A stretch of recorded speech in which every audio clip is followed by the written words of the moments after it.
Okay, we're live.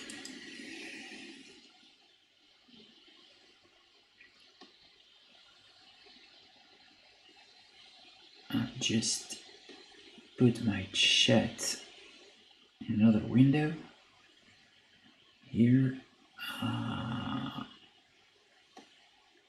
Okay, and now that's it. Alors je mets le chat dans une autre fenêtre comme je disais, et puis on peut y aller. Hop, je bois un petit coup de café avant qu'il soit froid. A little sip of coffee before this cooling down too much, and we'll be okay. Donc pour l'instant on en est là. J'ai fait quelques trucs hors écran. I've done some shenanigans off screen, sorry. So here we are, mostly the blade, and I will do the same treatment but here, and maybe I will work on holsters, at least this holster here and this pouch here. And yeah, this will be pretty much it. I will have some details to add, but not enough for another video, I think. Et voilà. Hop, on va y aller.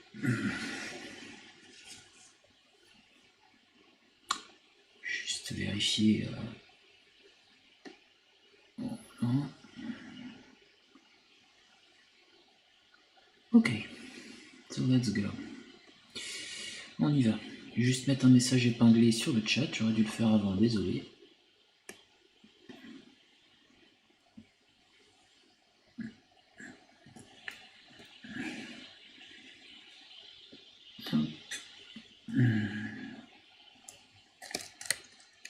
Un message pour nos amis francophobes, du coup.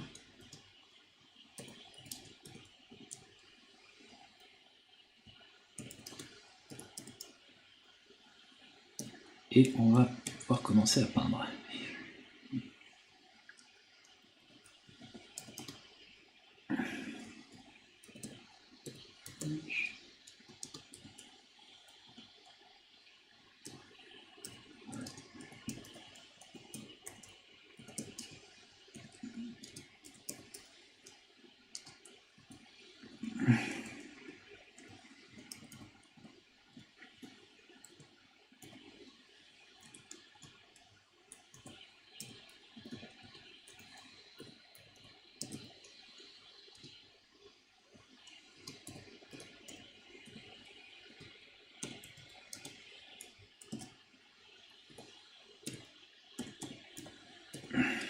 Voilà, juste s'il y a des gens qui sont juste de passage au moment où je parle en français, comme ça, hop, ils sauront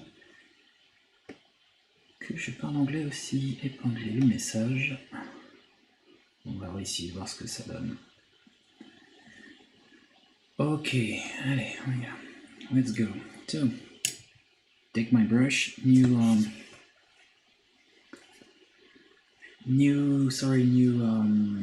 palette, new wet palette. So let's go. We'll just try to make the same mix. Okay, so I need some dark gray here. Yeah, maybe that. No. Olive gray. Here.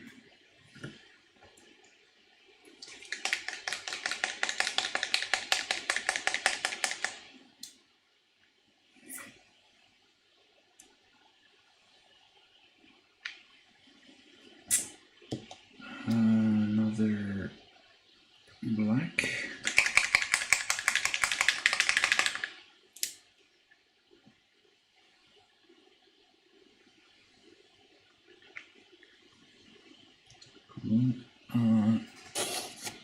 Dark gray.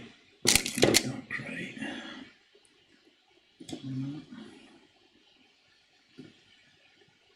Dark gray.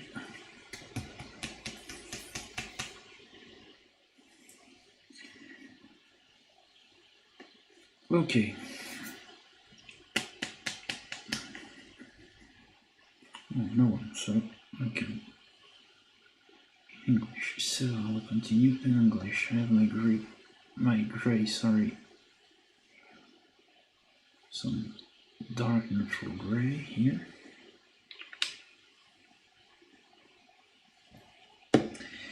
And yeah, that's it.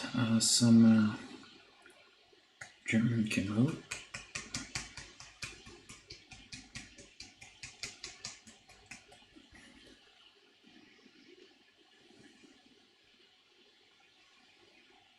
Okay.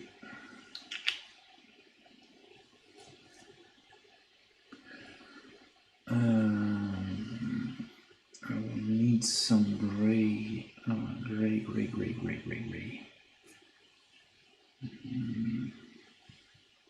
Sky gray. Where is my sky gray?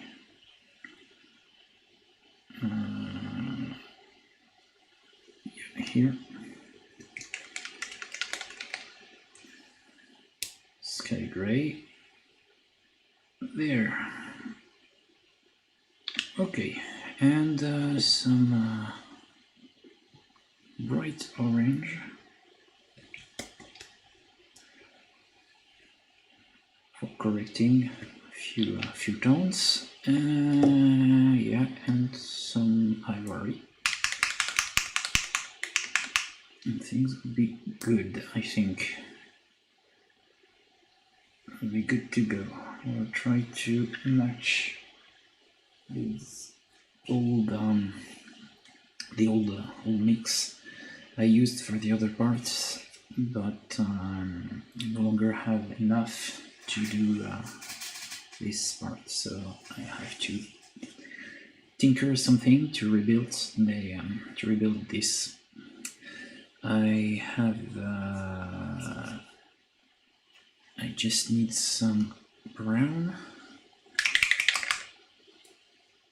here, and that's it. I think it's good. So if maybe I put some dark gray here, just a good amount.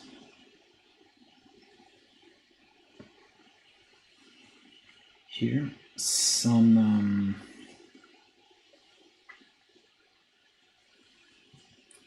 German camo, warming the shadows. Here, I will also need some green, because I need green, always need green. I like to add greens in my my steels. I have to build some steel. I love to put green in it. Not always, but sometimes I like that.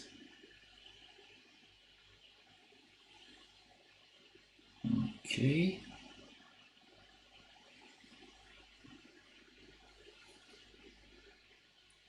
Put that, do more of that, and just maybe a little bit, not too much, a little bit of orange. Yeah. Just for warming up a little those lights. I will build my lights like that. And with that, not too much warmth. Can be a big problem if I have too much warmth. Okay, black here, and maybe that in the black. I can also add some warmth here.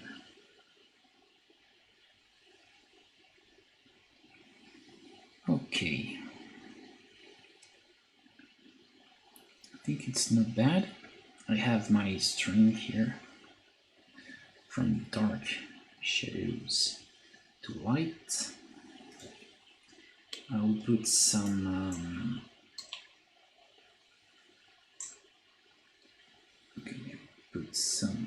water,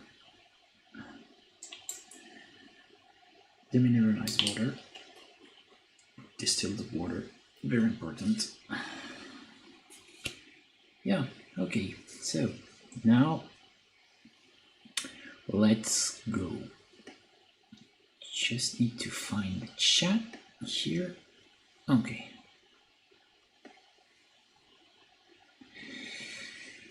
So, first thing here, take this, and I will put that as a base coat.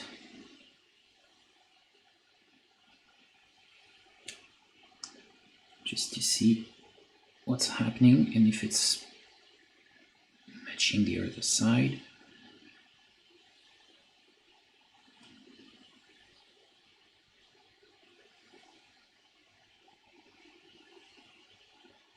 Sorry. Okay. There we are.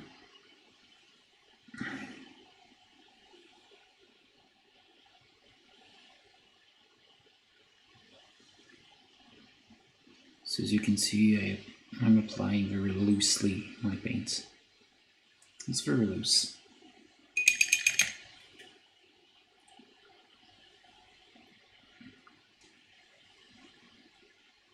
So I'll try to build a checkered pattern just like that on the other side. I prefer to make this. I made this off screen, I think, because it's, you know, I had to reach some very difficult areas, so I was completely contorted myself. Now here, this area is very easy to reach, so it's pretty much perfect for a live stream. I think the next figure will be something more, you know, pure display model. I have to think if I paint something from Alexandros Models, which is my favorite brand, or if I'm painting something from RP Models, which is also a very good brand. An English one, very nice. I met the owner, I think it was the owner, and in a French contest. The guy was very sweet, very nice, and I really like their models. They're not that historically accurate, I think, but there's something. There's a nice style, you know, nice dynamism. So yeah, a little good dynamics and great figures. I have a half figure of Boudica. Very nice, very nice. I just had bad luck with the casting because the part maybe broke in the manufacturer at the manufacturer workshop, and was missing, but it's not a big deal. I was able to resculpt it, but yeah, it's been a little problem, but it's not a big one, nothing I can overcome. But if you're not a sculptor, this can be a problem. But I think their after selling service is good.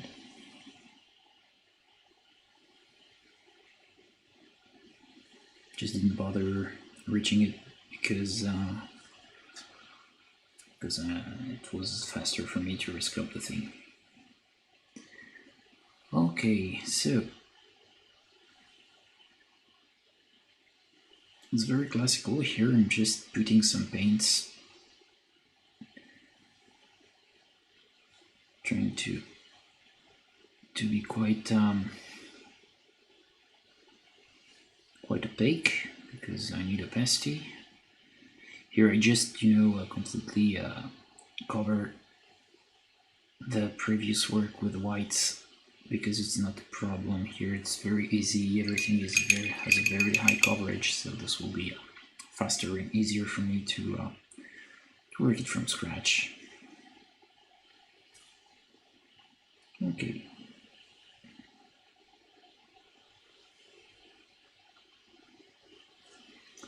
And now I'll just put some, how can I say, I'm gonna call it some patches here and there, just to try to find a nice way of putting highlights in this part. So for example, here, I want highlight here. So we'll just put a nice patch, a nice form, quite opaque. No need to blend too much. Just try to find a nice dynamism here, and eventually I will find it and I will blend it with a specific way. And it's just for showing purposes, because after that I will put a checkered pattern, so most of my work will disappear. But that's not a problem. It's not a big deal. I'll show you each and every part. So for example, here I will just put some more paint, trying to find a nice dynamism.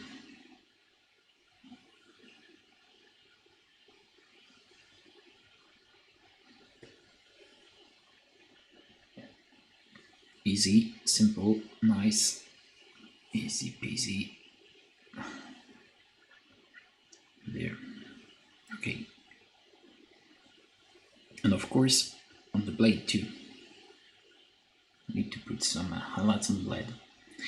On the blade here, maybe you can begin to give some,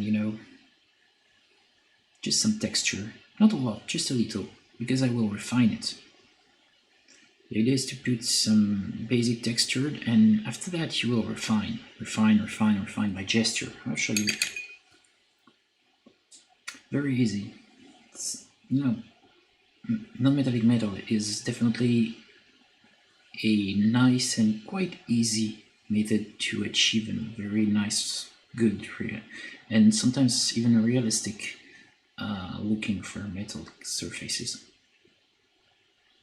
It's I think it's kind of faster and even easier than TMP, painting with metallic paints.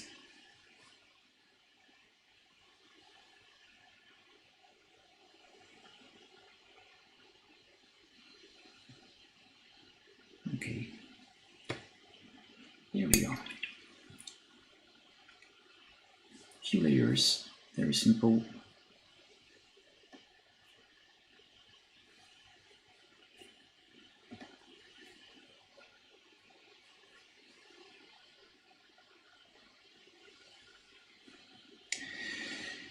We'll put some more highlights in this part because we need more light. It's basically almost pure ivory here.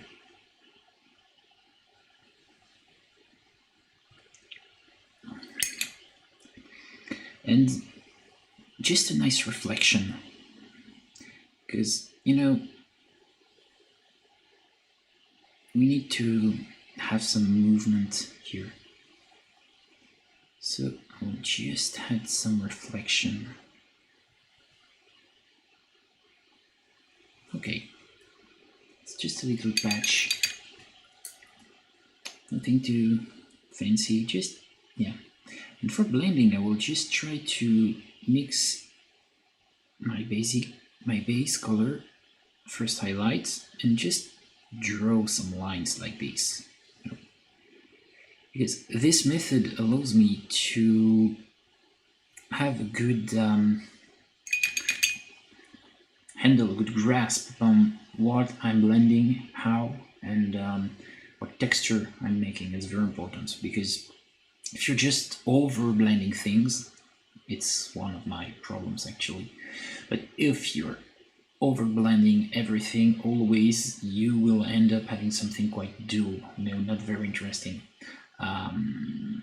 So yeah, things very blended or like almost overblend. It can be interesting if you're contrasting it with other textured stuff, you know, something rougher or, you know, rougher, um, something coarse, maybe, you know, having a distressed texture for leather. So it's contrast between texture. And, you know, very blended thing is a very nice, very sweet, soft texture. It's kind of interesting. But it's better if it's contrasted, counterbalanced by other coarser, rougher textures, specifically on orcs. So here, just reblending a little.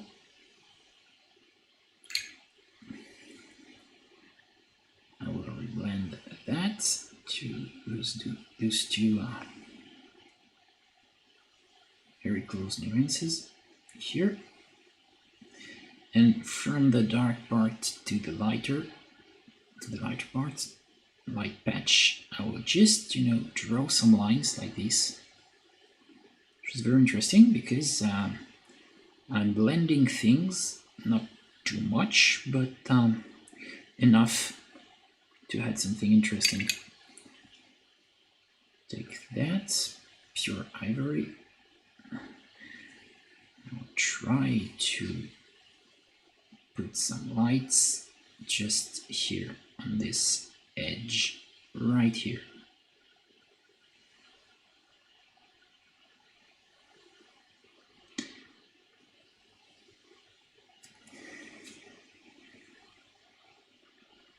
Simple, nice, and enough for achieving the first impression of a metallic look.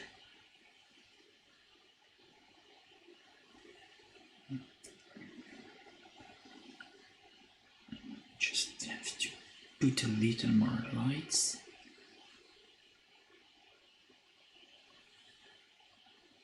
Here. Here we are. Quite nice, easy, and sweet.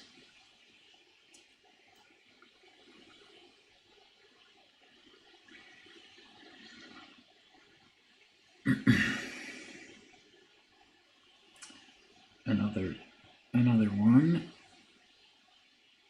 here and there. Just highlight here. I will keep adding some highlights because I need them to pop a lot, to be very visible.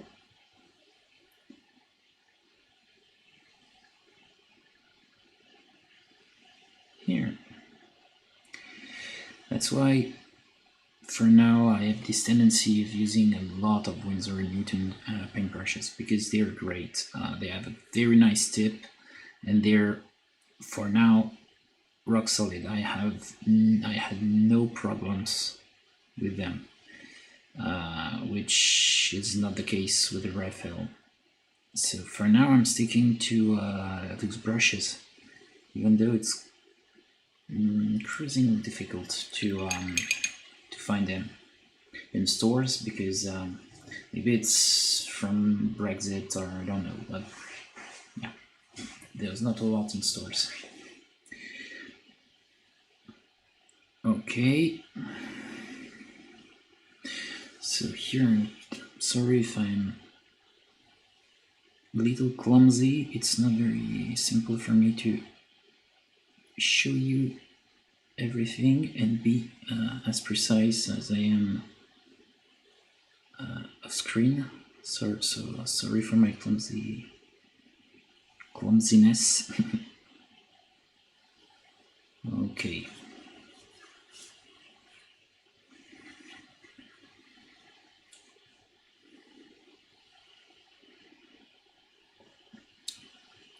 I'll just add with some glazes. I will add some warmth with just some burnt umber, very diluted. I will use it as a glaze, just to add something, a little something in this part, dark part.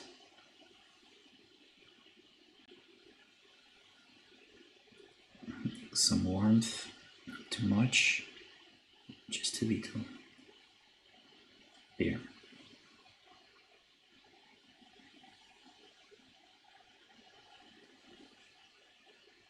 Same here. Okay, it's matching not too bad with what I have on the other parts, so I think it's quite good. Tiny little mistake here. There. Corrected. So not very difficult, very simple.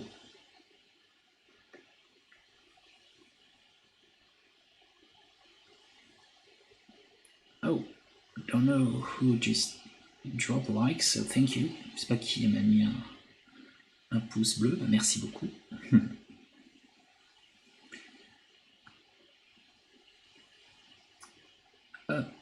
So, more highlight here.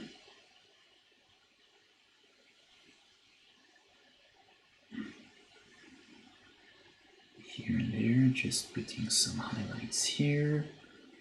A little there.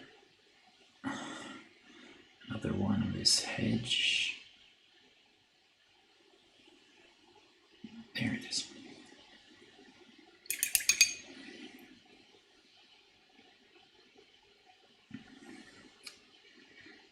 So I can just put some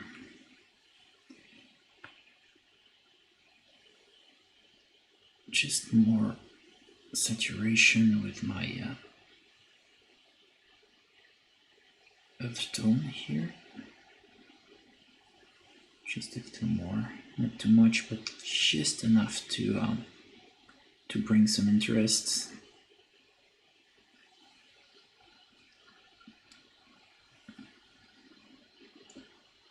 Because I want this to have color, even though it's not a lot of color, I just want some color.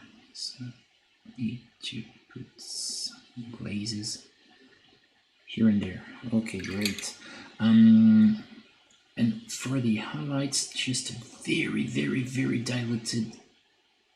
And if it's too much, it's not that big of a deal, but just some orange, very diluted orange. Just bringing some warmth to the highlights. Not all of them, but just a little bit here. I think it's good. And this, which is my principal highlight, just put there.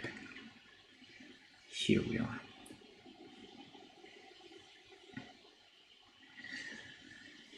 So yeah, just like before, not a lot, but enough to have something quite nice and balanced.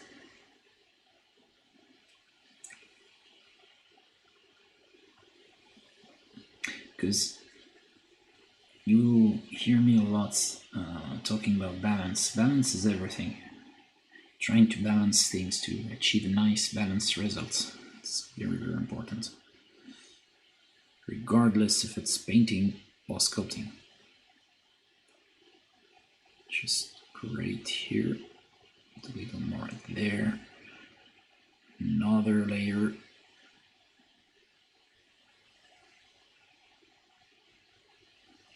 Okay, not too bad, not too bad.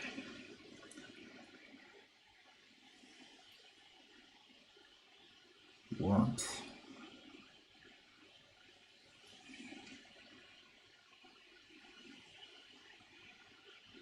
And I can also put just a little amount here, a little more for the highlights. So I will bring, I will try to take some paint outside of this area and try to make another secondary stream, just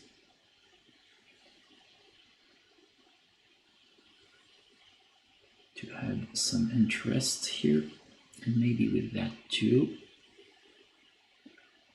Sorry,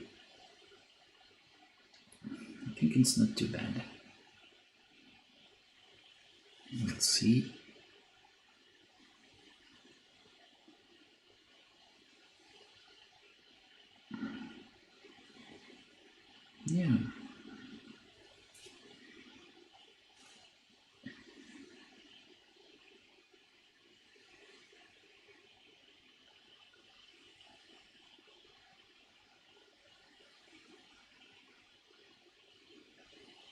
Not too bad at all.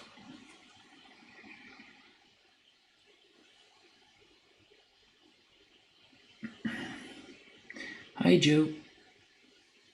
Hello and welcome. There we are here. Just put some lights, more lights with little more orange in it. Here.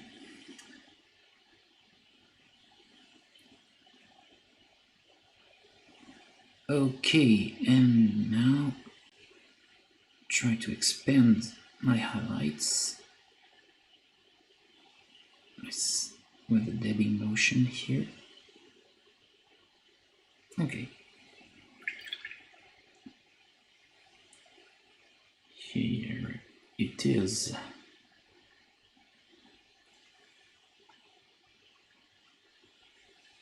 So how are you doing, Joe?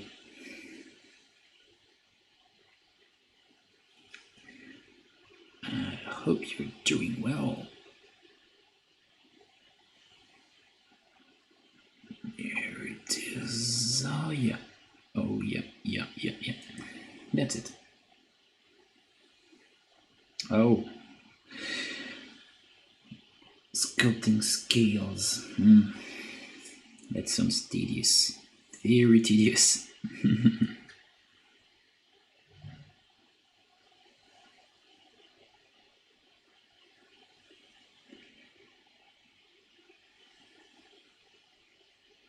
Okay.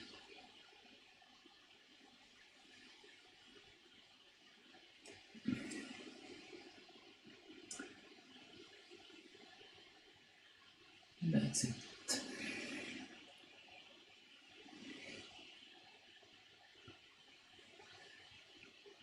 Always tedious to sculpt those things. So.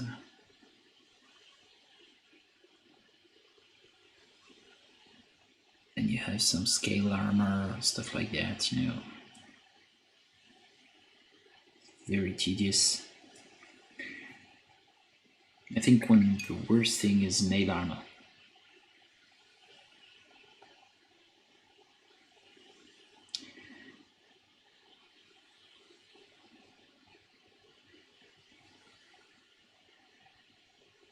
Okay,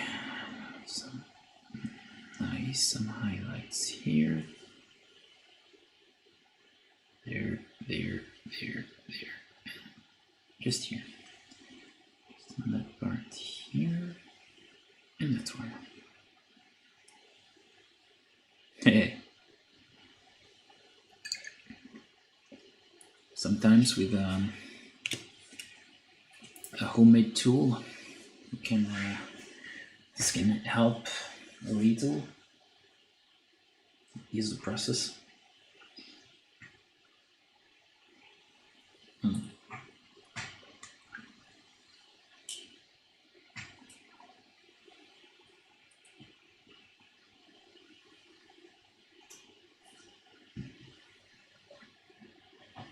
Oh.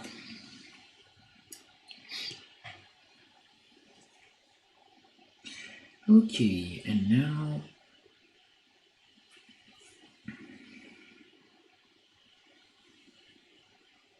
trying to make some very small highlights here, there, and there.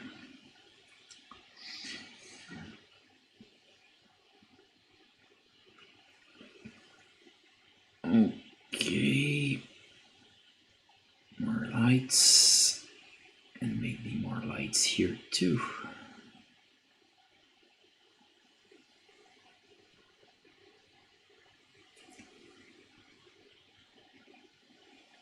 Yeah. Still have to make those things, but yes, can help, but not do everything. Yeah, you'll have to correct stuff and to precise and to stamp. You have to stamp every one of them. So yeah, can figure out why it's so tedious, even with a homemade tool.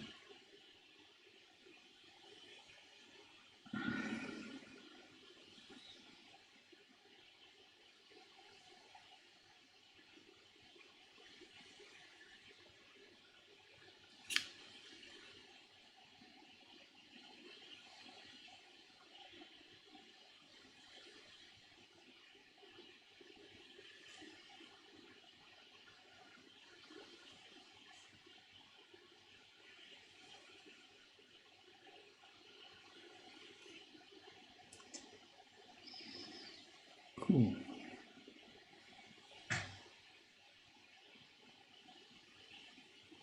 Yeah.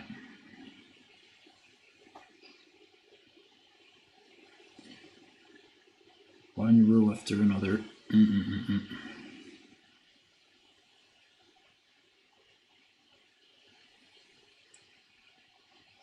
Another. Here, just trying to find something. Yeah, I think it's not too bad if I'm just putting some lights here. Be able to bring some life. Just a little bit of life. That metal.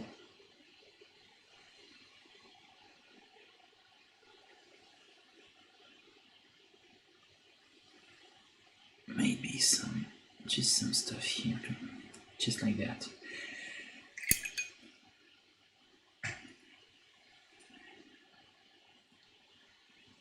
Maybe, just maybe here.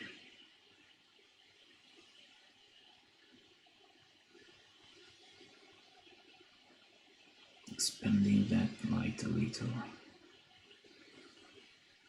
There.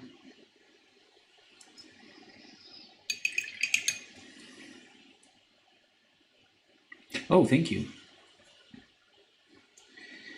Yeah, I think this will be the last live stream. I will have some work to do off screen, like creating a nice plinth and a nice base. But yeah, this it was a fun mini, very fun mini. I tried a couple of things, specifically on the gun, but yeah, thank you. And after that one, I think I will do some more display stuff, like some stuff from Alexandros. I definitely want to try to make some live streams with those figures because they're great, and since it's my favorite brand, definitely want to show painting process.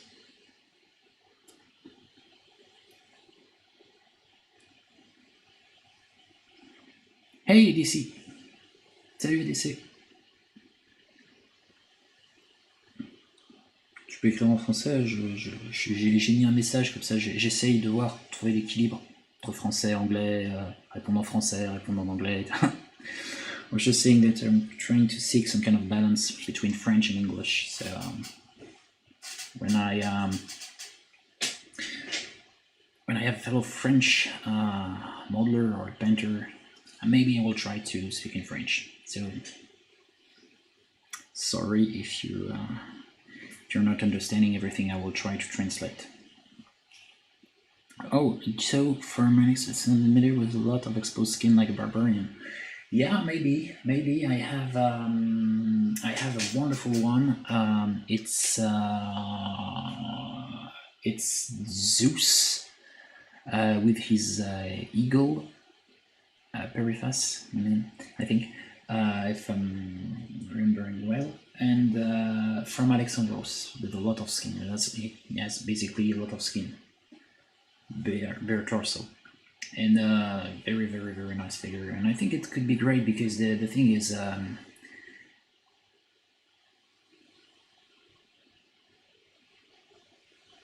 a 65, a big 65 millimeters, almost 80 millimeters.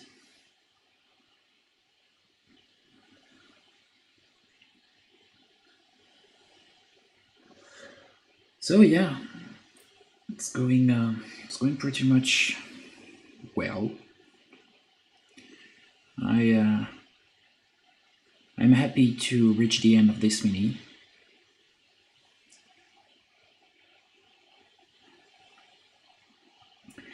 Yeah, you know that one. I mean, Joe, you know which mini I was talking about. Yeah, and it's a beautiful one. I love this mini. But Maybe I will try also to paint something like, I don't know. I want to paint Penthesilea. Penthesilea. En français, c'est plus simple. From the same brand. So not a lot of skins, but beautiful figure. Beautiful figure. Okay, maybe I should try to make my checkered stuff. This could be good, I think. Maybe, don't know.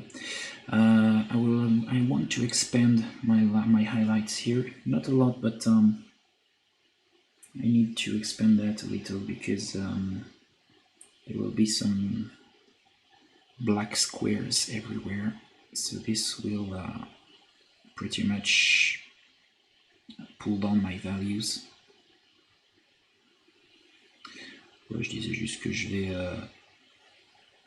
comme je vais avoir des carrés noirs un peu partout, puisque je vais mettre le motif à damier là, je vais devoir, je vais repousser un petit peu plus, je vais mettre un petit peu plus de lumière en fait à cet endroit-là. Oh yeah, it's popular in Greece. It's a beautiful figure. I don't know how.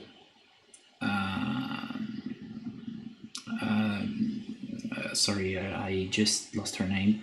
Anastasia Rosna managed to sculpt this figure, but it's, you know, the face is quite neutral. It's very neutral face, but you have plenty of room to interpret, and everything is very, very, very beautiful. And the face is very almost classical sculpture. It's very, very, for lack of a better word, Hellenistic. It's very interesting. And to paint, I think it's great. The main problem of that figure is the official box art, which is perfect, from Alexandre Cortina, and it's beautiful, and it's very difficult to move outside of this way of painting this figure.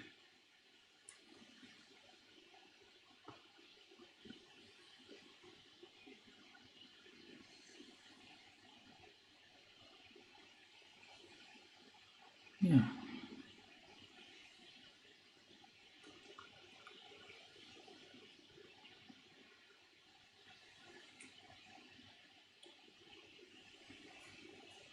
Okay.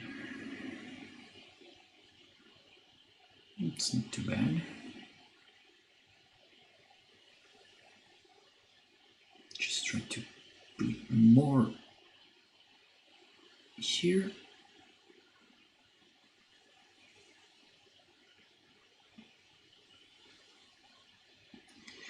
Okay, so that's cool.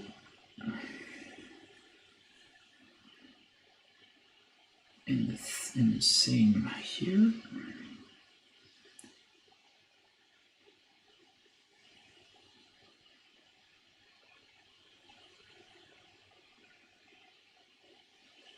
Just some.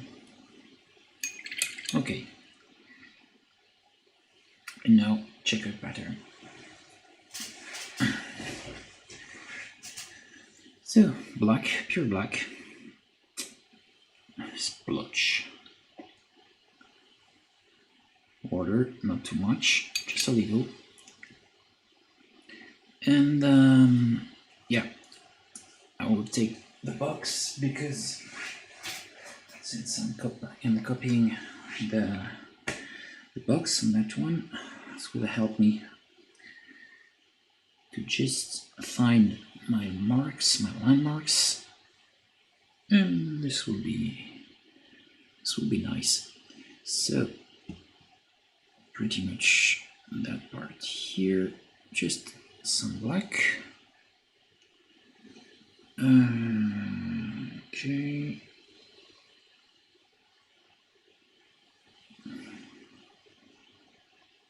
There.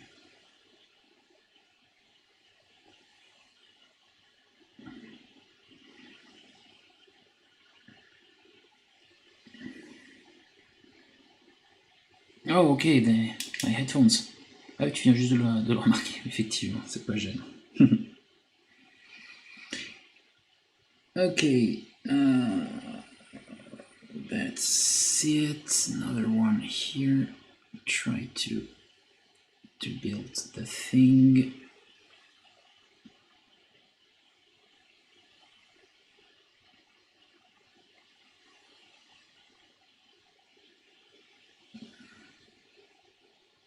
Little by little. There.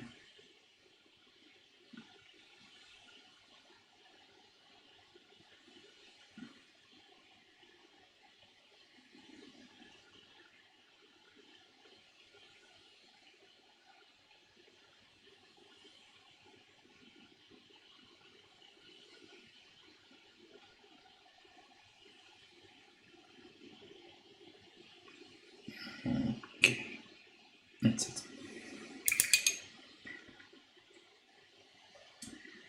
Another line.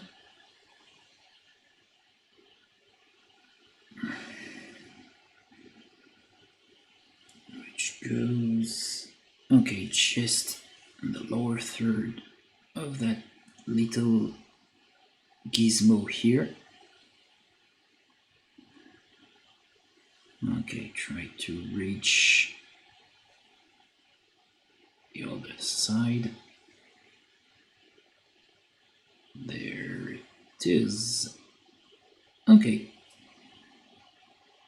Oh, you're holding your breath too. Yeah. You mean while doing this type of stuff, yeah, always try to holding my breath to avoid shaking. Okay. And yeah, the worst part is here for me because it's over-diluted.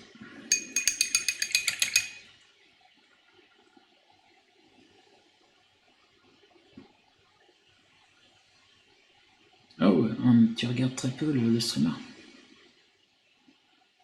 Attends, t'es concentré sur son travail ou sur le... Ah oui, non, oui, t'es concentré sur le travail qu'on fait et tu regardes peu le visage du gars, ok.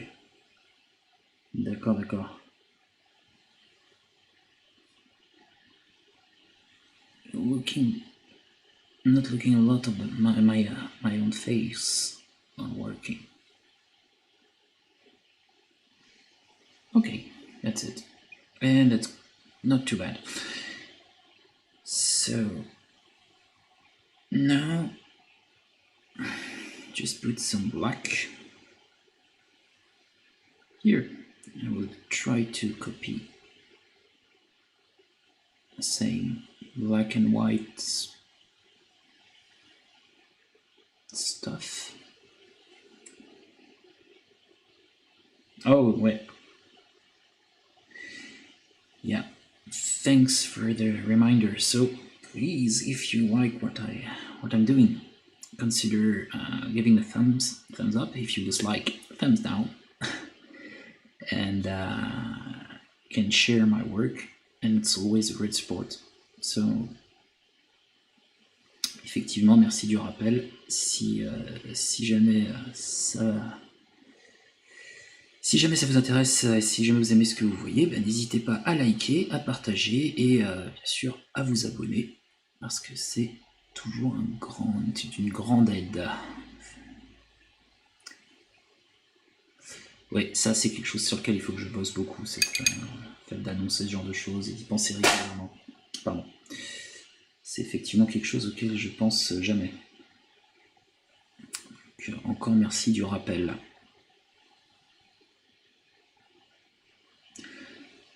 So here, put some black on that part too. There it is.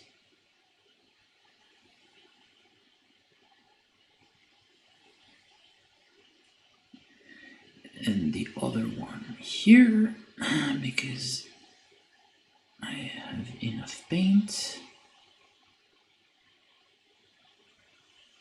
That one too.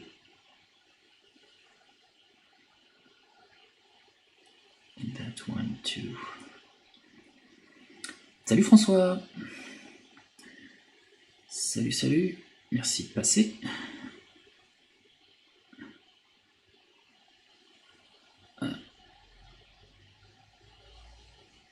Et voilà. Encore un petit peu. Hop. Là, on voit bien que je vais avoir à reprendre un peu les valeurs, parce qu'ici c'est très très proche, trop proche. Donc il va falloir que je bidouille quelque chose pour avoir quand même gardé mon effet NMM tout en gardant l'effet de motif à damier. So yeah, I will have to modify a little this specific area, because here, due to my NMM effect, we have those two parts are too close. So I will have, in value I mean, so I will have to highlight a little that one and increase the opacity on that one.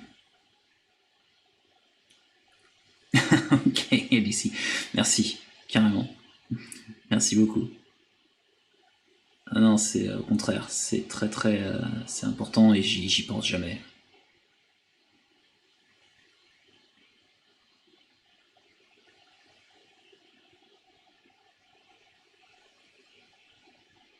Ok.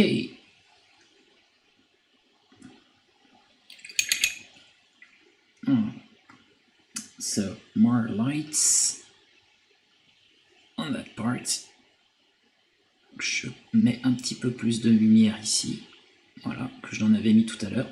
Donc il faut réinterpréter un peu. C'est aussi pour ça que c'est intéressant d'avoir une palette humide. So yeah, I was saying that it was specifically for that type of purpose. It's very important to have, for me at least, to have a weight palette, because I can just rebuild and refine everything without trouble.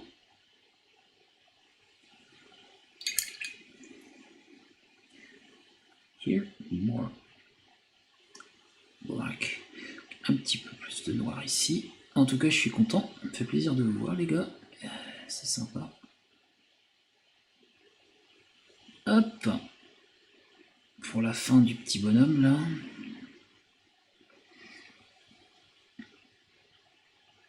Ah bah oui, tu peins à l'huile, toi, ADC. You have an old painter in the chat. Faudrait que j'essaye ça à l'huile un jour. Je suis un acryliqueux contrariant. Je suis un acryliqueux qui cherche des résultats un peu comparables à ce qu'on peut avoir à l'huile. Ok. Ok. That's it.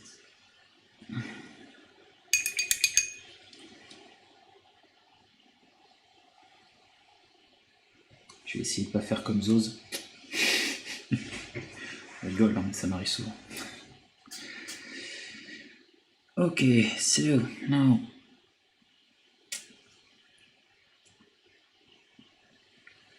I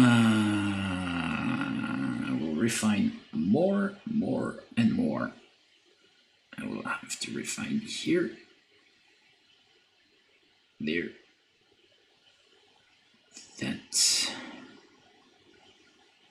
also here,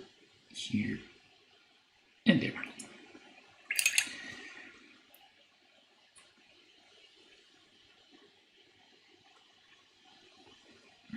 Oh, ADC, who said that you were old? Qui a dit que t'étais vieux?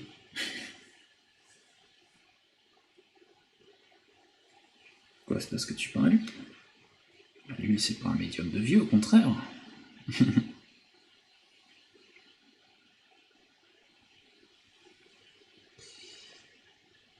Okay. So after finishing this part, I will just have a break while with working. I will work on my goals. This will be my break from the steel. I will work some golden parts.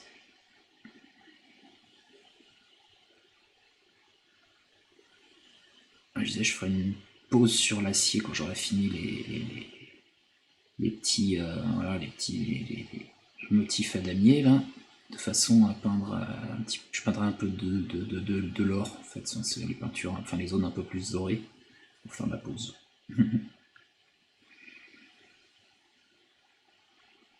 Tac, bon, voilà, hop.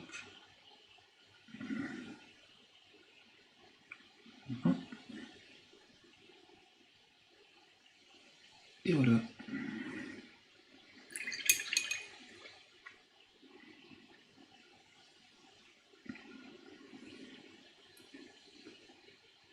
It's a very good exercise for trying to build a steady hand to work like that, some checkered patterns. C'est un bon exercice, je trouve, de travailler comme ça pour développer une main sûre, en tout cas le plus possible, de bosser sur ce genre de motif. Oui, je vais le dégrader, ouais, un petit peu.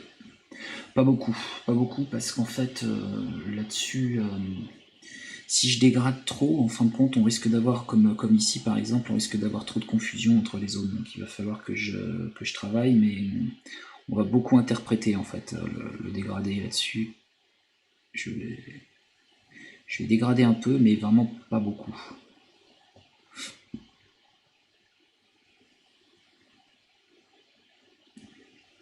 Seeing that, yes, I will. Oh, okay. No, I meant oil.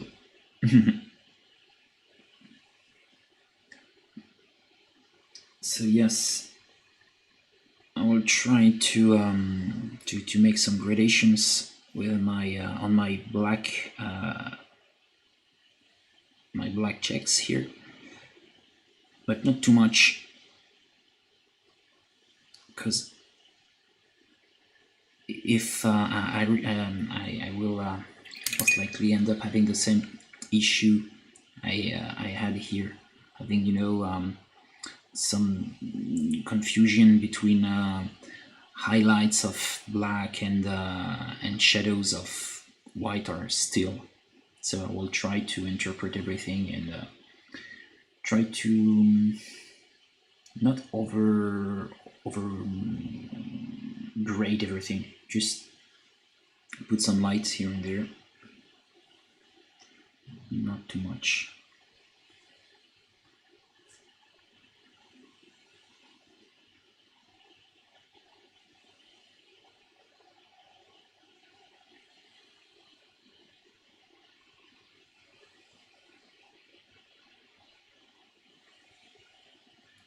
There it is.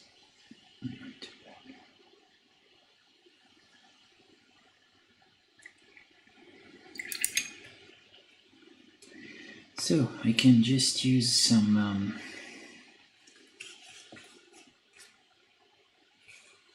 warmth in my black in order to give some color.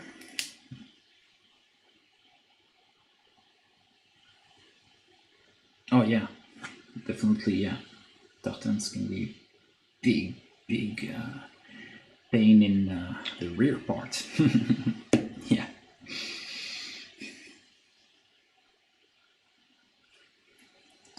Trying to mind my I have to mind my words because I think that YouTube can be kind of obnoxious sometimes. Oh, thanks, Gal. And thank you. And hi. Salut, salut.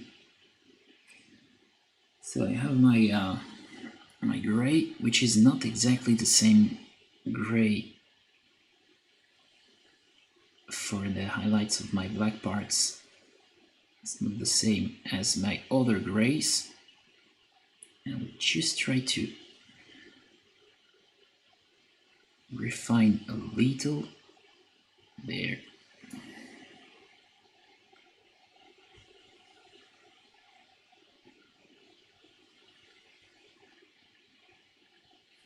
Oh yeah, the Russian school. Mm-hmm. That's great. I'm not, that's my limits. I'm not a huge. I love Russian school, but when they paint literal, you know, literal scene on every drapery, every fabric you have, like the one you have on horses, or it's my limit because it's definitely not truly accurate. It's just historically accurate. I mean, so I, it's a nice exercise, but it's not something I'm very fond of. But I really like when they're just putting patterns everywhere. Yeah, that's great. Je disais, je suis pas forcément un gros fan quand ils peignent des images entières et des tableaux entiers sur les caparaçons des chevaux par exemple, mais bon, j'aime beaucoup les colorus malgré tout, mais plus quand ils peignent des motifs, des choses comme ça. Parce que bon, les scènes de genre sur les caparaçons de chevaux, je sais pas si c'est méga histo en fait. Je dirais c'est ma limite. Bon après, c'est superbe. Hein. Okay. Just putting some highlights on my blacks. Not too much. Here it is. Just maybe a little there.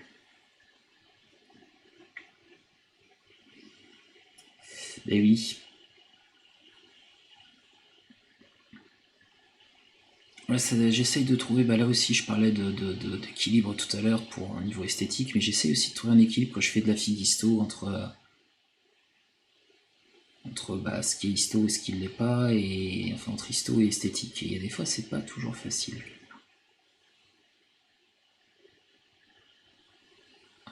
Ok. Ok. Ok.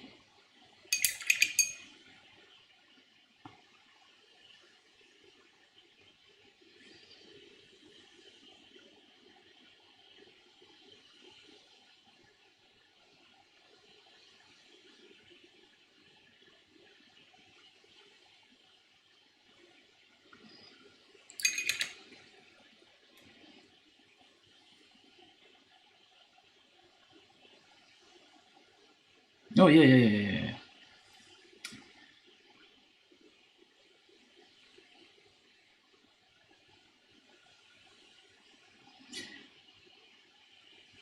It's not always inaccurate, but when you have some medieval knight with the clothing you can find on horses. In French we call it caparison, but I don't know the word in English. And they are literally painting, what we call genre scenes.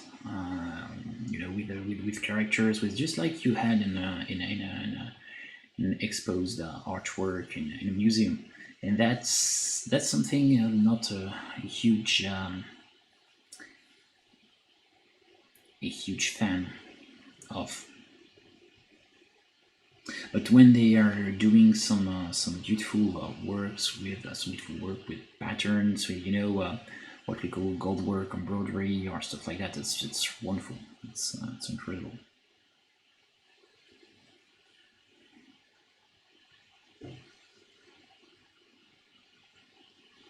Okay, now just put more lights on my black. Just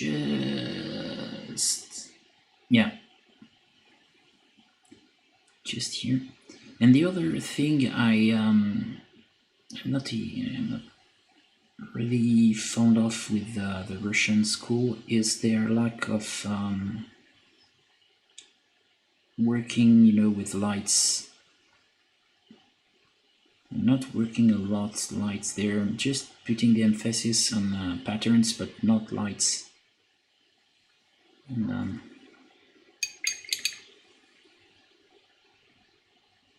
something I'm not a huge fan of. But it's very good. It's very impressive. I don't know if you saw the work of Olga Kropotova, but she is very impressive. She's a Russian painter. She is living in Germany, I think, but she is a Russian painter, and yeah, it's kind of impressive. I saw some of her work in flesh, and yeah, that's definitely something. It's beautiful. It's beautiful.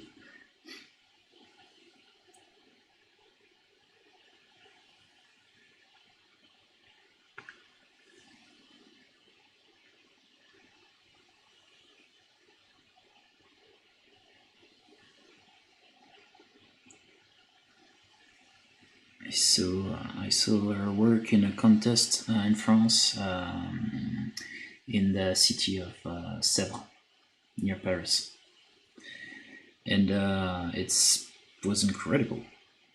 And she took the best in show that year, which was more than deserved.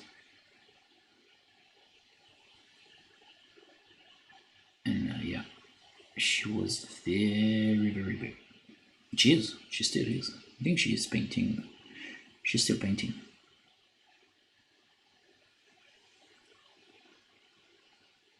Okay.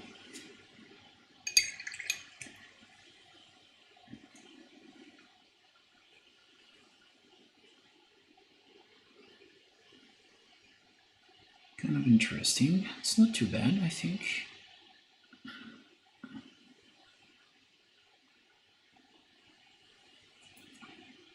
Just, I really love to paint with, those midtones, trying to blend things just a little. It's kind of interesting because it's giving a feeling of, distressed paint job, quite old and distressed one, very used. I think it's interesting.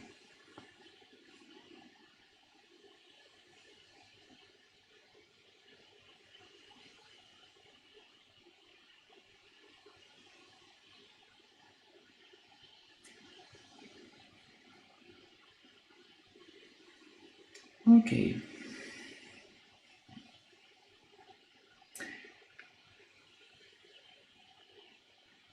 Things are moving not too badly, I think. It's not too slow.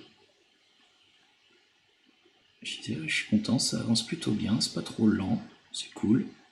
On avance bien. Hop. Voilà, bon, on va faire une petite pause là-dessus. Je vais faire des ors. Alors, pour les ors, comme d'hab, for the golden parts, I use red. Donc, je prends du rouge. Alors, c'est le nom de la couleur. En fait, c'est un genre de rouge magentaisant un peu. Voilà. Hop. Alors, j'en ai déjà appliqué. Je ne vais pas forcément l'utiliser beaucoup, mais ça va me servir pour corriger des trucs si besoin est. So, red. That's some black here.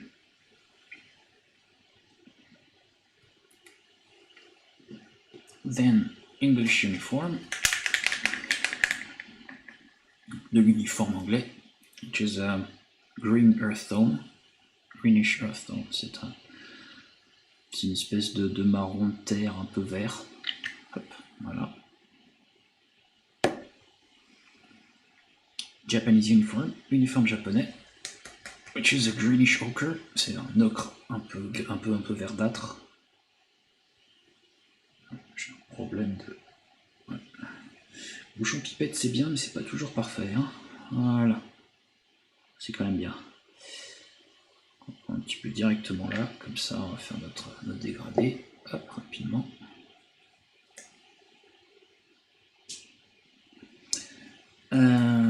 Et puis bah, ce sera à peu près tout, puisqu'on va pas trop saturer. I think that will be more than enough. I don't want to oversaturate the thing.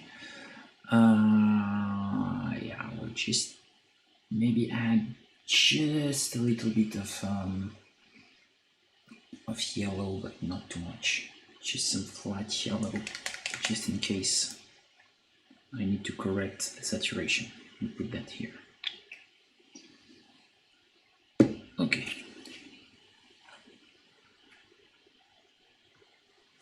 Just put my dark mix on that. Ok. Là, je vais mettre mon petit mélange sombre là avec du noir et du rouge. Hop. Sur l'espèce de dent qu'il y a là. Enfin, pas de dent, mais de métal qu'il y a ici. Bon.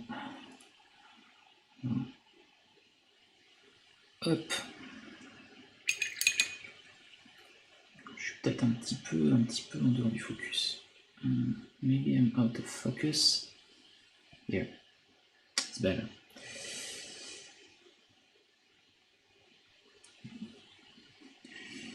Okay, and now more here. What is that?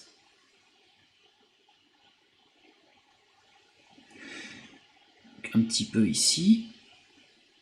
Comme ça, on va pouvoir bien commencer à développer un petit peu enfin, être de plus en plus propre en fait.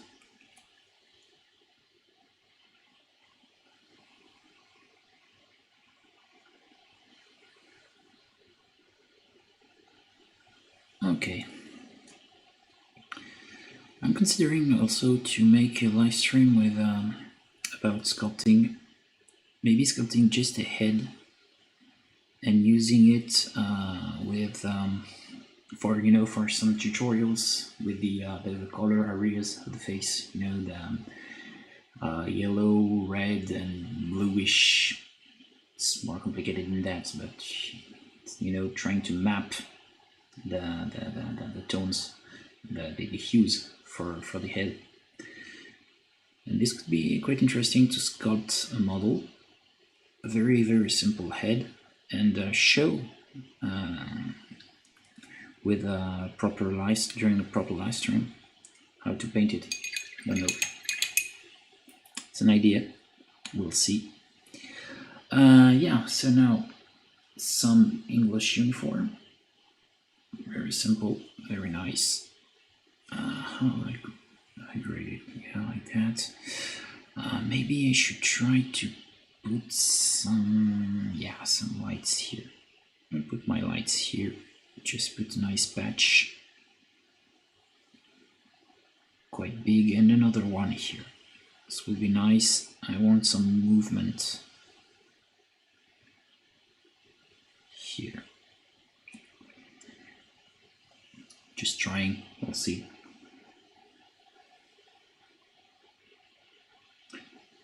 There it is, and now here and there. It's great. Always like to paint gold. J'aime beaucoup peindre des peintures un peu dorées, enfin des dorures dorées, ou là, enfin c'est censé être plus ou moins du bronze, mais voilà, c'est pas fondamentalement différent. Hop. So something I really, really enjoy to do because it's funny, easy, fast.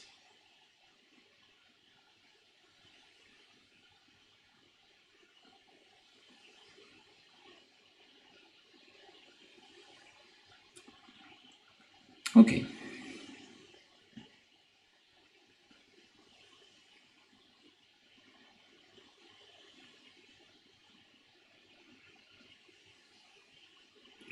Another layer, because it's not very very strong. There's not a big coverage, not very opaque. J'en fais encore un peu parce que c'est pas méga opaque en fait. Hein. C'est des couleurs qui couvrent pas beaucoup.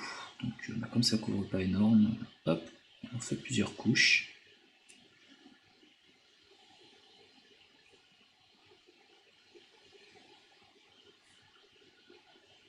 Voilà.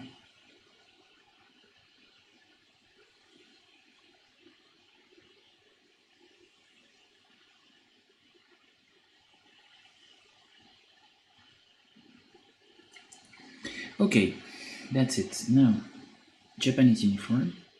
Maintenant, uniforme japonais. Hop.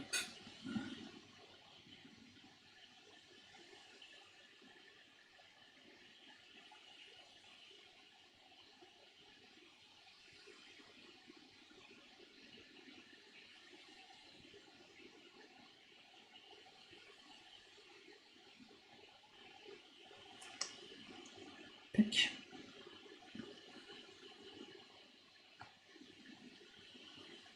The same here, just on some edges, not too much, but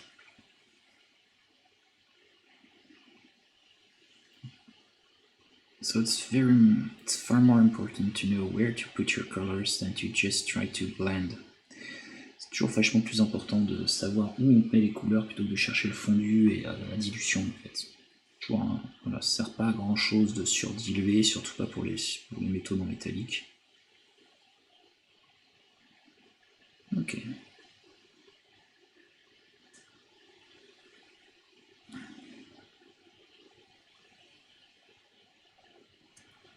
Okay, just put some edges here and there. Can make some little indentation, you know, some parts when the metal had been scratched. Yeah. I'll put some yellow, but not too much. You will just try to have a little more saturation in the highlights, but not a lot. Oh, before that, no. We'll use some cream yellow or cold yellow. I think it's the name they gave to this color in English. Mettre un peu de jaune. Am I still streaming? Yeah, I think. Very calm. Tout le monde est très concentré. Okay. Just use that. It's pretty much the same as that. Little warmer. Some yellow here. Mix the two. And that. More. Okay.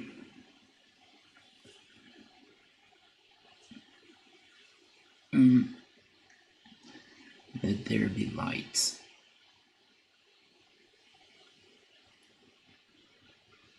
Here I'm just trying to, you know, put some dots just to simulate some scratches.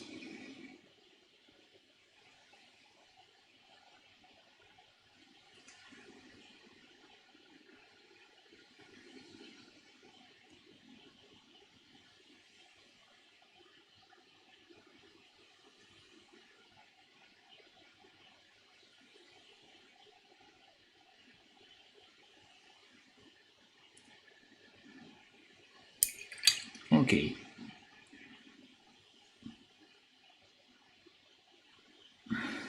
Just put some lights there to blend a little, expand my highlights a little more here and there. That's it.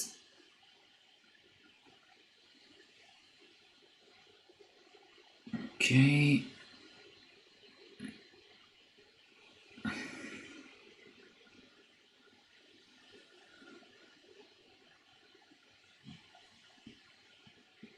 Can put some, just, you know, some little scratches.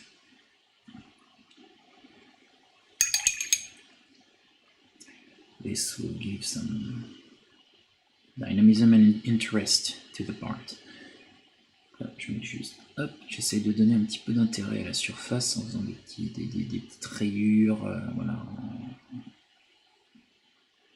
essayant de donner un petit côté un peu abîmé, légèrement abîmé la surface.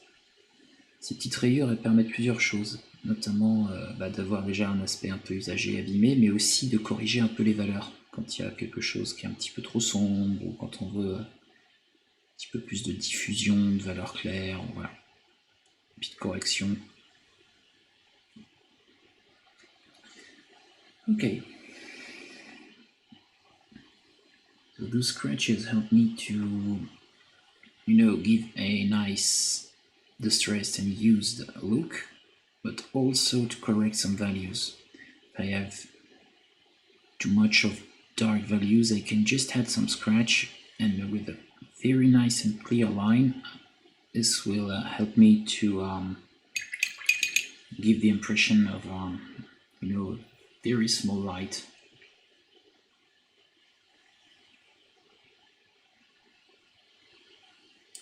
Okay, now I've seen something I don't really like on the checkers here, so we'll have to check the checkers.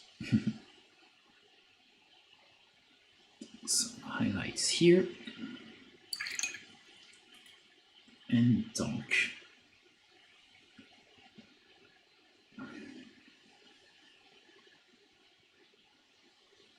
There.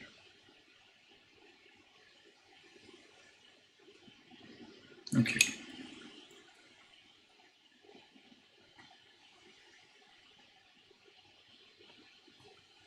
Another one. Just yeah, that's it. Okay. So I will build the same type of gold on that hand with my English uniform.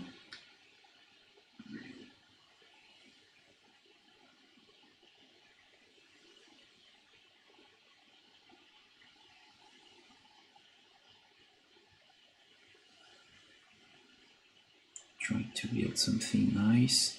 Since it's very far from the middle part, I will try to be a little less saturated, so maybe I will skip the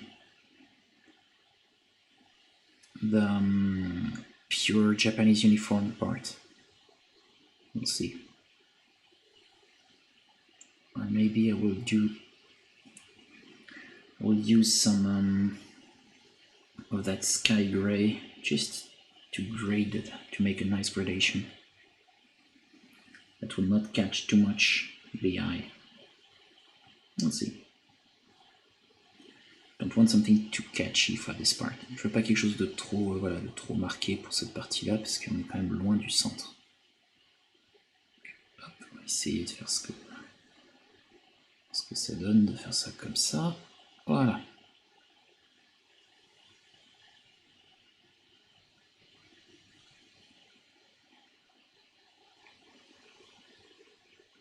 Peut-être avec quand même un petit peu d'uniforme japonais.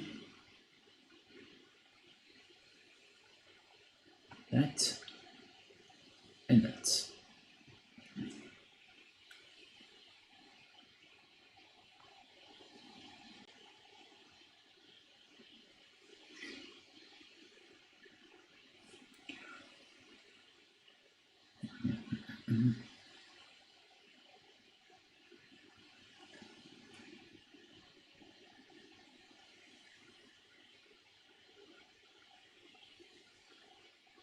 So here it's a little bit of Japanese uniform mixed with my English uniform and some sky gray.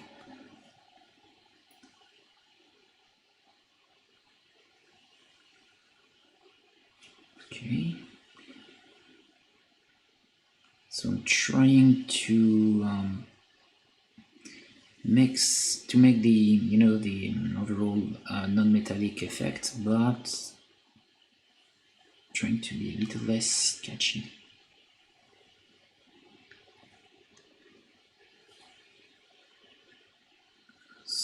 Because we're very, very far from the center.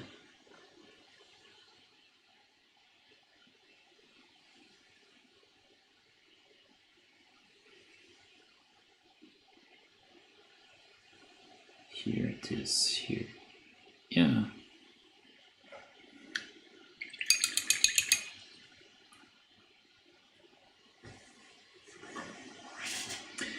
But yeah, just trying to stick to the, you know, what I was saying earlier. I really want to paint, yeah, something from Alexandros for the next one. So even Zeus, or I have Brunhild, the Valkyrie, which is beautiful. I also have Penthesilea and Amphitrite. Ouais, un truc de chez Alexandros pour la prochaine fois, j'espère. Et du coup, j'en ai pas mal de Penthesilea à Amphitrite, en passant par Zeus. Ou Brunhild, j'ai Brunhild aussi, qui est magnifique, super figurine, très belle. Hop là. Ok. Just try to increase my lights because it's not enough saturated. I will just add some saturation, not too much, but just a little more.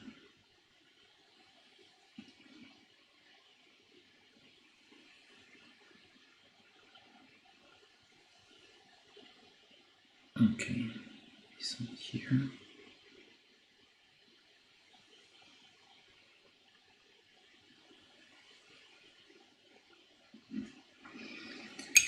Okay.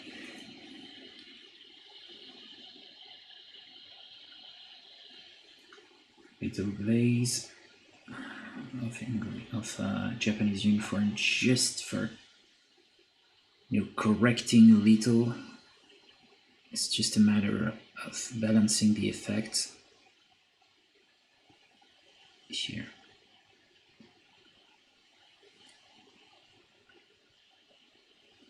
Yeah.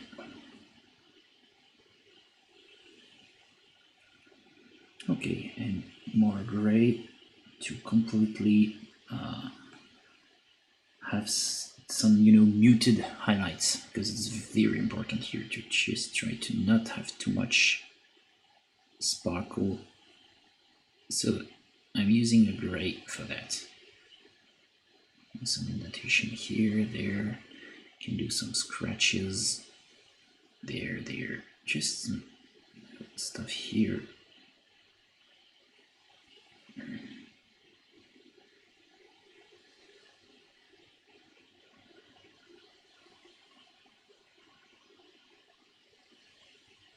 Okay. And now the chain. Yeah, we'll do the chain. So I will have to pour some distilled water. Distilled water. Where is my water? Yes, that's my water. Okay. I will have to find something to stick my palette to my desk. Donc voilà, on rajoute un petit peu d'eau parce que ma palette sèche et du coup on voit que la peinture commence à sécher carrément, donc on a besoin de rajouter un petit peu d'eau déminéralisée.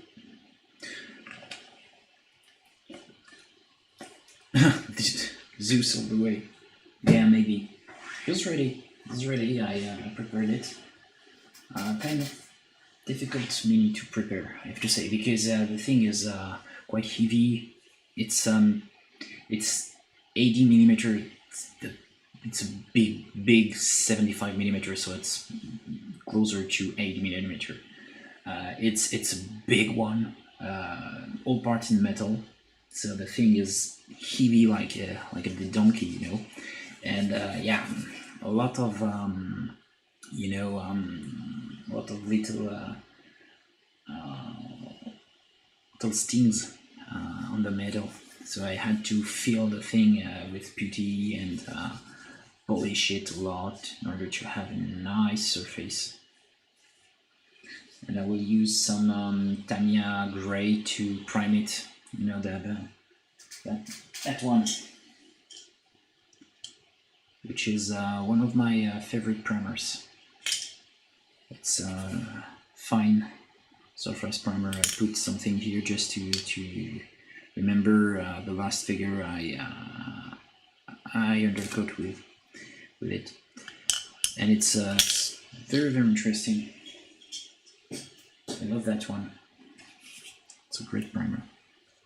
A little pricey, but very good. So now,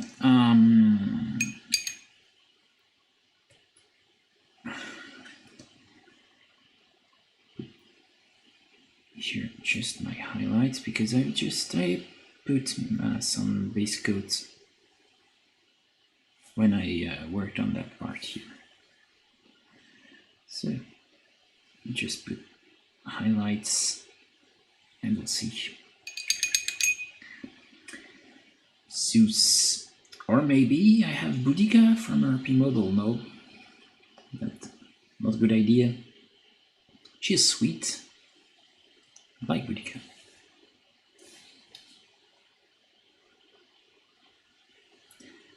Okay, lights. There, there, there, and that's it.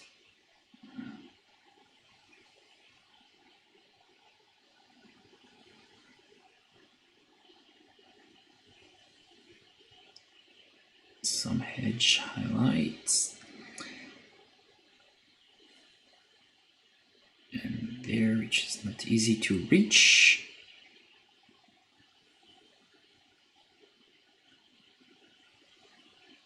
Part here, lights here, and there. Love Zeus. I had an idea to, like painting. I don't know if this would be nice, but in my head it's nice. But maybe it will not be that good with the actual figure. But I wanted to paint some kind of warm highlight, warm lights coming from the sky. Just like something, you had some nice nice sun above the clouds, and having some secondary lights coming from the albedo, the terrestrial albedo, so the bouncing light from the Earth. Just having something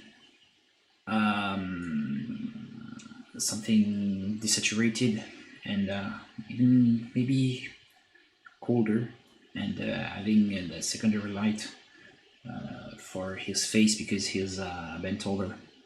So yeah, had this idea. We'll try. Oh yeah, Zeus, father, savior, yeah. And Screwer likes women, and I think he likes at least one guy. Also, yeah, he likes the pleasure of the flesh. Okay. Overall, great guy.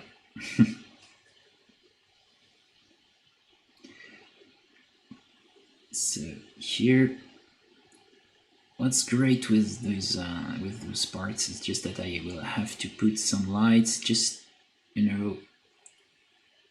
putting some points, try some lines, so emulate scratches. Very nice to put more here.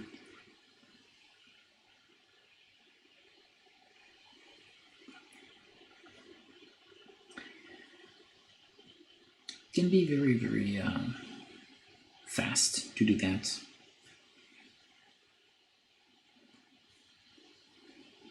Ok.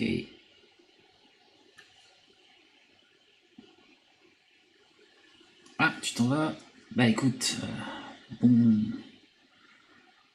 bon repos et bon dodo. Merci d'être passé en tout cas. Et puis bah merci du rappel qu'il faut toujours que je dise si vous aimez bien eh bien écoutez, abonnez-vous, partagez, clocher. Et puis bah à bientôt, hein, j'espère. Ok. Allez, un petit peu encore de lumière ici. I put some lights here. Just some dots and scratches. Just, yeah. Like that.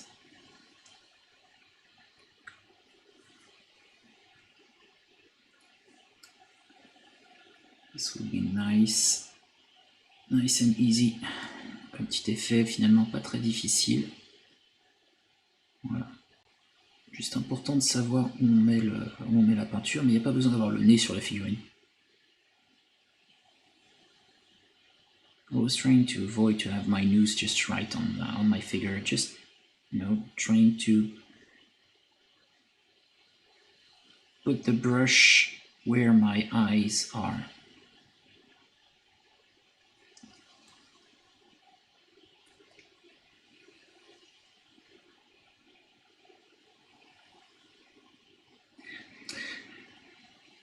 Okay, a little more. There. And there. Donc là, hop, quelques petits points, des petits traits pour bien redessiner le maillon ici.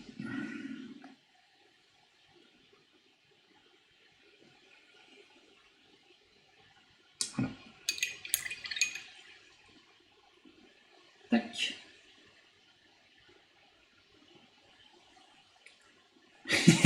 Zeus, yes, would bring anything, yeah. So you know, I've read some comments, some nasty comments on video from Nordrotic. I don't know what video. I've read that the guy was talking about French, and he said, yes, these people would have a freaking tree stump. Some Google French bashing. But for that one, I have to say, maybe, yeah. Would I like to have some intercourse with a tree stump? If the tree stump is sexy, why not?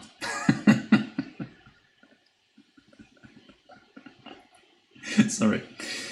Je disais, j'avais lu sur un commentaire d'une vidéo d'un créateur de contenu ici, c'est un mec qui s'appelle Nordrotic. Et il y avait du French bashing, et un mec qui disait que les Français étaient dégénérés au point qu'ils se taperaient même une souche. Et je disais que c'était pas complètement faux, parce que me concernant, si la souche est sexy.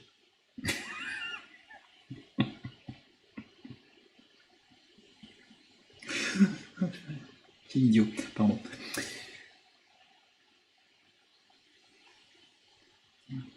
Since Karen called me degenerate on Twitter, I just, yeah, have to came to the good conclusion, yes, I am degenerate. J'ai une Karen qui m'a traité de dégénéré sur Twitter. Du coup, bah, j'ai accepté. Je suis un dégénéré. Je dois le revendiquer maintenant. Ok.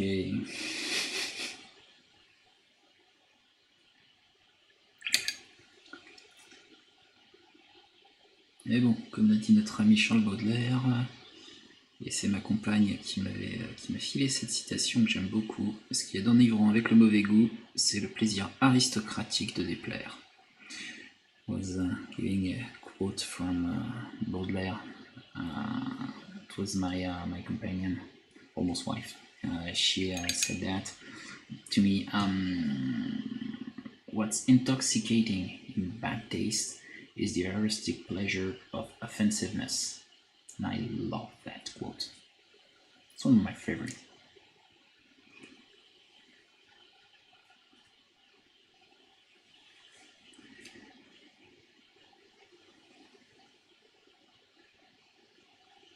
Yep. Yep. And there.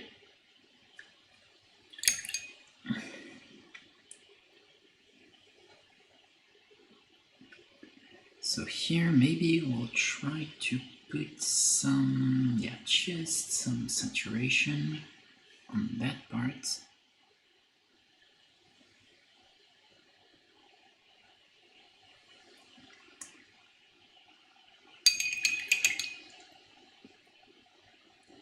Yeah, yeah, exactly. There is something I just can't even imagine to how to explain it. It's the, you know, je vais le dire en français, les contrepétries. I don't even know if there is something like that in English. C'est trop marrant, contrepétrie, j'adore. Genre, c'est parce qu'il avait une mère cocu trop dolente que Luther ne calcula pas en vain. Et celle-là, elle est bien. Sorry, French joke. I will not dare to even try to explain this.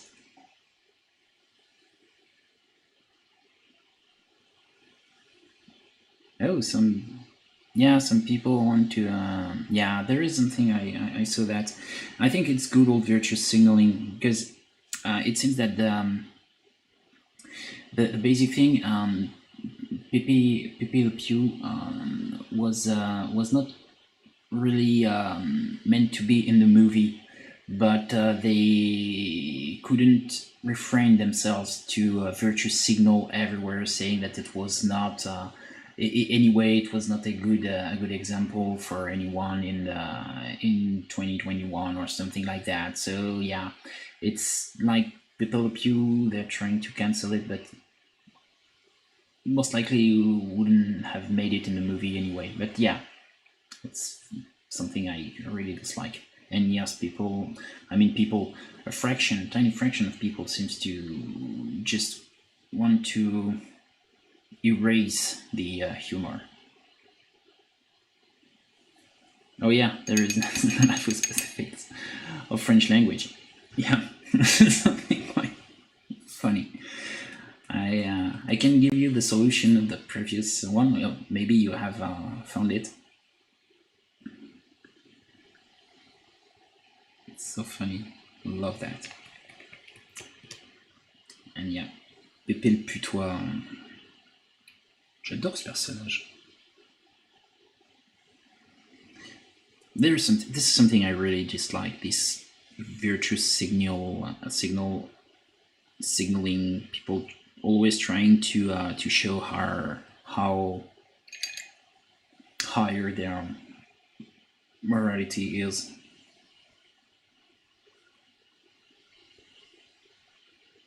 Oh, yeah.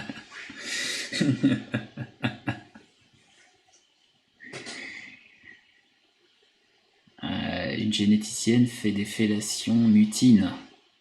Je crois que c'est ça. Je sais pas si généticienne, il y a un truc. Une généticienne fait des fellations mutines. Yeah, okay.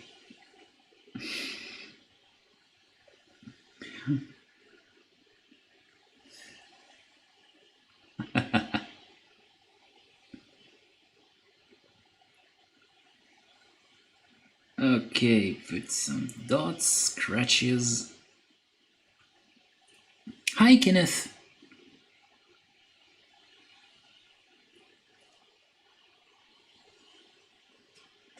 Okay, let's have, so. Yep, the front is here. And also finished model if you have one handy. Now I have some finished models, but they're all in my other room. I can show you something very close to finish. Here I have some stuff like that. That is very close to finish. That is 2, and that is pretty much finished. So I'm just beginning gently with this old lady, Bridget damsel, Bretonnian damsel. So the only thing I have to add is some base, a nice base. It's a very old mini.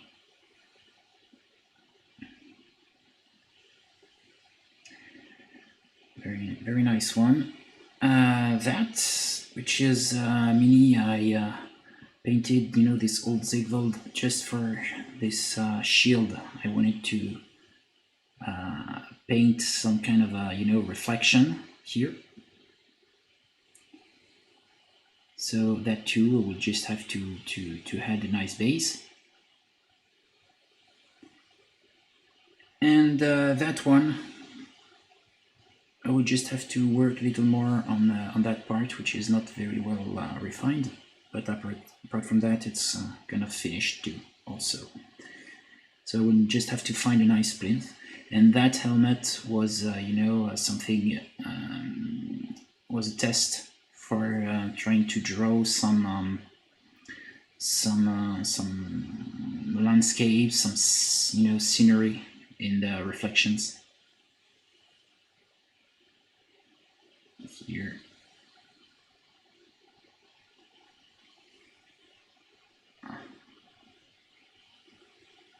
So yeah, that mini is made from, it's the first bust sculpted by a French sculptor, Raphaël Banguet. Very nice. So it's a very nice mini, very decent. You can play a lot with that. So yeah, that's it.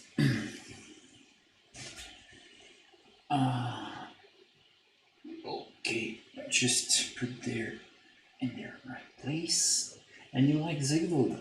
Yeah, I will try to paint another one. I have two, and I have another one which is less advanced, and I will I think I will strip it and have a better, you know, trying to have a better paint job. And I want to paint that one with the newer version, you know, making some kind of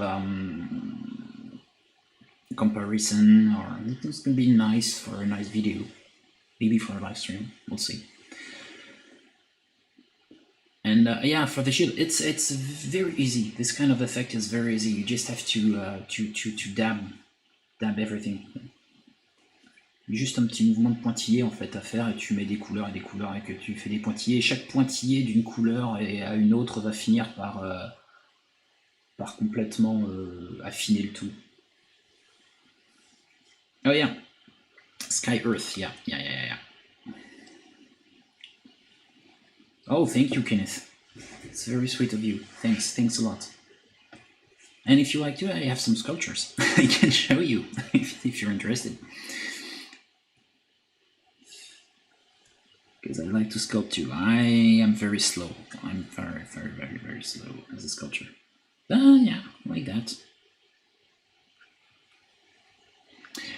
Yeah, Joe. Yeah, exactly the same. I don't like the horns. The newer one, I don't really like the horns. If I buy one, maybe I will remove them and sculpt some hairs. I don't know.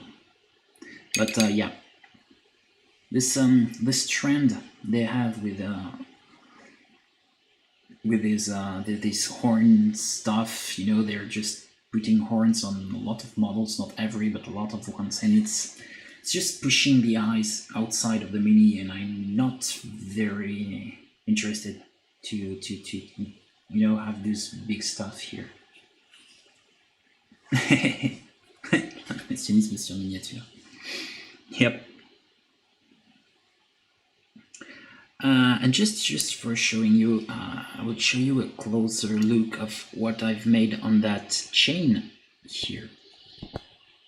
No, very loosely, but it's loose, but the effect is here. Without, you know, putting too much time. Oh, I'm sorry, I can't make the focus. I'm too close, maybe? Yeah, I'm too close. I have to. There. Here it is. So, you know, just loosely putting some dabs here and there, and some, you know, some lines, some points, and yes, we have something quite nice.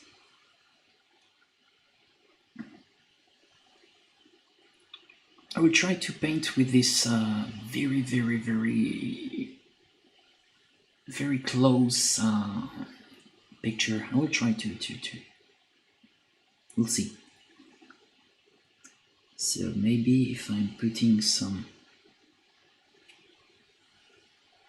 okay, some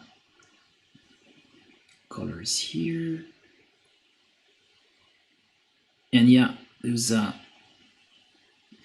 everything is not bad, but yeah, definitely this is very strange, their new interpretation of elves. It's very strange. Definitely not my my cup of tea, but what I liked was the new Keeper of Secrets. I like that model. That one is very nice, and I really like the you know, the horns they gave him, curvy stuff, really nice. But yes, the elves, it's not my shtick. Put some lights here. Maybe it's very difficult to not be out of focus. Yeah, correct it a little.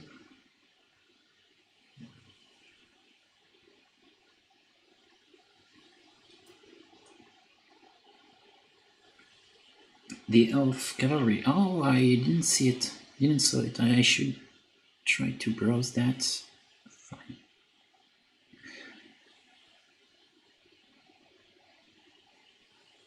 Try to find them. Yeah. Okay.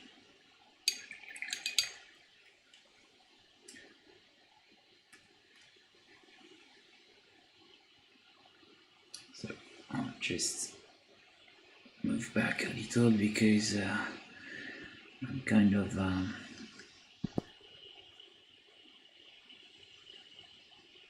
it's very difficult for me. I am, you know, I feel some stiffness in my hands. So yeah.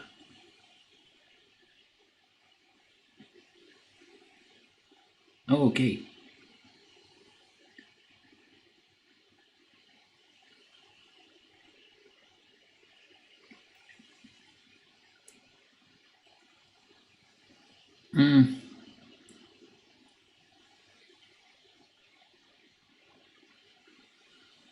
Ah oui. Je sais pas, celle-là, je la connaissais.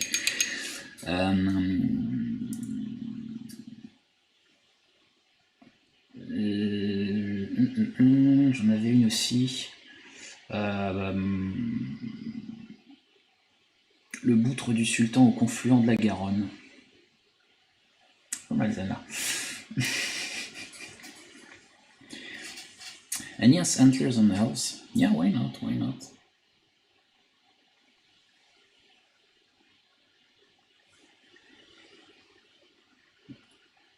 Well, maybe it's an old reference to the you know, the Gaul god Cernunnos. It's depicted with this. It's very interesting.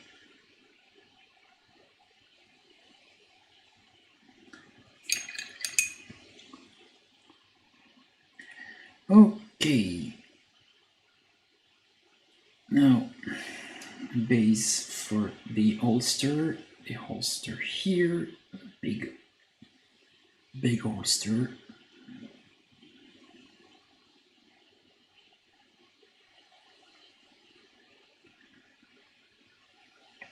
And I'll show you a neat trick to have some texture very easily.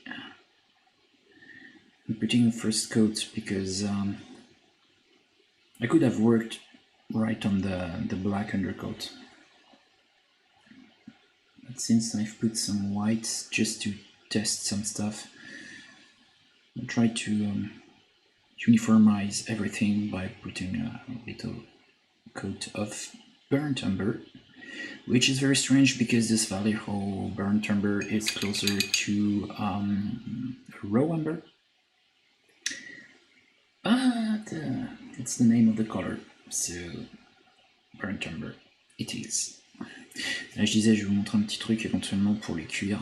J'aurais pu les faire directement sur la sous-couche noire, mais comme j'avais mis du blanc dessus pour tester, enfin j'avais fait des taches blanches pour tester un peu certaines lumières, tout ça, juste pour voir.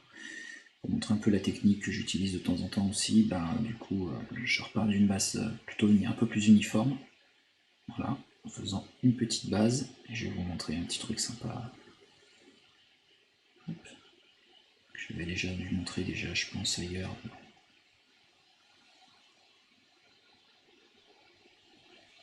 Ok.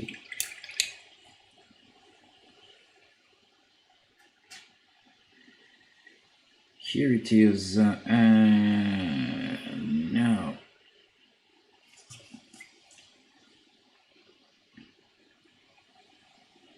Yes, I'm French.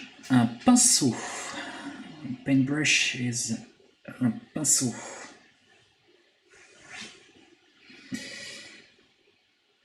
Et oui, je suis un Français. En plus, le pire Français de France. I'm the worst kind of French. French from France. I mean, the worst kind of French speaker.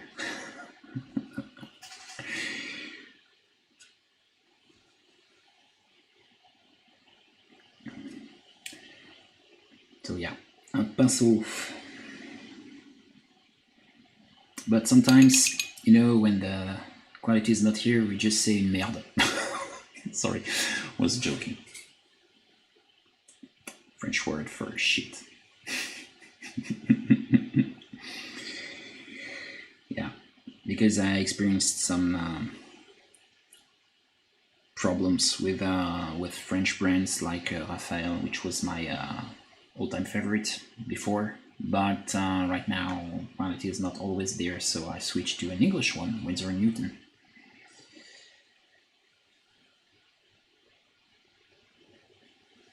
Yeah.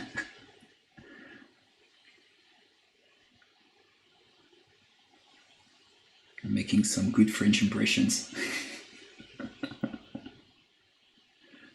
I saw some very nice, very funny videos about some French stuff, you know, like the letter we had, O and E just stick together.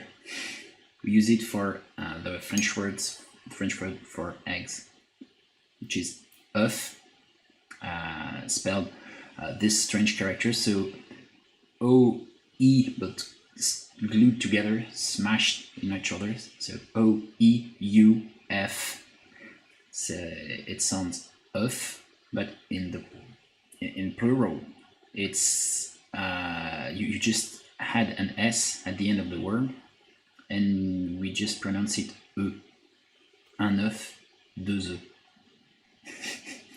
And the guy was just making, you know, some jokes about that, trying to make two characters. One was the personification of a French language, and the other one was the same but for English. And they were arguing because it's just dumb to have a muted F and, you know, a change of pronunciation just by adding an S at the end of the word. Just, yeah, not making any sense. One of the funny stuff with French language. Okay, so I'm taking some of my ivory, but you can use pretty much anything, off-white, white, doesn't matter. And I will just, you know, draw some points and lines here and there, just for having, you know, a scratch aspect. So random lines. So a nice trick, sorry, a neat, I will say, a neat trick to achieve a nice, having a nice, very pointy hand. Oh, actually, oh yeah. And for a Frenchman, the same in English, squirrel. I'm not even sure. I think I slaughtered the word squirrel. It's very difficult. Yeah, actually, yeah. And platypus, ornithorynque. This one is nice too. And yeah, a nice trick is to just add not a lot of water, just a little in that part, the body here of the brush, and I will just put the tip in water just to launch, to help, sorry, the brush to move into the tip here. No, just there. So after that, you need a steady hand, and that can require some training, of course, but it's not very difficult.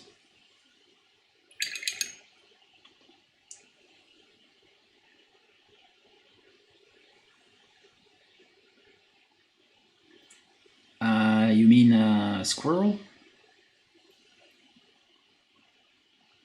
Or ornithorynque? The Greek pronunciation, that's very strange. We always have some ideas of of mimicking French, not French, but I mean accents. But it's with Greek, I can't figure out how to to mimic something, to have some, if I want to make some pseudo Italian impression, yeah, pseudo Russian, yeah, pseudo American, yeah, but Greek I can't. I heard Greek, but I can't. It's very difficult. Don't know why, but it's pretty much impossible for me. Don't know why. Oh yeah, big like a bird and platypus, flat feet. Oh okay, yeah, definitely, yeah. Didn't thought of that before, but yeah. Okay, now I will add some scratches here, and now here, another one there.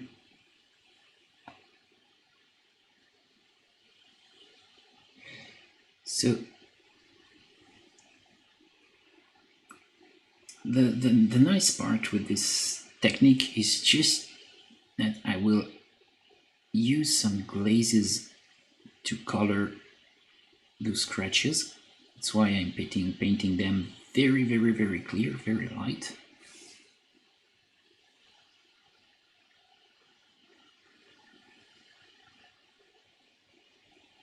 And I will have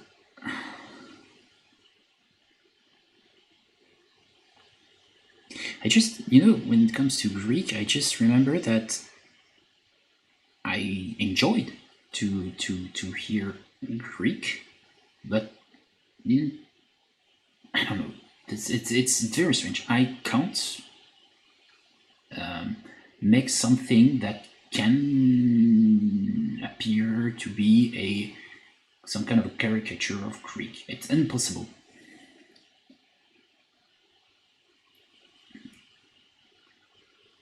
Spellcrow brushes. Oh yeah. Oh, good point.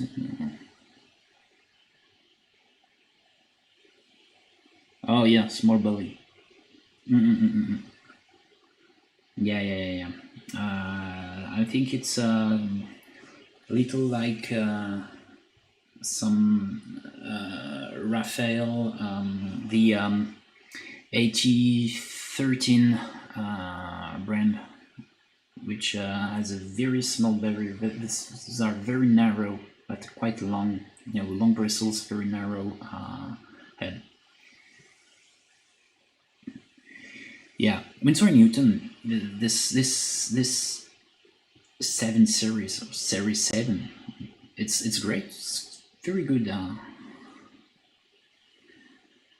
Very good. Very good brushes, and strong, and they can endure a lot. So that here, some scratches here. I need to put some longer scratches on that part. Oh yeah, people confuse Greek with Spanish.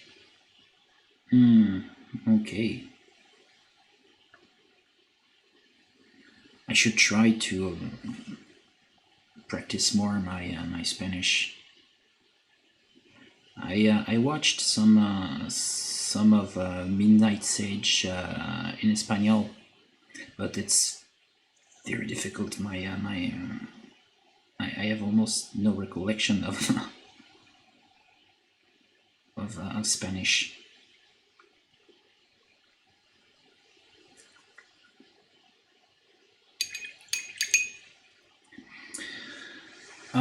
Francois, yes, currently yes. I think I have some Raphaels, even the newer one, because I used to use those, the older Raphaels. I don't know if I have some here just to show you.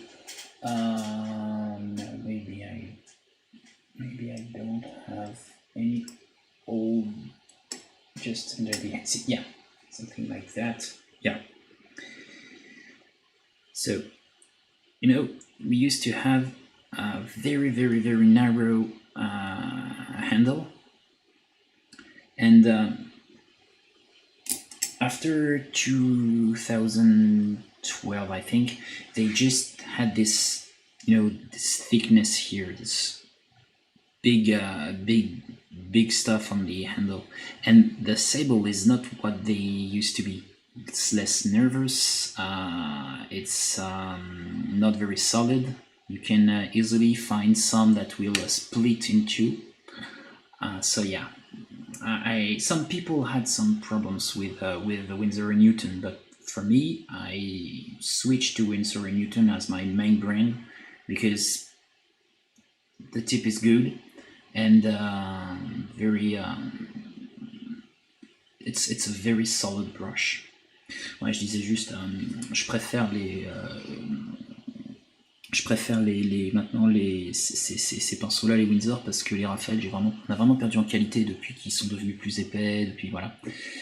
Et ça, c'est vraiment un peu pénible, et du coup, moi j'ai préféré les Raphaël parce qu'ils étaient très nerveux. Et ils étaient plus nerveux d'ailleurs que les Winsor & Newton, mais c'était avant 2012. Je crois que c'est depuis 2012 qu'ils ont un peu changé.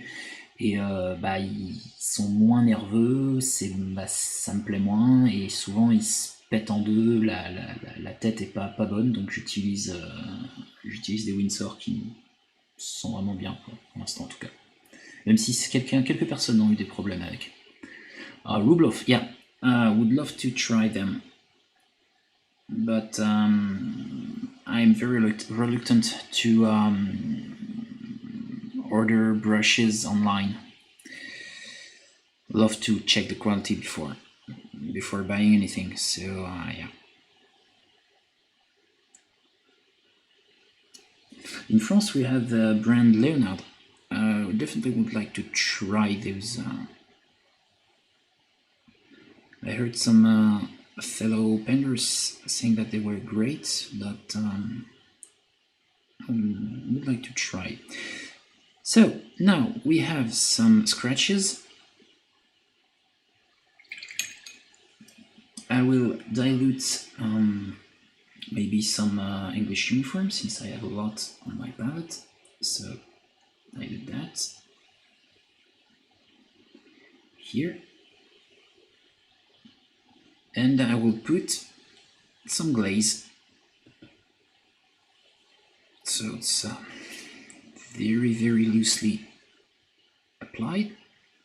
Here, I will just remove what I have, the over application, and this will slightly color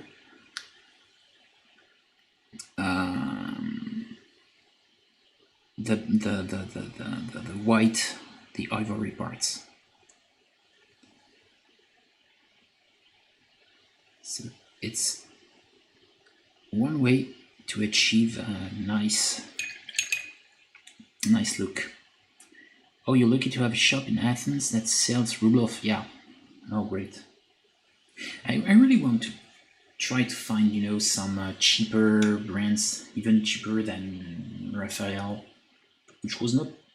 It was pricey, but when they were very good brushes, they were not that pricey. And you know, you had a good ratio between price and quantity. But right now, I definitely would love to have some more dispensable brushes, you know, and if I just use that, and when the tip is cut, just throw it away and that's it. Oh yeah, mini carton brushes. Oh yeah. I see. For my dry brushes, I'm using that. It's the cheapest of the cheapest. It's you know, from Alcampo, call it Auchan, which is you know, the name of mall stores. And here I just cut the thing. It's horsehair, and I just cut the tip here, and I have this, which is very interesting for dry brushing. I'm using it a lot. Oh yeah, Bluff, Russian Kolinsky at the source. Yeah.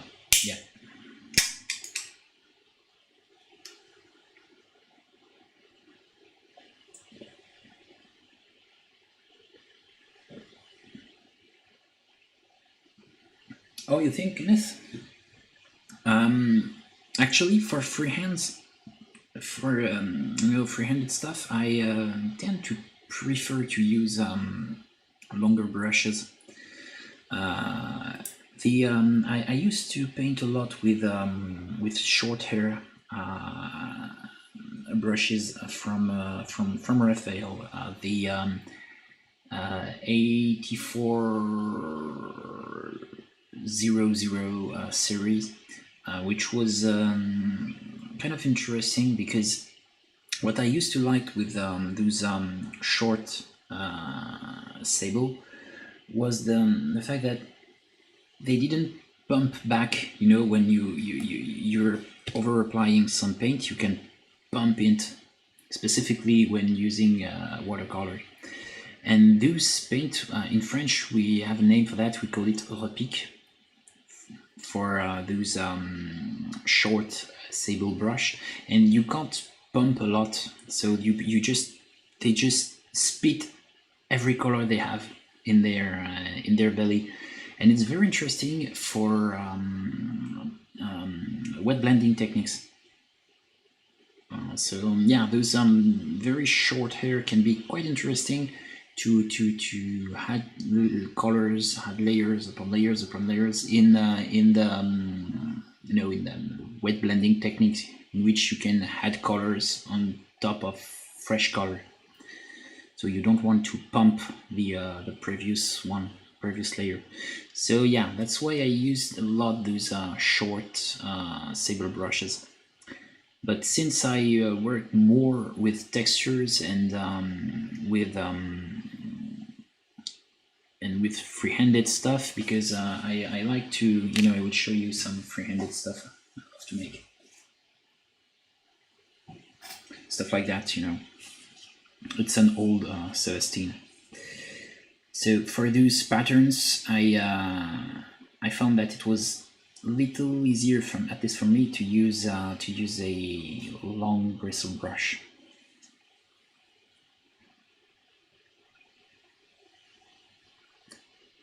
Love that mini, by the way. Or another one, an old stuff I didn't finish, but I think I will never finish it. It was just for trying my hand at freehands. Like that.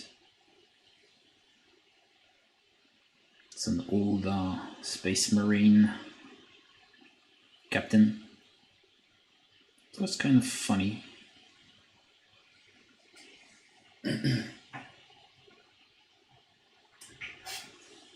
But I painted some freehanded stuff with short bristles, with short sable brush. It's definitely doable. But yeah, since I rediscovered the longer brushes, I tend to prefer.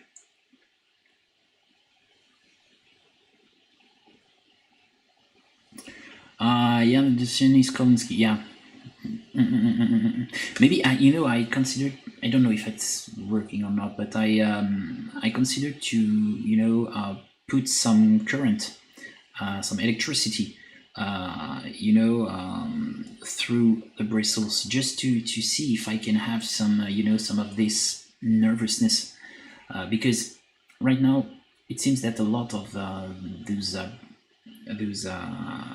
Kolinsky hairs are just gathered, and they are no longer killing the animal, and I don't know if it's that, but I think that the nervosity was at least partially due to the fact that maybe they used to kill the animal with electricity to shorten shorten the awful part.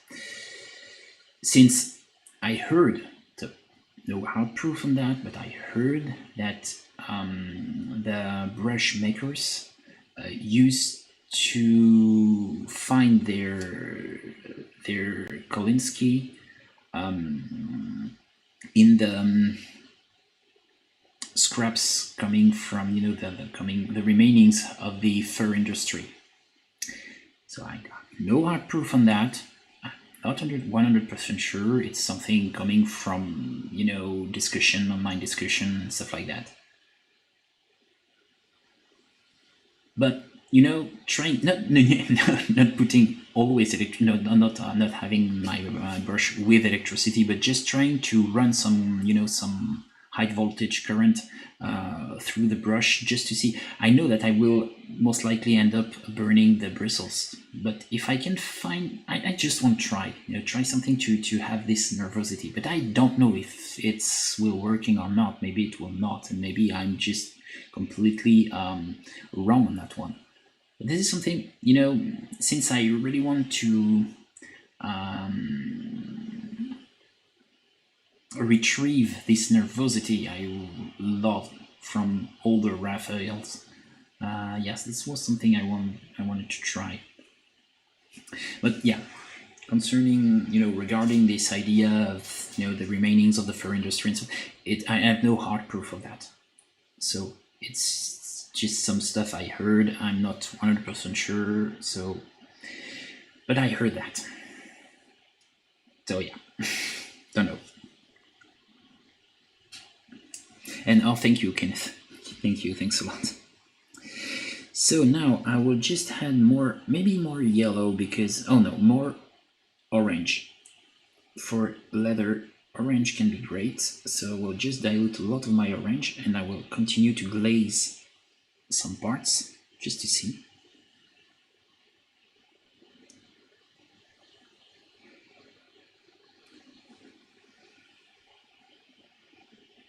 Yeah.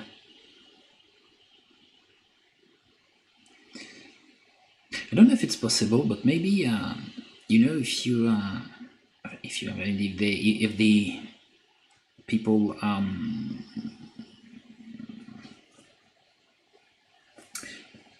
who worked in the sorry Kathleen, yeah, of those animals, those Kolinsky. Maybe it's possible to, I don't know, cultivate, their cultivate follicles would be great. You had some kind of a field, small field of follicles just cultivated and growing hair. Just had to recover. Don't know. It could be great. Don't know if it's possible. So put some lights here, another layer, and now I will use some black just to enhance some parts. So I have my black here.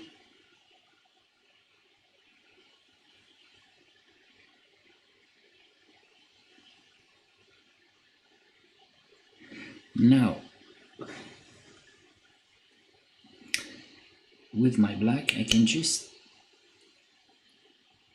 you just have to wait that everything to be dried. Yeah, that's it. And I will just add some dark lines, not everywhere, but just a few.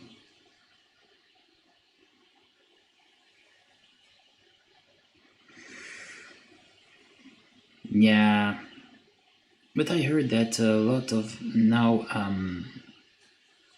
a lot of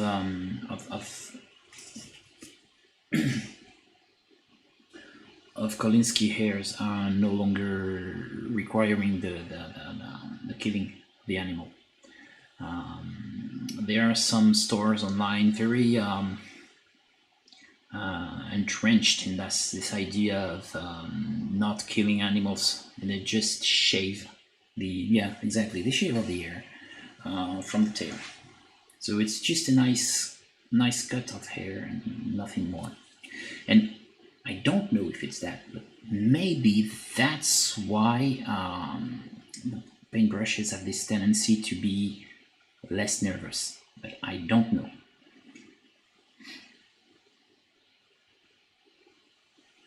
So right now, it seems that they are no longer killing animals from making brushes.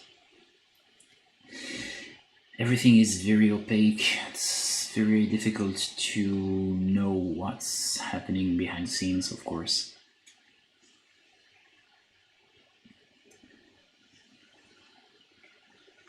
The only thing I know is that if I can't have some natural bristles, I most likely couldn't paint, because most of the time when I try to use but hair, yeah, to use some some synthetic brushes like that one, it's quite good. It's Raphael Cairel, but the problem is, the thing is, the tip is crooked. It's not, you can't really see it, but yeah, you can see it here. It's crooked, and it's absolutely unworkable for me. I can't work with that. And the problem is that this thing occurred within 15 minutes of use. So I would most likely have to change my brush every 15 minutes if I had to paint with that type of brush.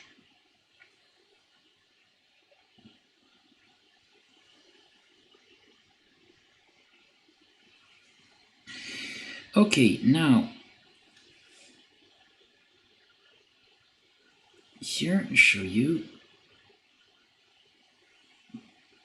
nice line of black.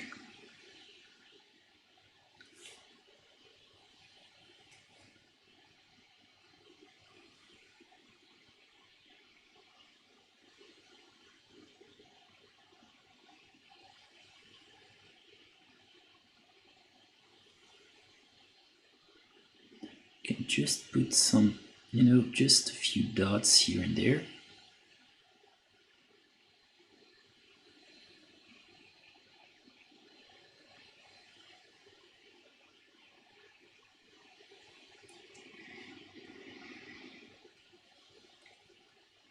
Yeah, hook tip, exactly. And it's something. It's yeah. I can't work. This is the main problem I have, because if a manufacturer ever comes with a perfectly usable synthetic brush, I can switch. That's not a problem. If something is very good, very usable, with a nice tip and good paint flow and good water retention, great. Would love to use that. Coming at decent price. I mean, if the thing is $100, 100 euros, no. But if it's maybe even something like 20 euros or $20, yeah, I can definitely use that, and I will switch. But right now, synthetic brushes are absolutely a no-go for me.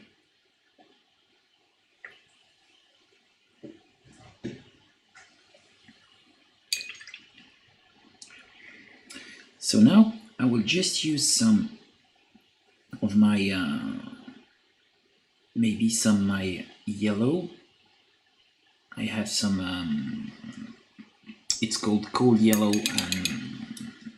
In French, we call it cream yellow. It's the name of the paint. And now I will just try to make some of those scratches pop, but they're they're for the most part they are here and they have been drawn. But I can just highlight them, some of them, like that.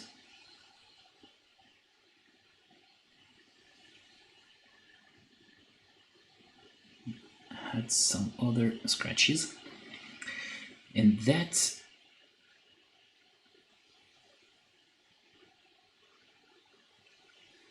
will be almost the end of our effects here on that holster.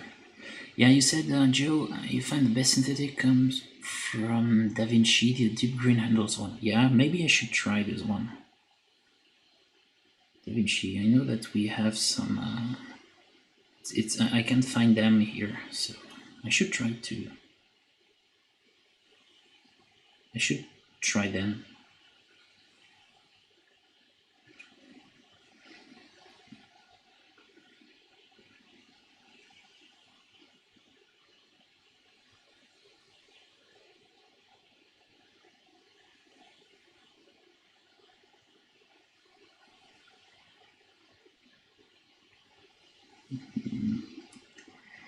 But I really love the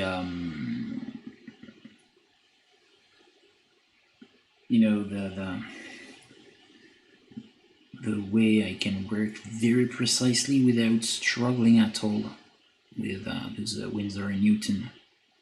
It's very good brushes. I love it. Yeah.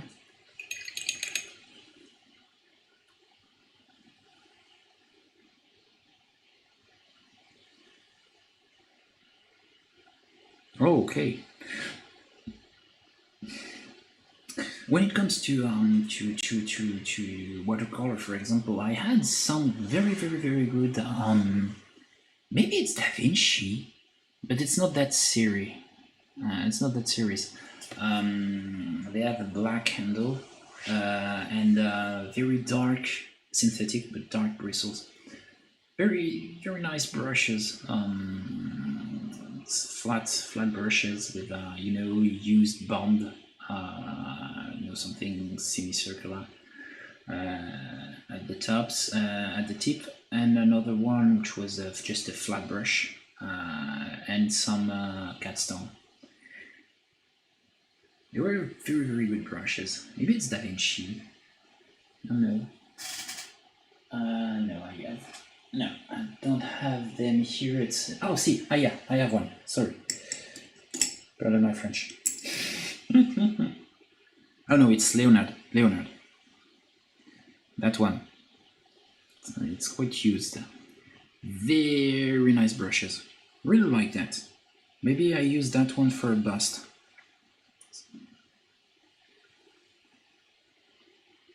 Very cheap and kind of good.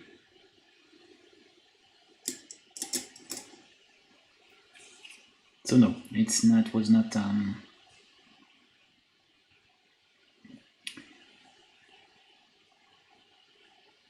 It was not Da Vinci. It was Leonard. Oh yeah, you think best point in synthetics? Yeah, about Da Vinci deep green handles. I will try to find that. Deep green handles. So now I will just add some black here to maybe put some black on that, on those details. I will paint them some kind of golden stuff. I think this will be good here. And also I will show you another thing. I will add some colors in the shadows. So I think I will use some.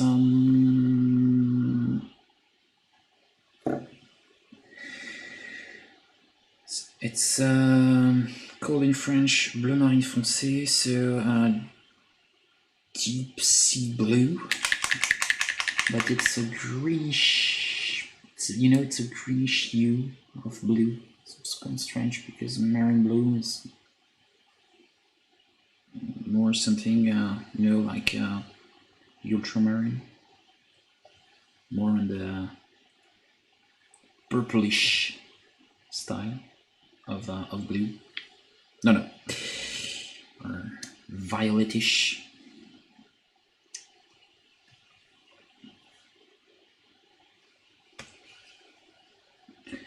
And I will put that in a mix with my burnt umber. Here I'm mixing that with burnt umber and with a little bit of black to correct the value.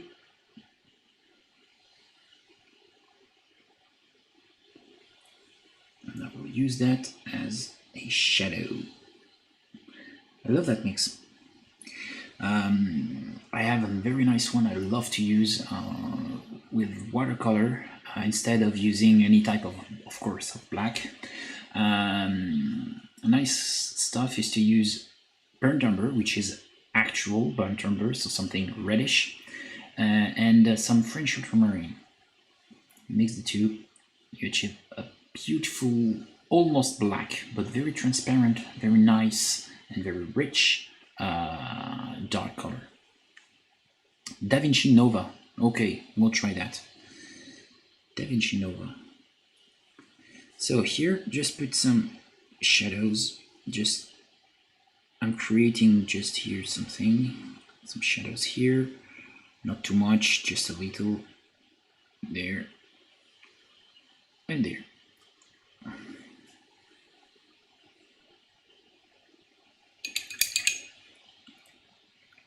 Now we'll continue black.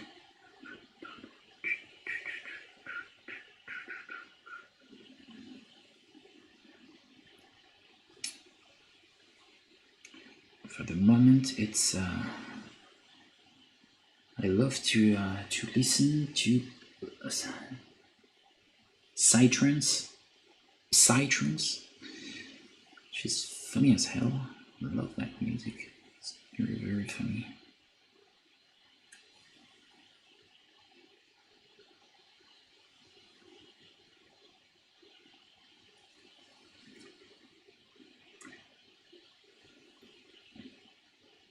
Oh, you use Payne's Gray.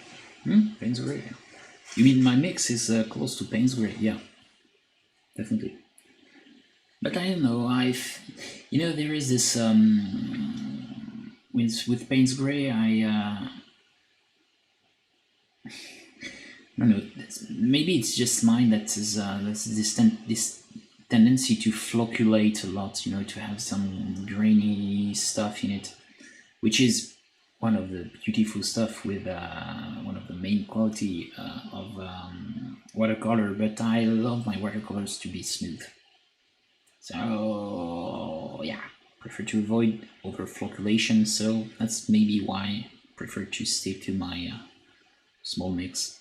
No, I'm not truly watercolorist, just using that from time to time, but that's it.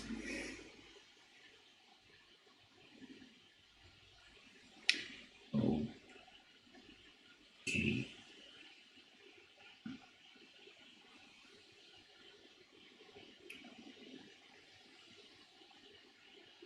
There, and now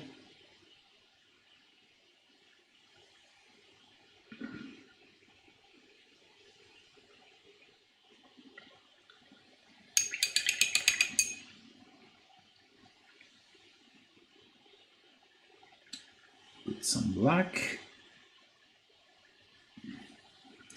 on that other tooth. Don't know if it's meant to be a tooth.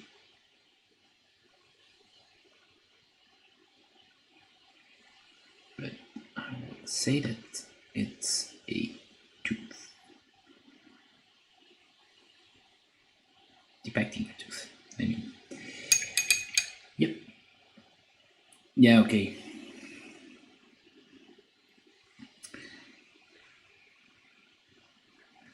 Should try to do more watercolors. I love that. I love to make some comic book stuff colored with the watercolors. Something I used to love.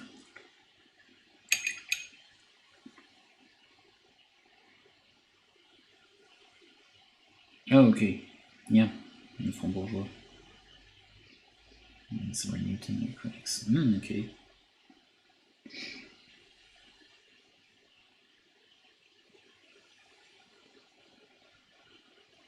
Nice noise base here. That's it.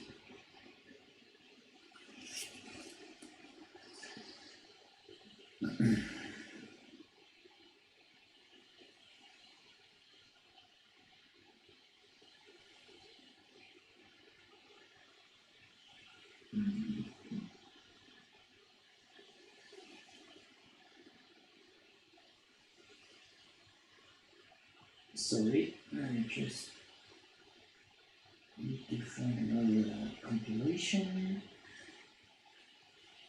That one.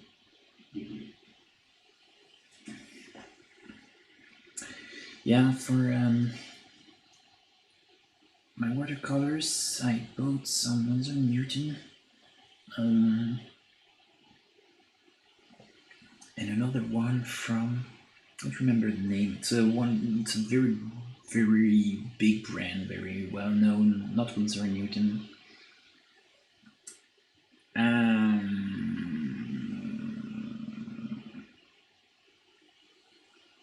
Sorry, can't remember. Yeah, I can't remember. No. Oh, my watercolors are in the other room. It's, I don't know why I think it's Gearstagger, but I don't think it's Gearstagger. I think it's another one. Oh, I can't remember.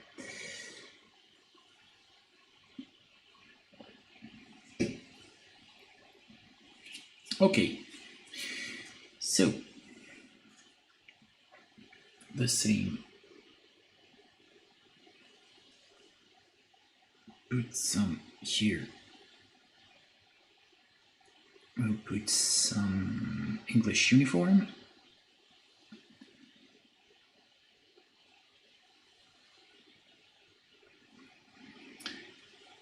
some Japanese uniform.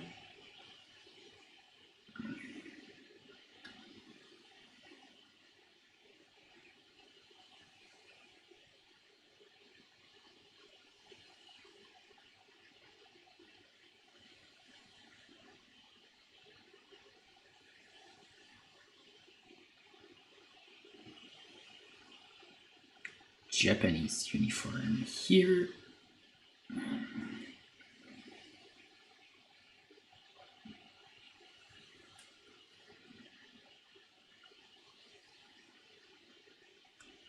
And here.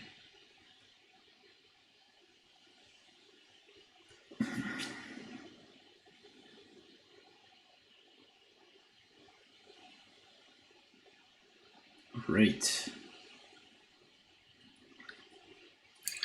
And now, since we're closer to the center, I will add some more yellow here. Called yellow. Add some saturation.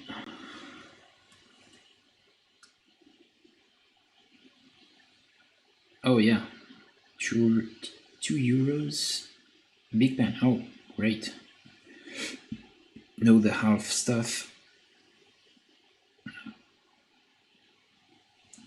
Use half pens.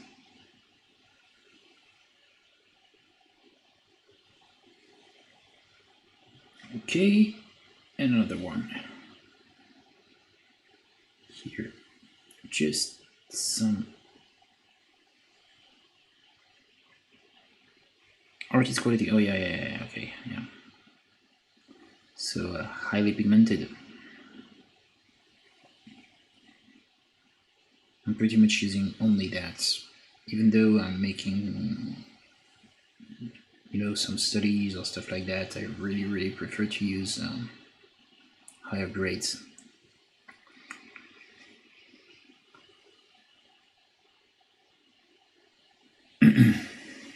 Yeah.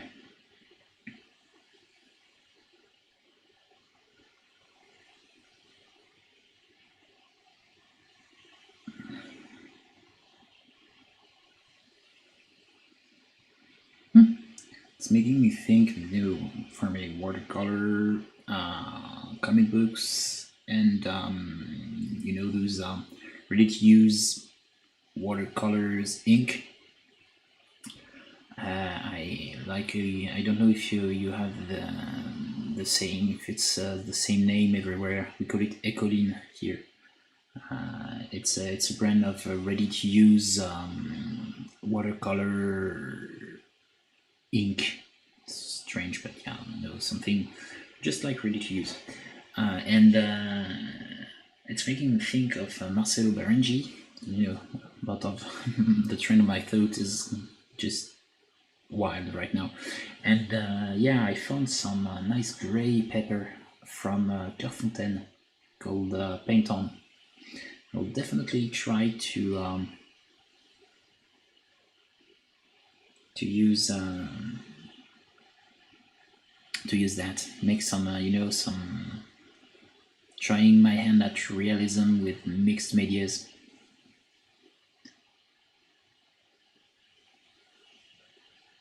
Oh, honey best. Yeah, like Scenery. Yes, I bought some.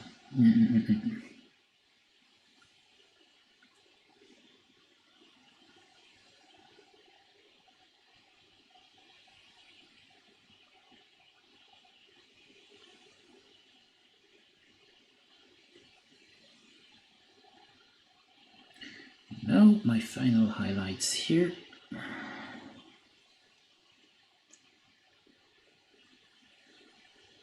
Some here, there.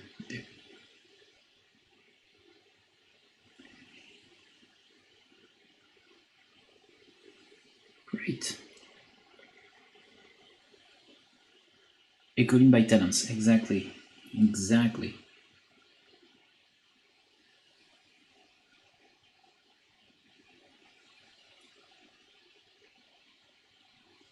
But I heard that they were very, I think it's fugitive, not light fast, not very durable. they're just vanished, not very UV resistant. So this is something I don't really like. Yeah, of course they're not waterproofs. Oh yeah, FW inks are great, and also it's pretty much the same thing.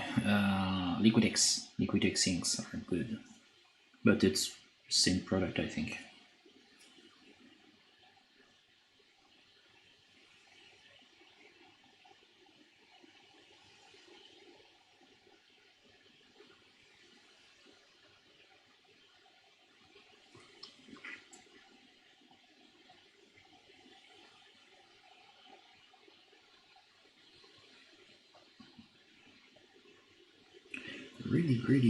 Really like this way of, painting slash chatting, because the work is basically getting done all by itself. It's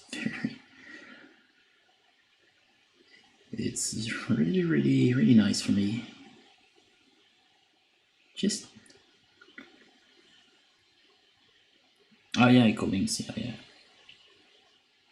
I know that Marcelo Barangi is using them, and very first steps of his drawings, his hyper realistic drawings, just for blocking, those big shapes of colors. But it's just for the sake of making a rough, and is after that over refining it. So I don't even think we can see some Ecoline under all the layers he's heading. So here I will just glaze with just a little yellow. Just glaze that because I want to increase the contrast between this golden bronze part and leather. Add some yellow here.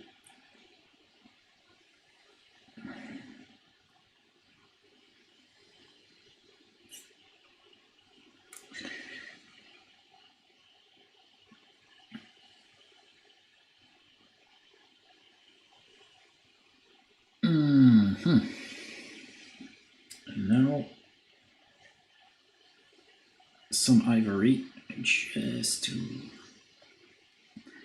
add some sparkles, maybe there. And let's write it. Other one that hits here.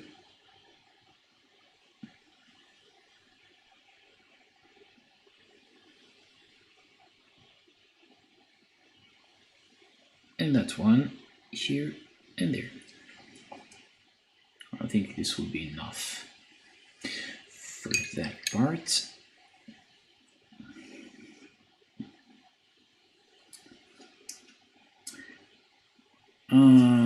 Since I just want to change a little, I will paint those ammos here.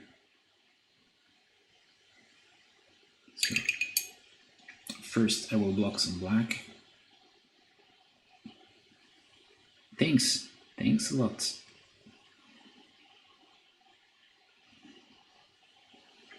Textures on very small models like that is kind of very fast process, but if I have to paint Zeus or Penthesilea, this will not be the same. I can tell you, this will take hours.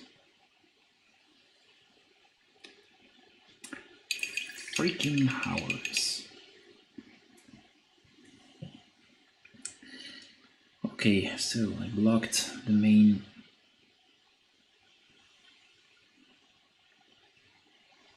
parts here. Just need to have black pretty much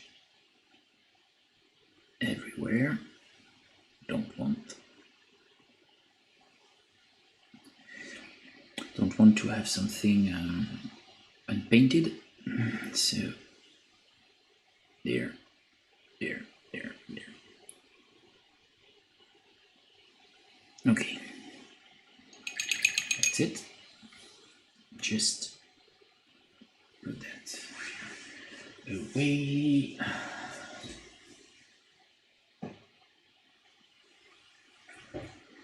I'll also repaint this model. I'll have to. It's just the beginning, but it was not that bad. I made here. This will be pretty much impossible to have a very big close-up, but I put some of them, some close-ups. My Facebook close-up of that face. I really like the way Games Workshop is sculpting faces. A lot of people assume that they are not able to sculpt female faces, but the problem is not the sculpture. It's definitely the painting. Because I think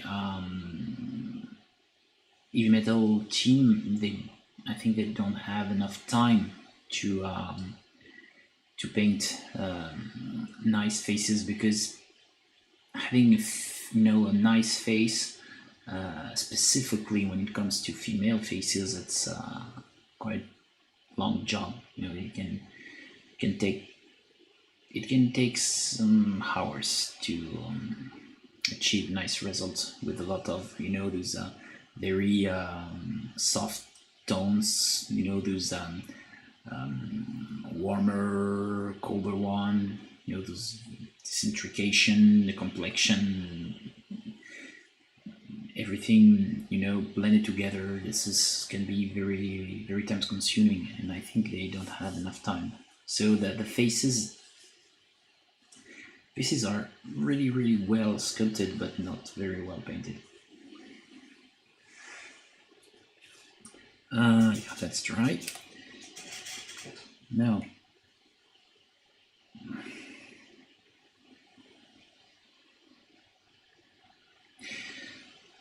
the Heavy Metal team, they're very good painters, so I think it's just a matter of time, not a matter of experience or talent or anything like that, because obviously they're very good, very good.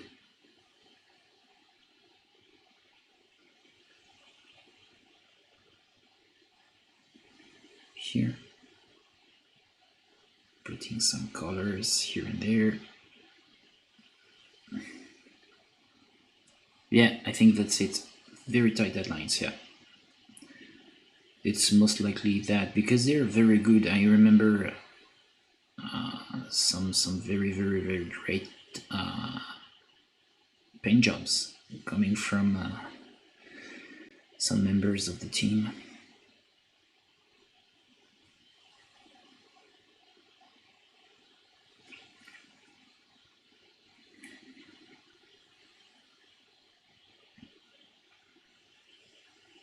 Great. Okay. So now I'll just work very loosely and quite fast with my English uniform. Put another line here.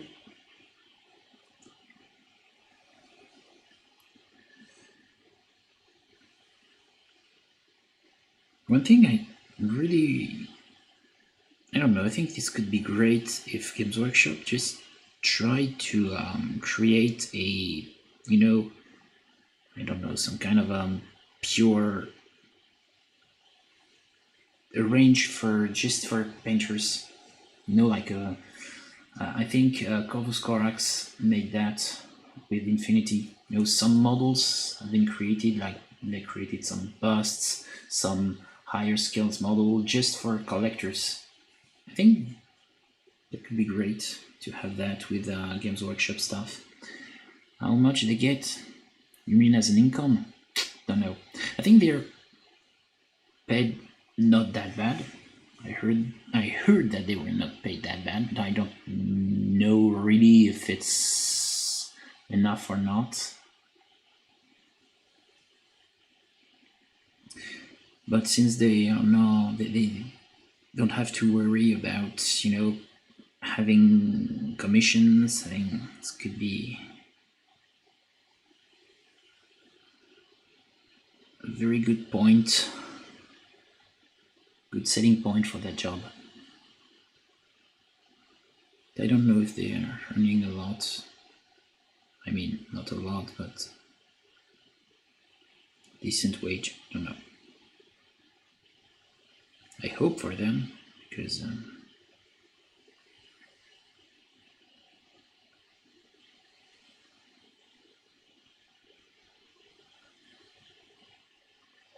okay.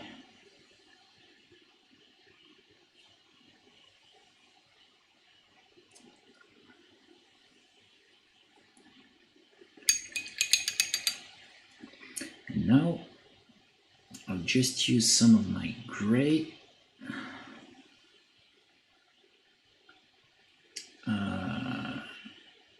Japanese uniform. Gray. And that's okay. So I'm just creating another. Ok, bye François. Salut François. Et merci d'être passé. C'était bien gentil. Ça fait toujours plaisir.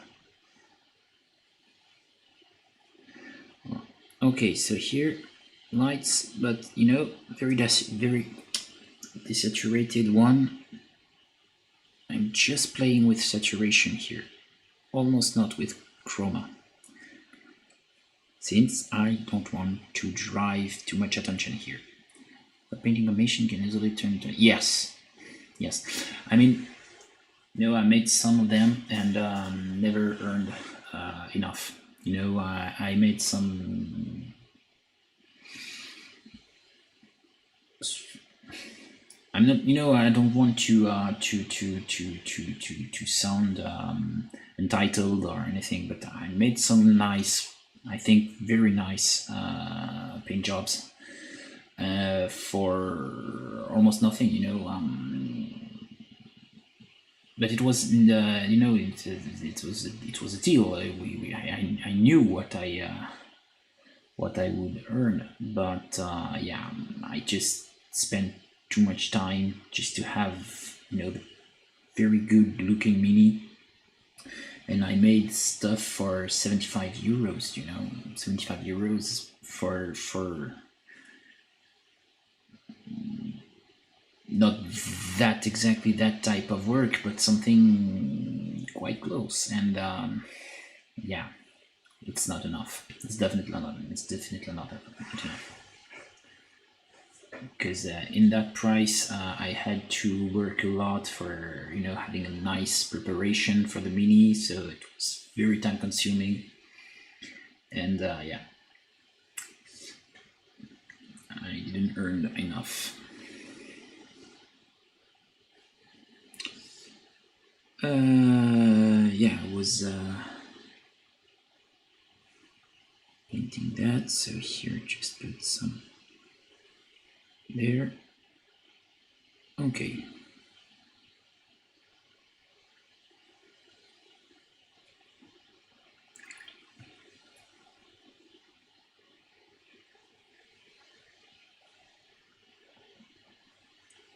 Right now, I would love to make, you know, some commissions, but for only for display models, absolutely not for gaming stuff. I would love to paint, you know, models from any type of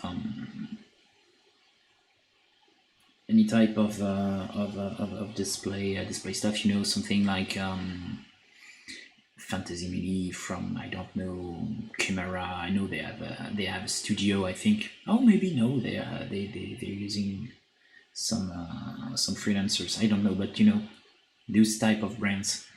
Picasso, Alexandros, not because it's Alexandre Cortina and he's best painter you can ever imagine for his brand, but you know, some brands like that I would love to paint for this type of brands or smaller ones.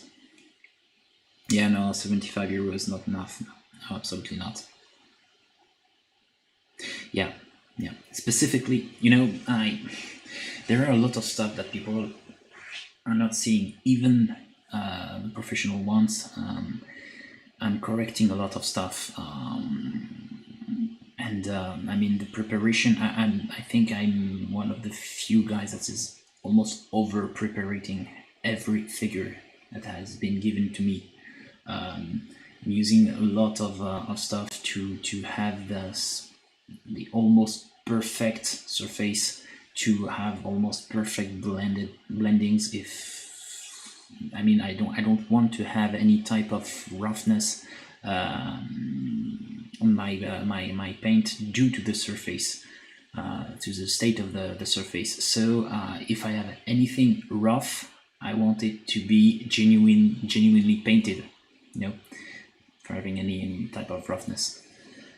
So yeah, and it's definitely almost a work in itself, and I can't help myself. I need to do this type of work. So I would have to charge a lot much if I wanted to have a decent living with painting minis. Here we'll just put some grays for the head of the ammo. Nice highlight here.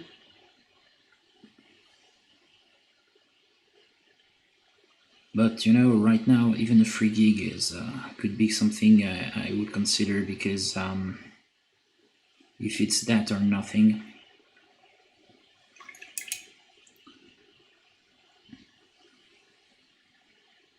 Yeah. Oh yeah, you had some offers. Yeah.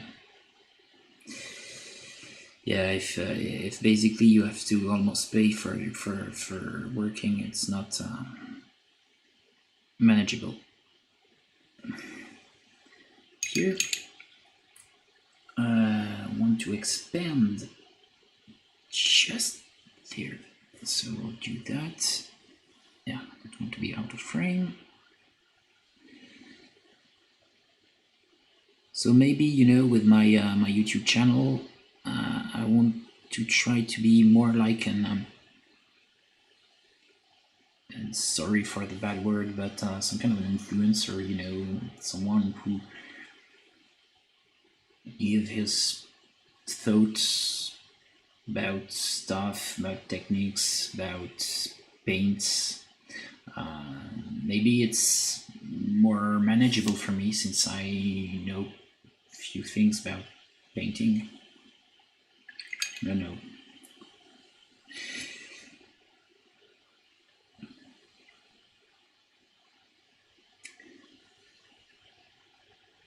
But yeah, that's so sometimes very discouraging, because I pretty much gave everything to the miniature painting stuff. I really I can't even imagine to do something else, but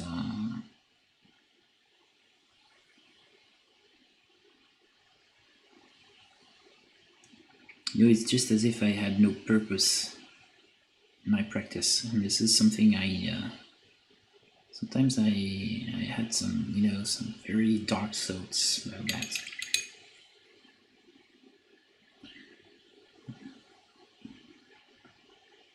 But hey, I think we're all the same here. It's sometimes difficult to keep up with our choices. I don't know.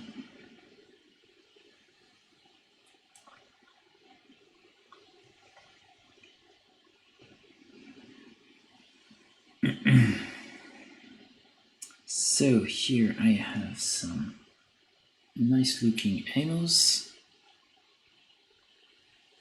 Here, just put some lights there.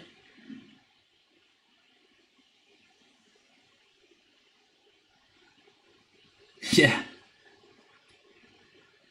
exactly. Yeah.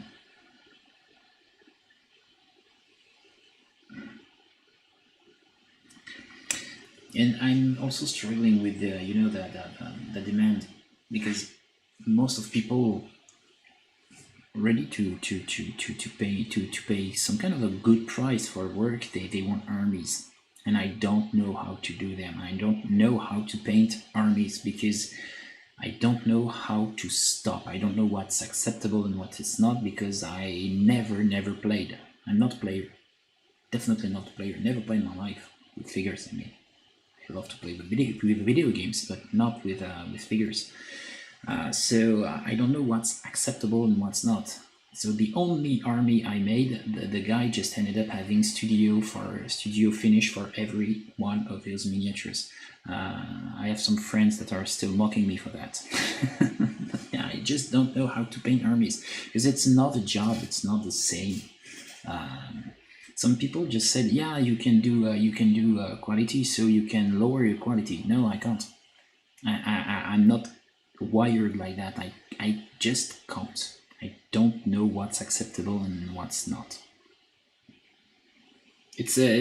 I know that it sounds stupid, maybe, but so I can't paint armies, and most of people want that.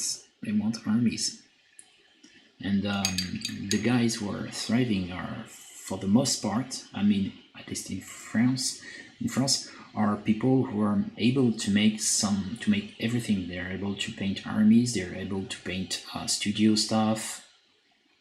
And the only problem I have is just I can't paint armies, so I just can't paint some studio stuff. High quality studio. You can put your nose on my miniatures, and you will still discover some details, some stuff. This is the way I'm thinking painting. I can't paint another way. Just can't. It's just impossible for me.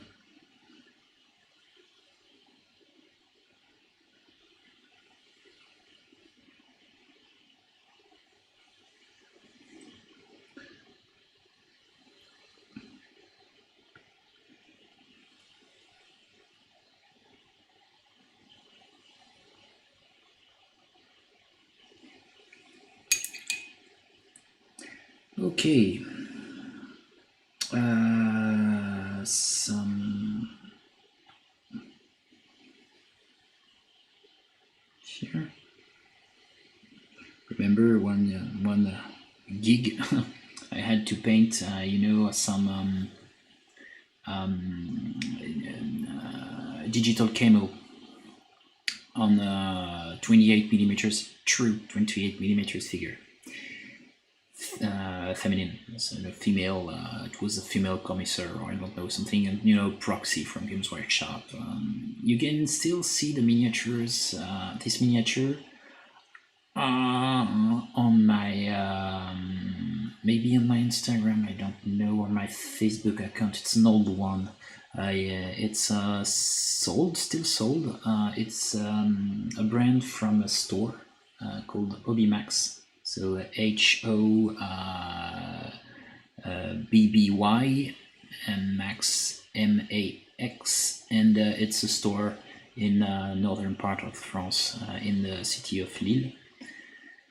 And they had a small range of miniatures made by themselves, and I painted some of their studio stuff.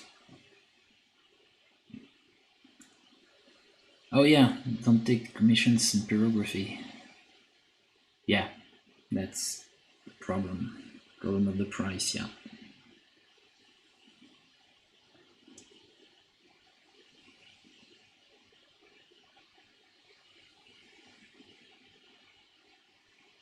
But it's, I just went in a store, an art supply store a few days ago, and talked with the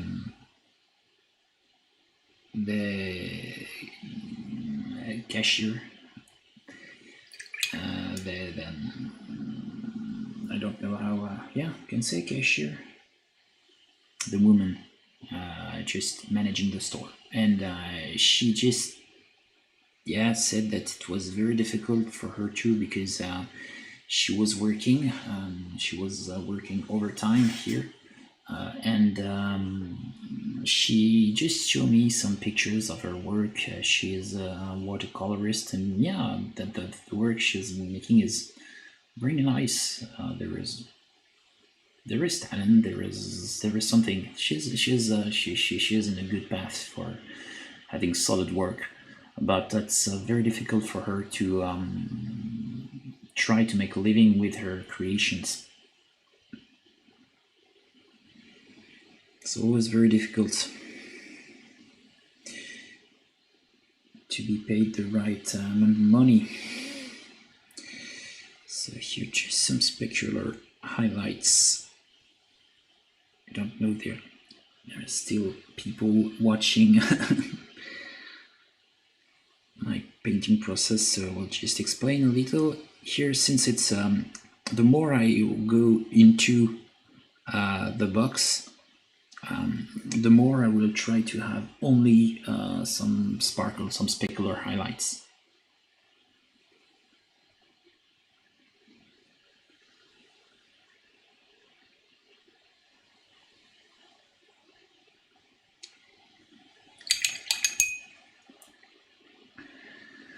Yeah.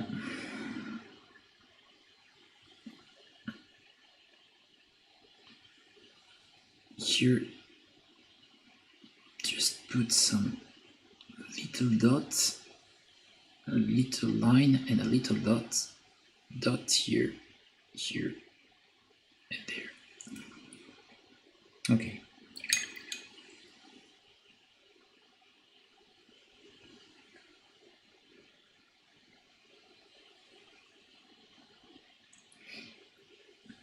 But maybe I should try to paint live some, some smaller brand stuff. I had some stuff from Big Chats Creatives or from Mr. Limini, because I know that those guys, they will most likely, give me a shout out if I'm painting something from their brands. And I know that a guy like Alexandre Cortina will share my work if I'm working on, on one of Alexandro's models. But I always, I have this fear of losing or not having people watching if I'm painting something not Games Workshop. But I think it's pretty stupid. I should try to paint other stuff.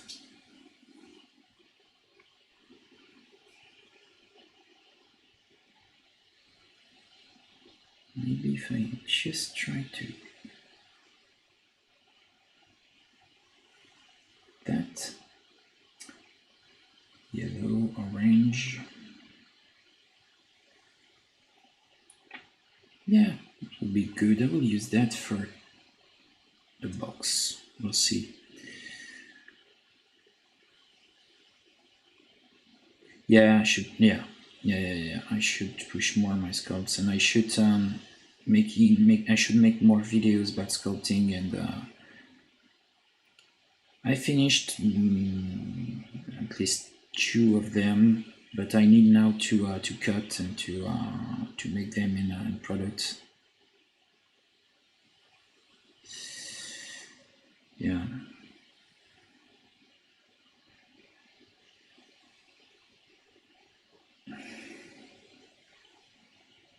Yeah. I tried to I reached Squidmar. The guy is one of the sweetest person you can imagine. I mean, the guy just answered me. He's a YouTuber with more than 200,000 people subscribed to his channel, and I'm nobody for this guy. And just answered me, and very nice guy, very nice guy. So maybe I should try to finish that and maybe reach also Miniac or other guys like that and give them some of my miniatures, just like that as a gift if they want to paint one for their channels. I don't know. I also consider to make some fan arts from Cyberfrog, making nice fan art and see if it's shared by Uncle E or not.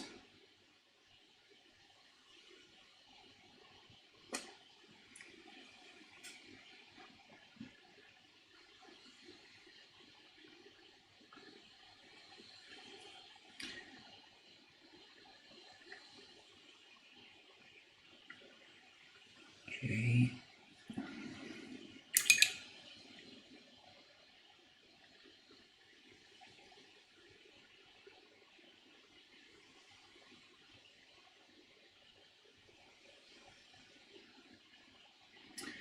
And yeah, maybe it's not a good move to try to use the Comics Gate, because I don't want to be cancelled, at least not too much and not too early.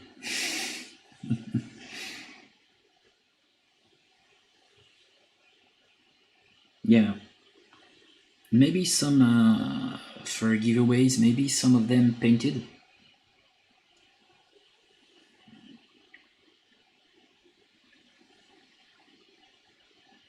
I know that Banshee, Alfonso, it's Alfonso. There are two Giraldes. I think it's Alfonso. Made that with some of his work with his anonymous busts. He gave or sold some painted version with his hashtag F smoothness. I was not a big fan of the hashtag. The approach is nice because it's interesting in painting to use more opaque and more visible brushstrokes. It's very interesting, but I don't like slogans. It's not my stuff. But I can't deny the guy knows how to market himself, at least for a figure painter.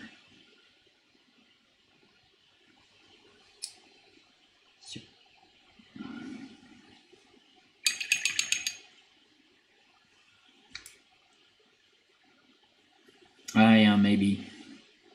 Yeah, it's possible.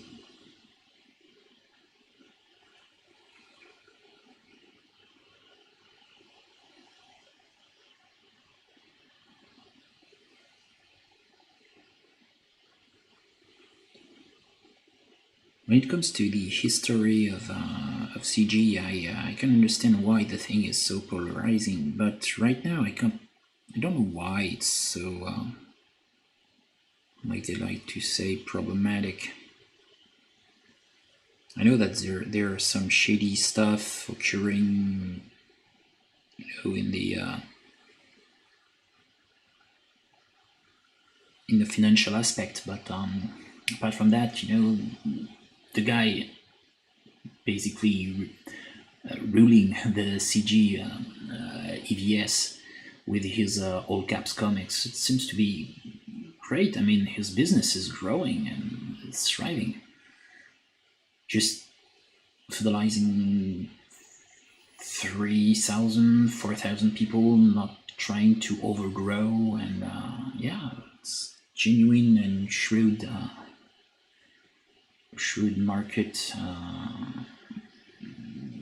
management. Oh yeah, Marco Frenzoni. Yeah. Can try to give them.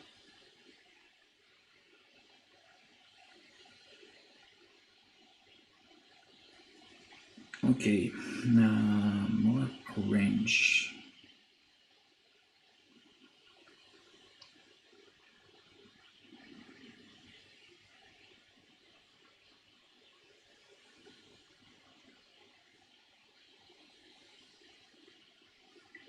Yeah, will try to do that, making some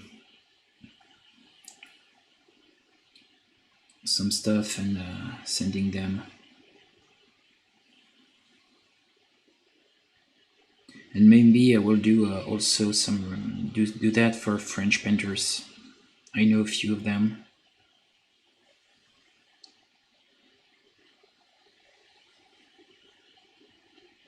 Which is very strange. I know that some people follow, know, and like my work, but it's just as if I was some kind of shunned. I don't know. It's strange. Maybe it's because I'm making a lot of my live stream in English, but yeah, sometimes I have this impression of being shunned by, don't know, platforms or not people, but yeah, that's strange. Just I know for sure that some people know who I am, know my work, like my work, and are, I don't say fan, no, but they are interested in my way of explaining stuff and talking about stuff, and but it's very strangely, I think it's kind of weird, but my social networks are not truly thriving. I think this will get better if I'm more dedicated, but sometimes it's a struggle. Yeah, I thought of a price range. Yeah, I think for my busts, I will try to seek something like 25, 30 euros. I don't want to charge too much, but not too little, of course. And I will not give them away apart from for some selected people. But yeah, so something like 25 or 30 euros. I think this will be good.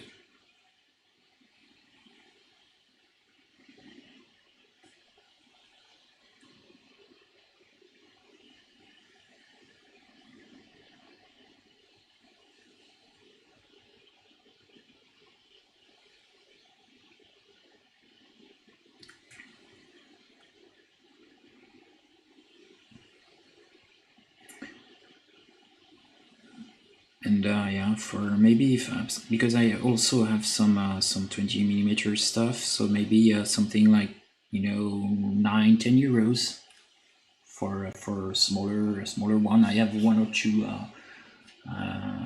nice little girls. Maybe too cheap, but since I'm not very known, I'm kind of reluctant to charge too much. I fear to charge too much. So I know that some other sculptors created their brands with busts and stuff like that, and they're selling with this type of price, So maybe I think 30 euros, but not a lot over that, because I'm kind of scared to deter people from buying if I'm too expensive.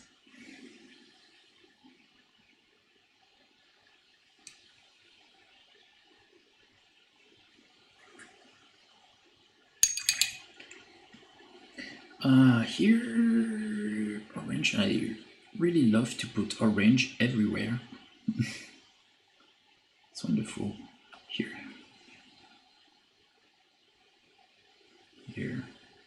it is. Here.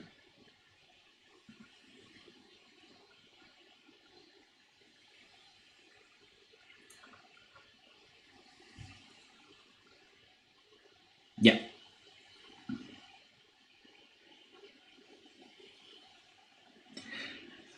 Yeah, for the packaging,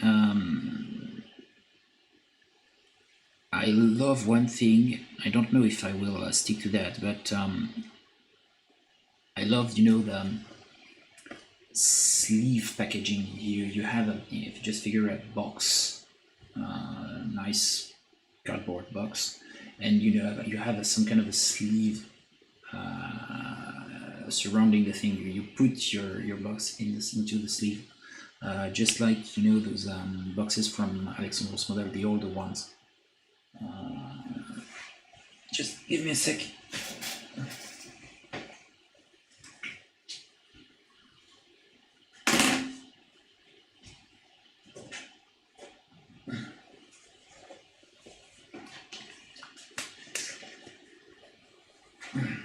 Sorry.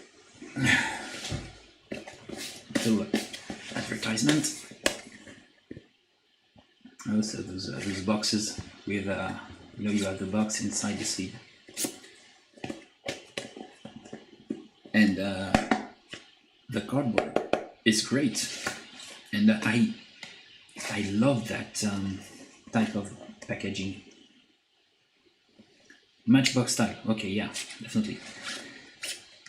And that's something, because in French we say manchon, so like manche. And that's type of box. I love that type of box.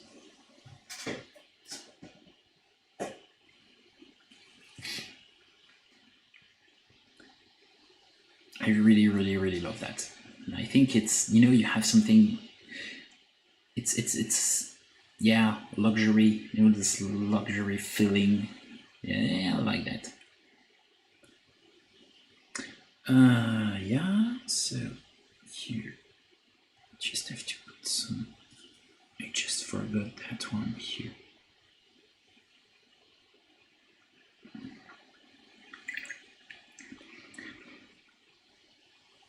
Okay. So yeah, I've just thought a little about packaging and how I could pack my minis.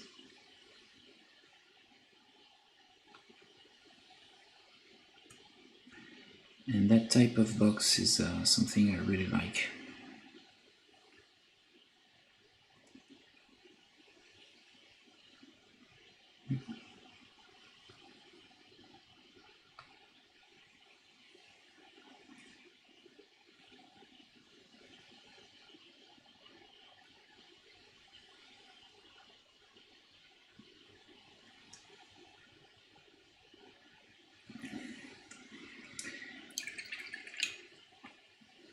But maybe it's a little too much.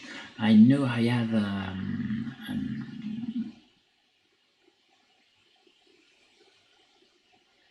oh yeah, can be pricey. Yeah, that's true. And but I have a friend of mine who's a graphic designer, and she has a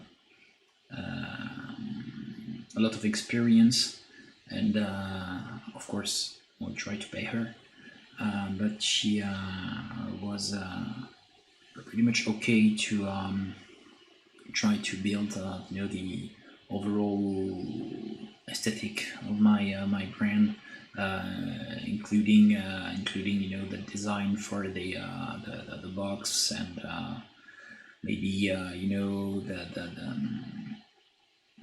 the overall design, where to put those legal mentions and stuff like that.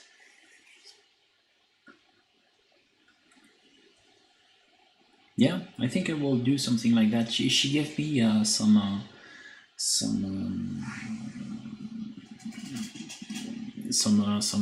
addresses, some websites to browse, and to just to find the right offer, something that is already existing, and I will just have to order a certain amount of, and just stick the picture.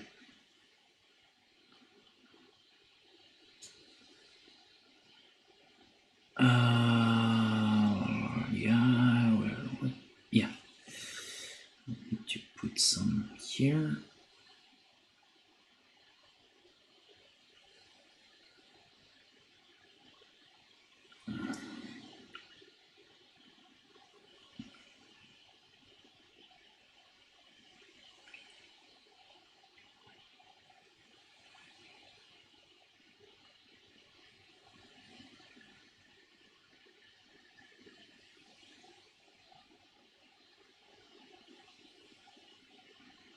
Yeah, I saw that, yes.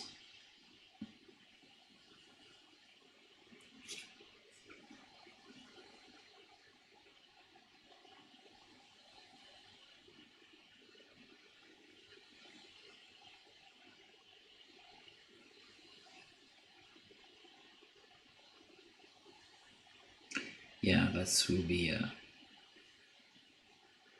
very, very difficult to go through those shenanigans of knowing if it's worthing the price to buy more boxes, even though I don't plan to sell a lot of figures, but maybe I will use that or not. I know that in this management of stuff, it can be very, very difficult to find a good balance. And I have to say, some kind of dreading to reach that part. Just a creative.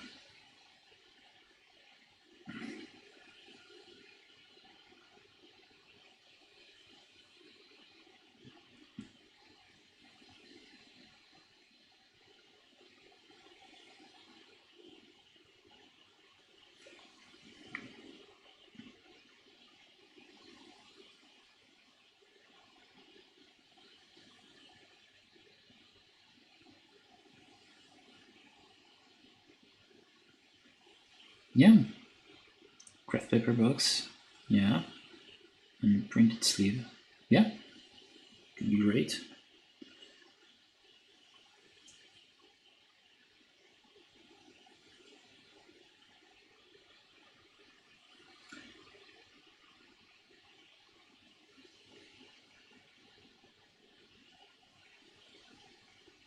Something that can be sturdy enough to endure overseas traveling. I know for sure that some people seems to be interested by my stuff, even in the United States. So don't know if this will end up with an actual purchase, but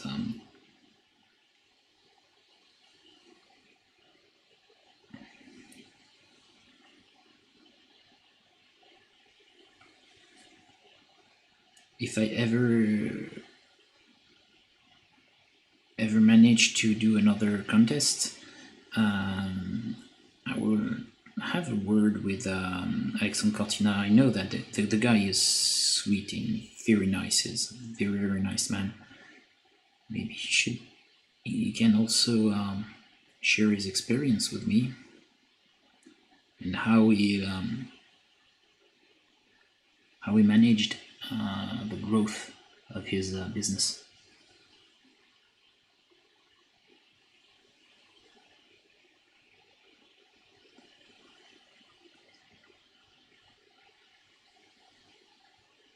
Yeah, that's the way you packed your brain, because you said that your miniature brand was doing great. In another live stream, I remember that you had some health issues, but coming at a very bad time because your business was growing. Printed digitally, yeah. Digital printing, allowing a small tirage. Yeah.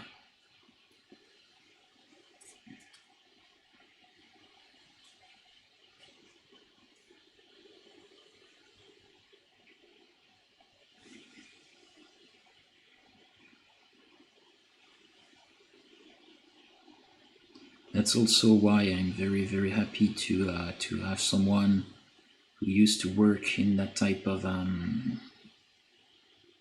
domain, because she explained some stuff along those lines. I had some informal discussion with her.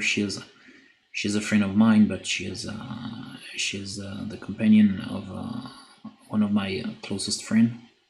But I consider her to be a friend right now because she's very sweet, very nice, very very nice character, and she was not going in depth like you, but yeah, she just explained. She began to explain some stuff about that because she was very used to such thing. She works for a lot of various businesses, and it's very comforting to know that I'm not fully alone in that process.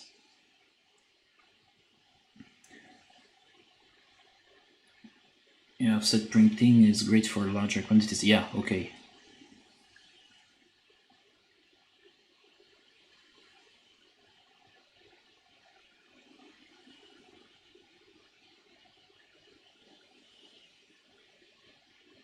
Ah, yeah, that's very clever. You can save normally by printing two colors plus white on the paper. Oh yeah.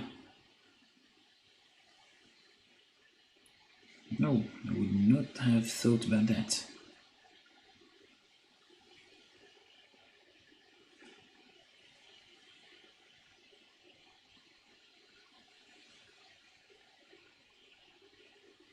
Should buy some Pantone color charts.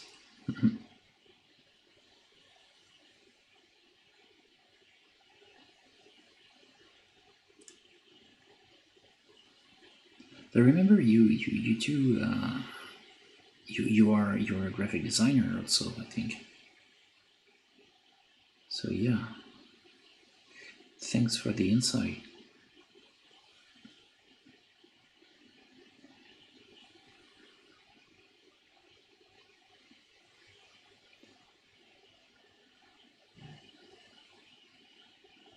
Okay.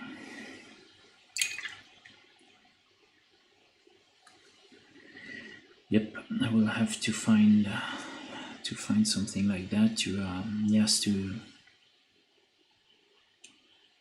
cut the costs.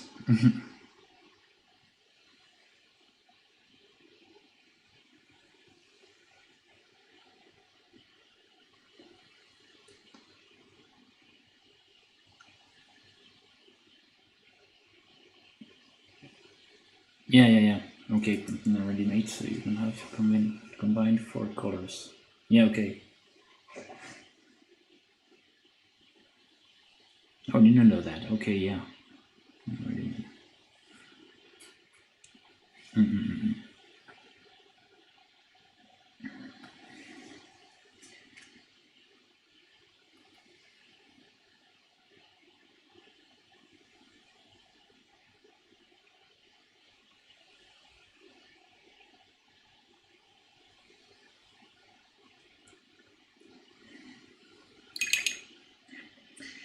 Yep.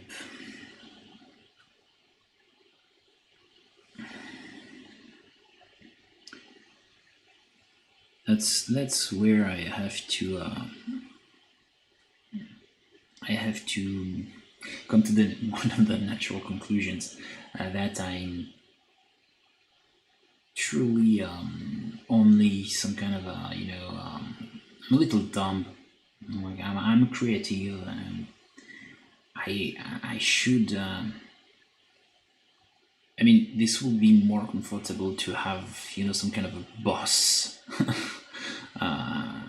just above me because I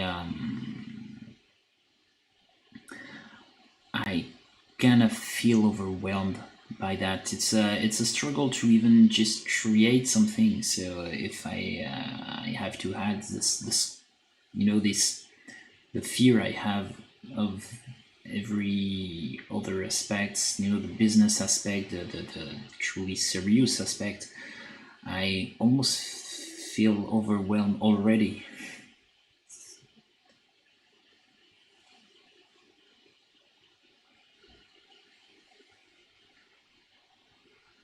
Yeah, maybe, yeah. Making at least for some of them, if I have not too much orders to manage, I can. I know that some people are making some wooden boxes.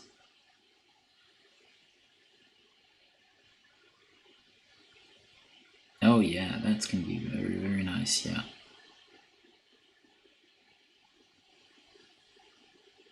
Using yeah, some kind of luxury identity. Yep, definitely. It'd be great.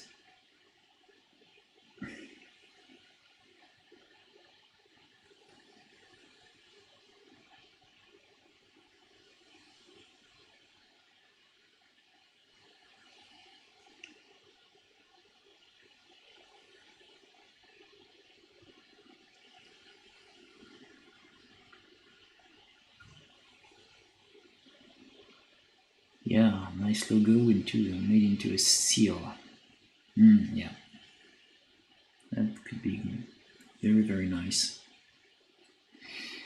Yeah.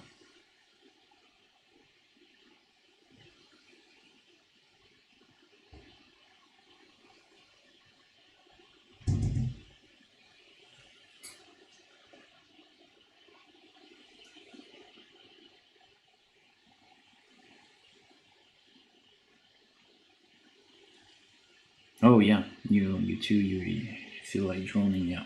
And I don't. I think it's because I don't have enough background in the creative industries, but to just create something, it's very time consuming. I saw some some, I can say, colleagues of mine, fellow sculptors. They are working and they're doing some very good stuff. Not perfect, but they manage to finish something and to sell it, and it's good, and that's it. And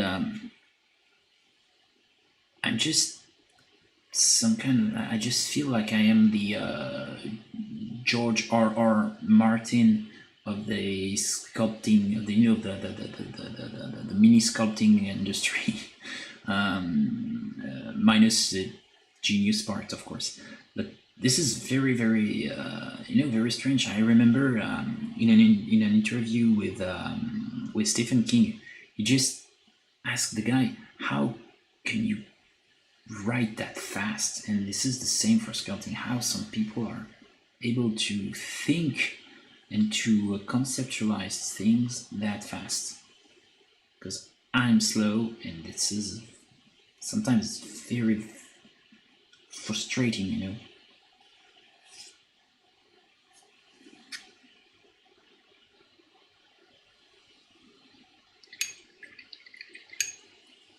Yeah, and your weakness into a style works a lot. Yeah, should try to find that, to find how to make that.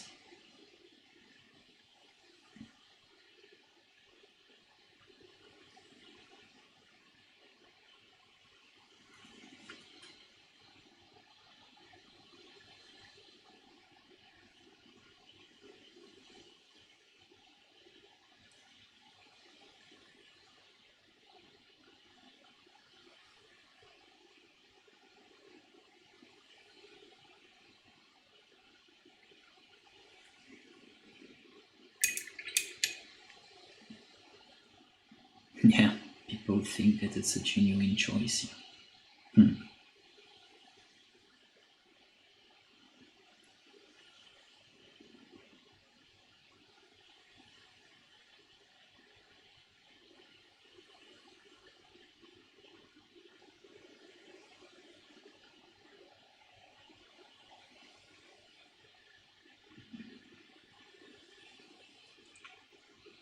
Okay. So that box is pretty much done.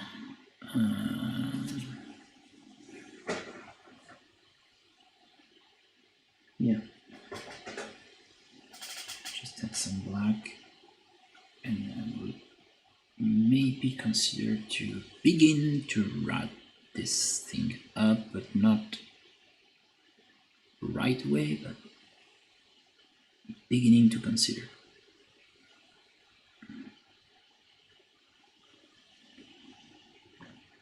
It's been a while.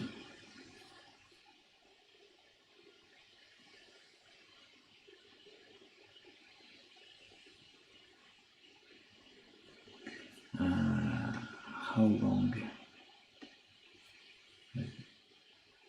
I've been streaming for all 3 hours and 47 minutes.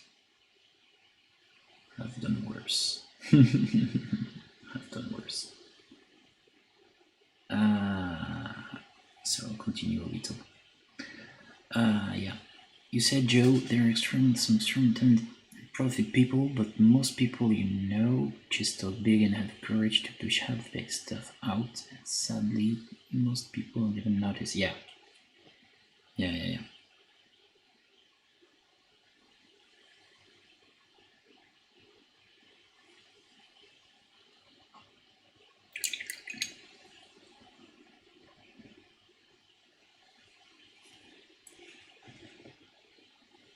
And sometimes I'm just,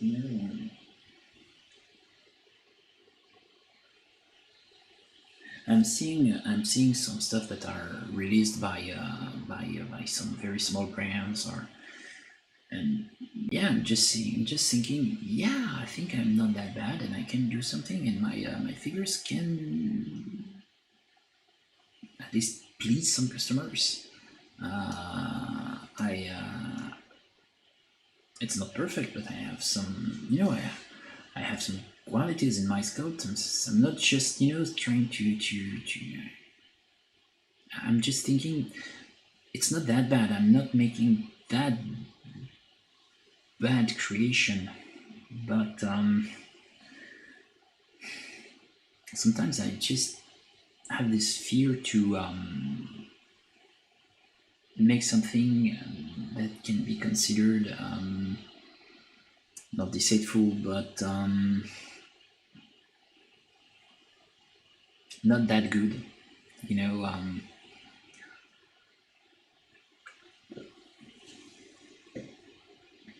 since I'm trying to foresee each and every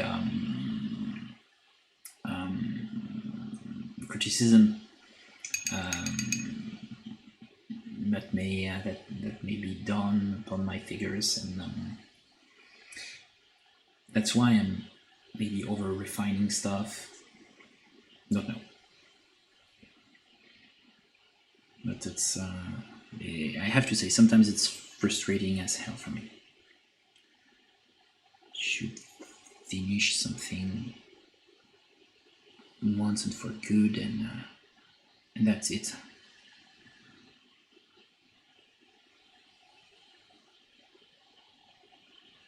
That's also true that most of the guys I know who are making sculptures are making only sculptures, and they are not painting, or pretty much never painting. I know for sure that there is one. He is a good painter, but he almost never painted since he began to sell his work as a sculptor. And yeah, for the most of the other ones I have in mind, they're not painting at all. It's also the problem I have, making maybe a little too much things.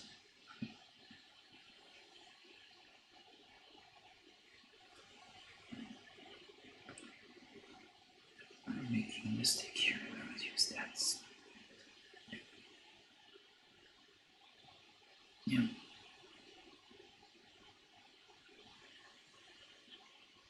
Okay. Okay. Was adding some black on these parts.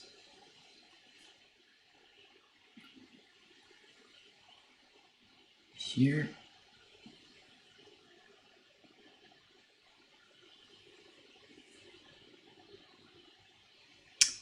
Yes, that's it.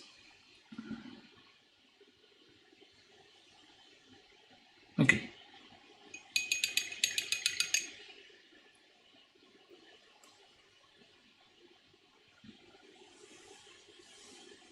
Oh yeah. Mm-hmm. Oh, you noticed another brand.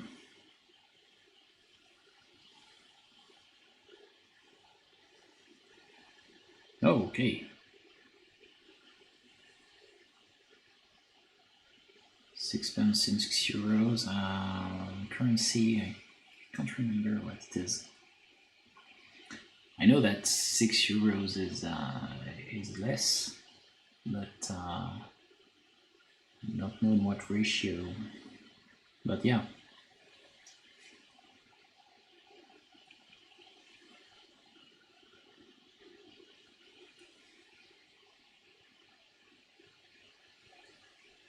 Yeah.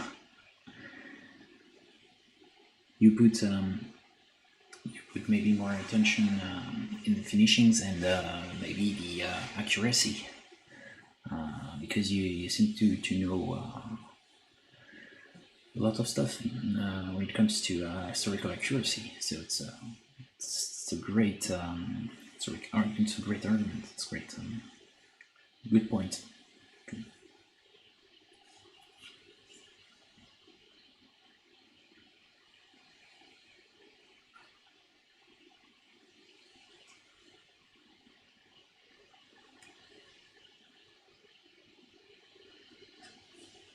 Food sore. I'm trying to. I don't know this brand.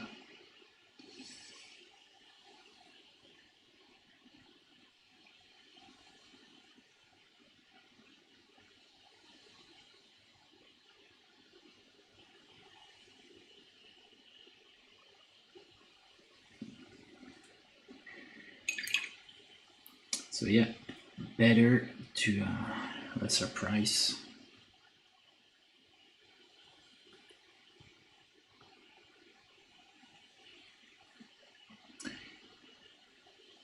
Sounds like a good strategy.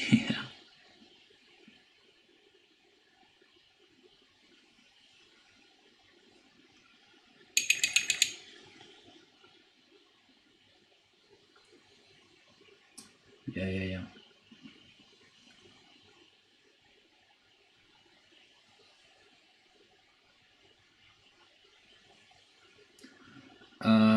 Yeah, I don't know if it's working on YouTube. You can try. I will not. I think you're still a.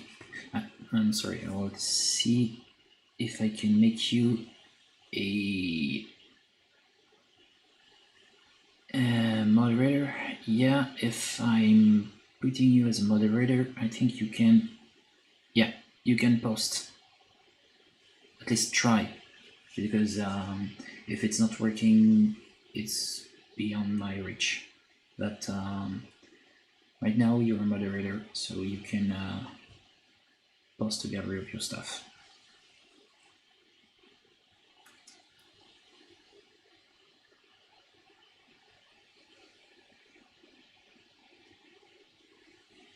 Yeah.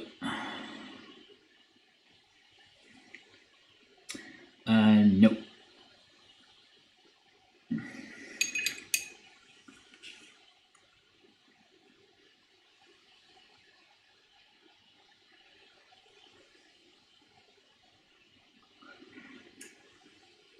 Oh, I have the link. I can open it in a new tab. New window. Could be better. Agree. Yeah. See it. Yeah, it's nice. Very nice. 32 millimeters tabletop. Like the heads.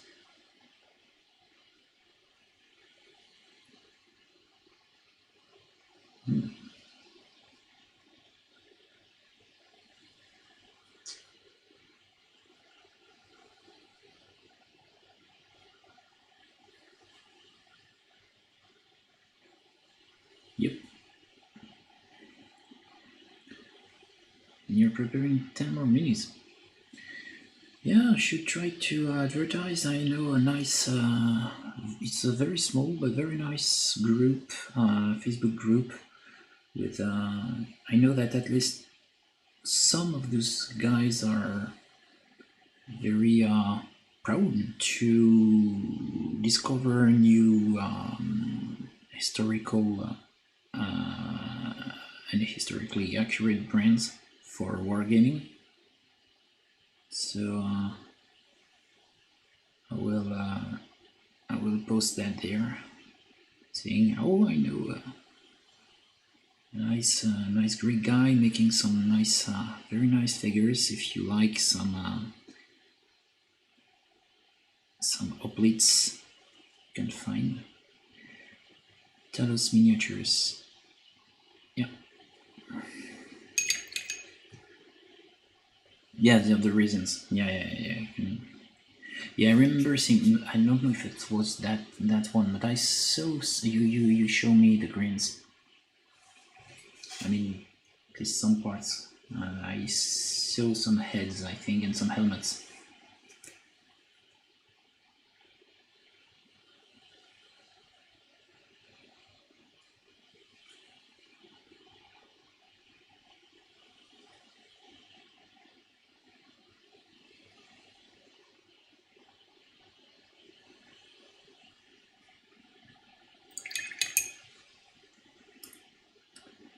I'll try to, yeah.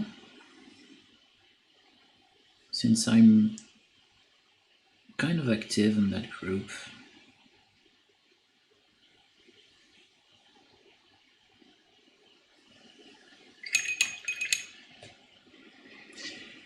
Yep. And I have a nice warrior from Light from Pegaso. Now I'm thinking of also maybe preparing and painting it. 75 millimeters. All white metal. Could be good to paint that on Livestream. Marking my my idea here. So yeah, definitely. Maybe you will have some French customers. You may already have, but some others.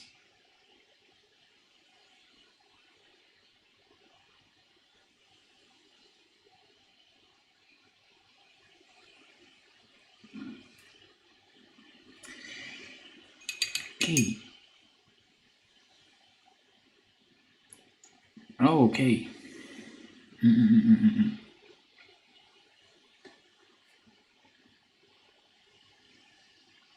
Yeah. Okay, 2 colors and white. Yeah.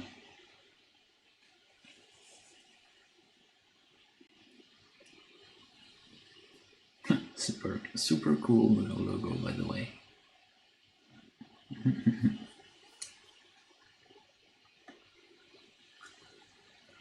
Saving money with style. Yeah.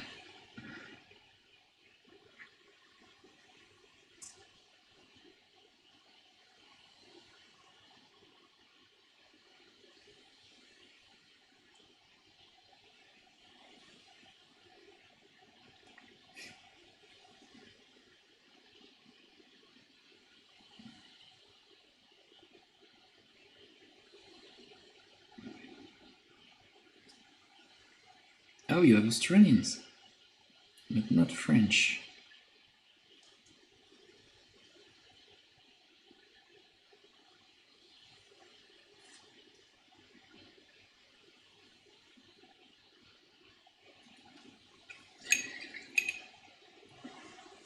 And I think that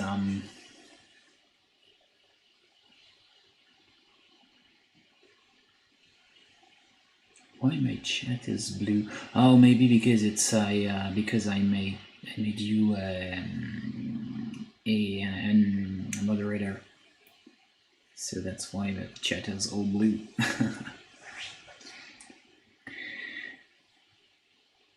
So yeah, I was saying, yeah, that if miniatures are a niche market, historical miniatures for wargaming seems to be a very, very, very, very small niche, the nichest of the niche.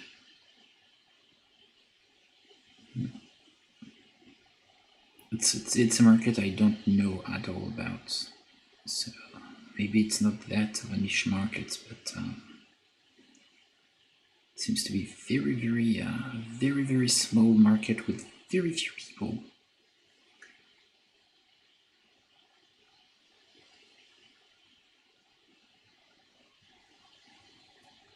Okay, that's it. Oh yeah, you like old-fashioned logos. Yeah, stylized heavy forms. Yeah.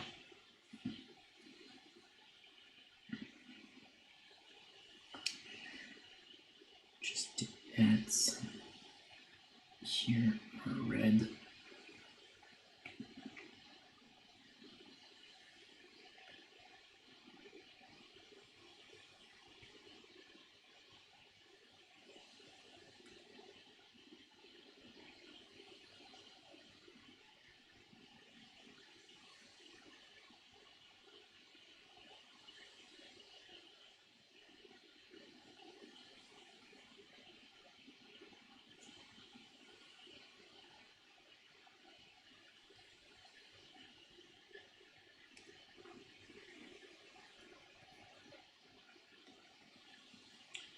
Lead adventure forums. Oh, this rings something. You maybe you talked about that maybe last year or something like that. Lead adventures. Yeah, yeah, yeah.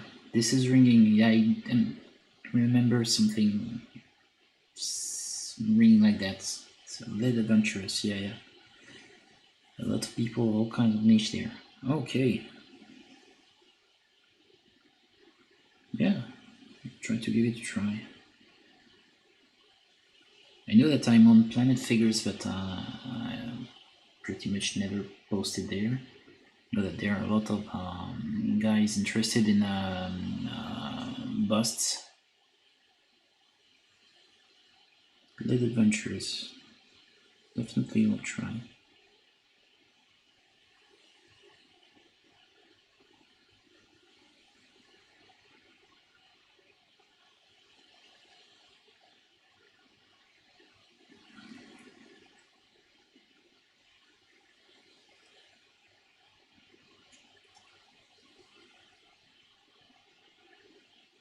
Yeah, yeah, we talked about it, yeah.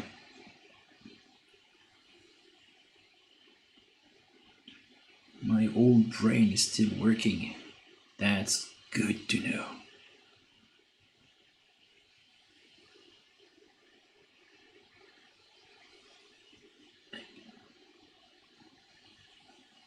Okay. So, stains and strands of stuff here and there. That's good.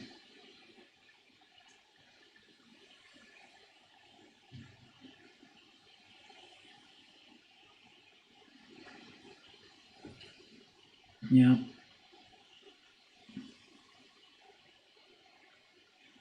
It was very strange. I received some some kind of an invitation, just someone saying, "Oh yeah, you should you should go and subscribe to this forum, Planet Figure."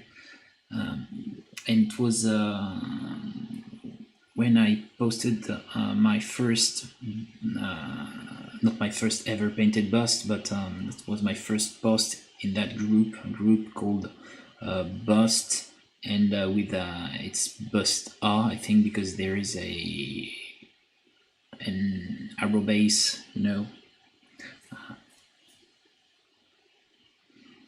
at the end of the word, and it's a Facebook group about busts, only busts.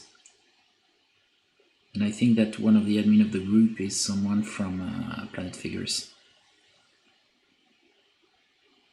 Oh yeah, it's Russians. Yeah, yeah.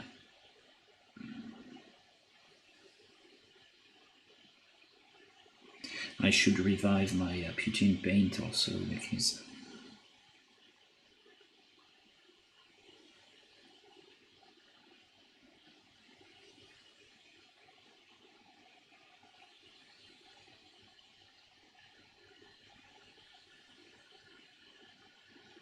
Okay.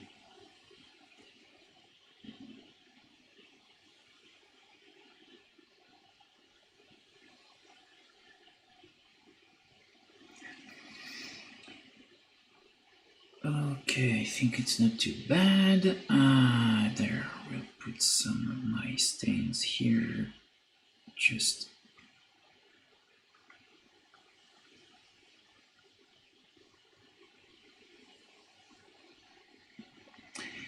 Yep.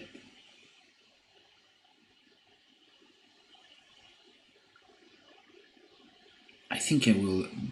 You know, I've painted Nokia Garin from Pegaso, but I have some problems with some chemical problems with bad chemical interaction between paints. So pretty much I had a lot of problems painting that model, and this has been a one of my worst. In it's the word is strange, but one of my worst trauma as a figure painter. I put a lot of time in browsing internet about those Kazakh patterns and creating a full pattern for the cloak of that figure. She had a big cloak, and I put a lot of time, dedication in that, and everything has been ruined pretty much by that freaking interaction, chemical interaction.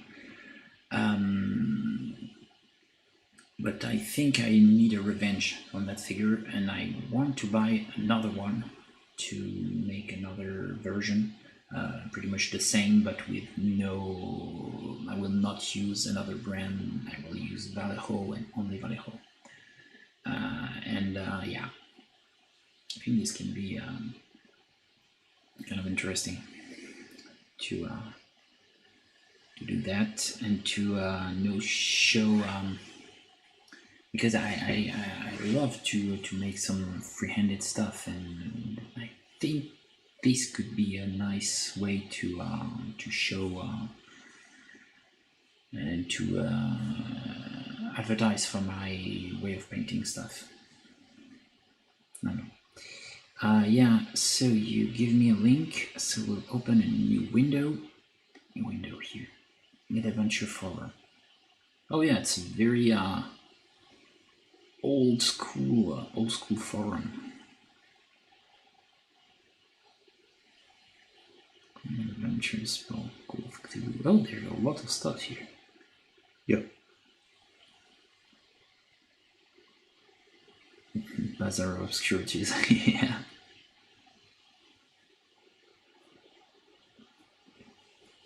Oh, and yeah, you said that you had a Putin Paint account. Talos Miniatures, yes.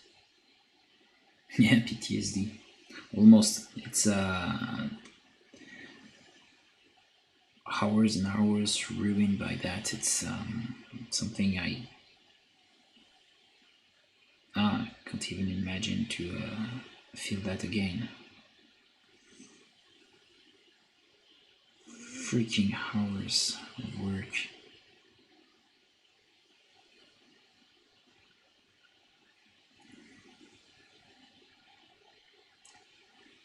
And a very beautiful plinth ruined too. Because if I want to remove the figure from the plinth, I will have to destroy the wood. I think due to the smell, I think it's cedar. Beautiful plinth made by a woodworker, professional woodworker.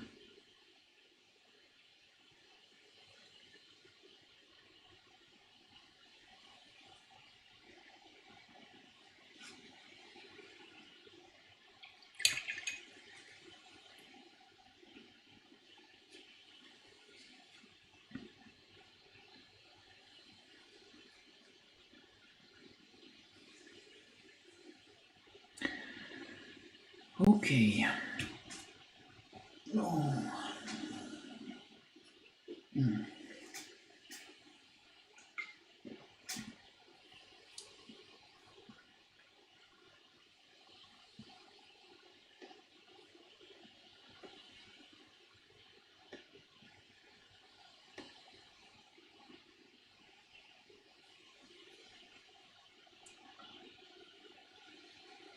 So we reached the 4th hour 12 minutes ago.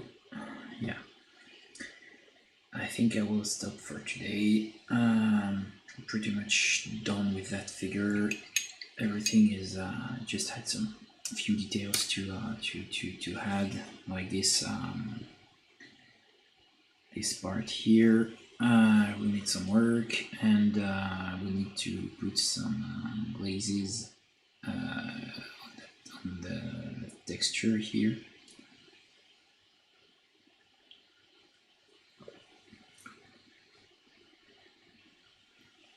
But yeah, that's pretty much it. We'll try to find a nice plant for that. Don't know. I have some stuff from Prince August, which is not that bad. I want to use one of my very fancy stuff. Keep it for historical figures, but yeah, something like that. Because I want to make some, some rock or something to put this figure and the other one, because there is also this small guy here. So I want to, put them on the same base, and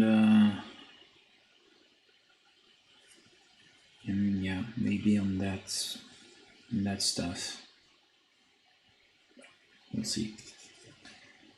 I have 2 of that. Oh, you see birds around after this concentration, yeah. Yeah. Can you imagine? Yes. Yes, you finished the scales. I had that with, the Baron Samedi, some kind of a. I know that English-speaking people, native English speakers, call him a witch doctor. And yeah, I had to sculpt feathers, a lot of them, and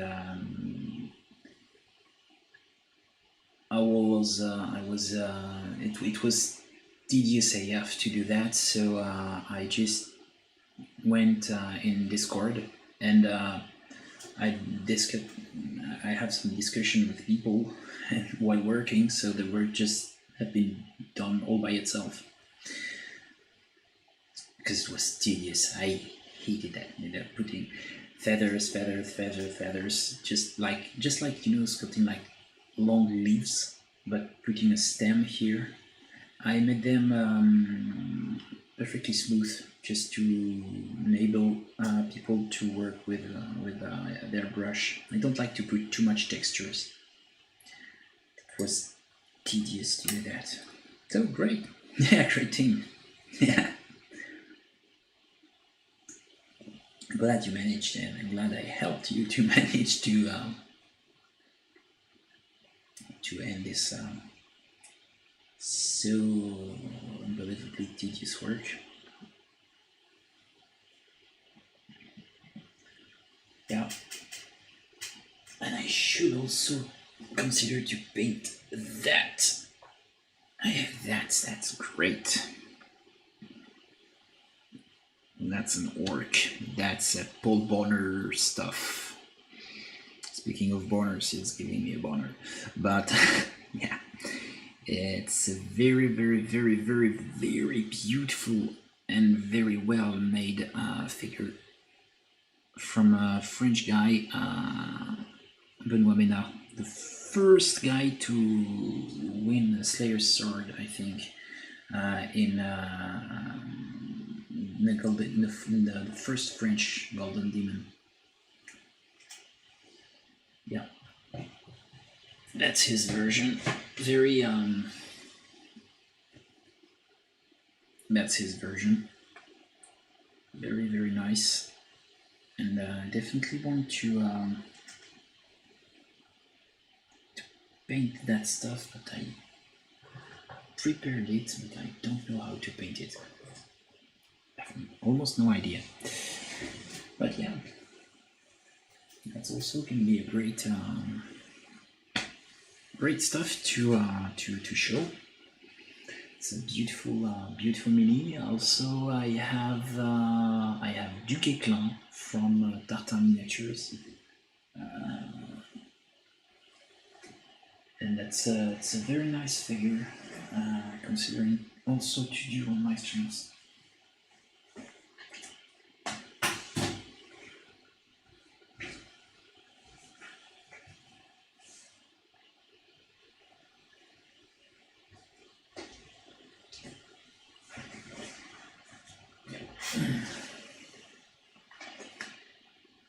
That one. The casting was kind of crappy, but I managed to fix everything. And yeah, I think I can do something nice with that. There is a shield here.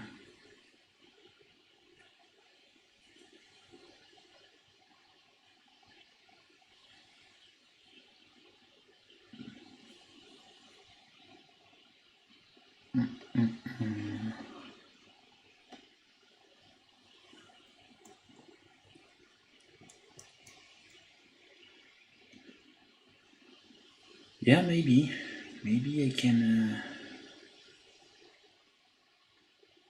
try to do that. Yes, Photoshop mockup can be nice.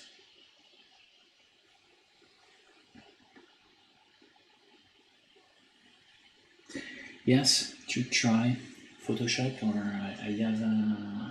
I purchased Procreate. It's not as wonderful and powerful as Photoshop, but it's very easy to use, and maybe I can just draw some stuff and see what's happening. Yeah, it's great, nice post. But the main problem with Starter is definitely the casting. They need to improve that, because their figures are great. I love their figures. But yeah, I had another one, Landsknecht.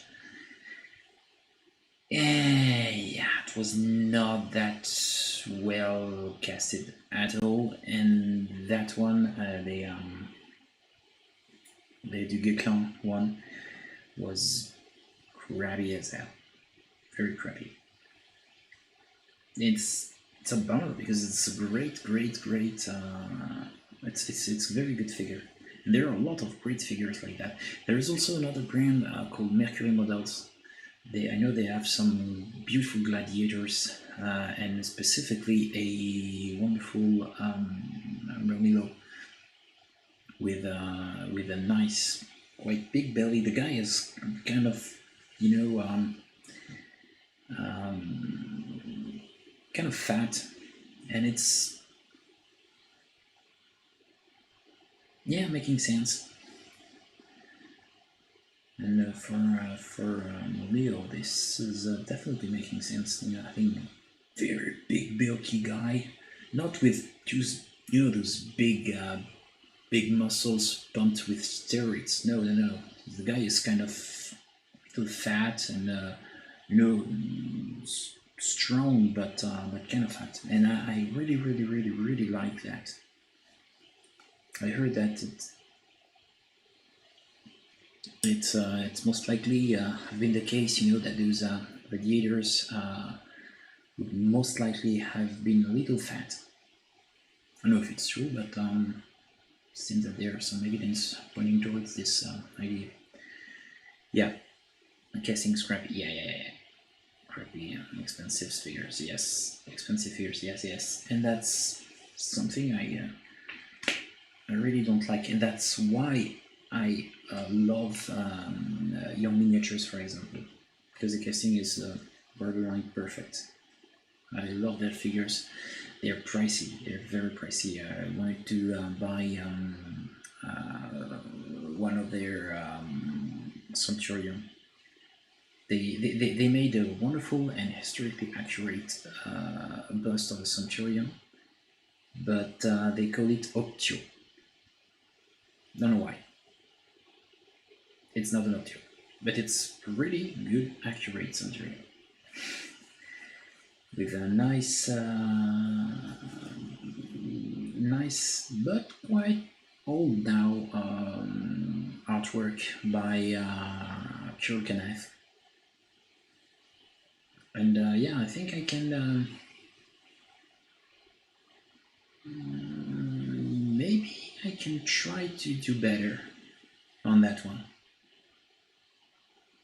So yeah, this is the, I have to say this is some kind of contest with myself. I want to try to paint something little, trying to make a little better in the box art. For some of the most, the most recent work, it's not even imaginable because the guy is so good. But for the older one, maybe I can put something together. I'm gonna try. We'll see. So yeah, I will wrap this up for now. I'm completely drenched.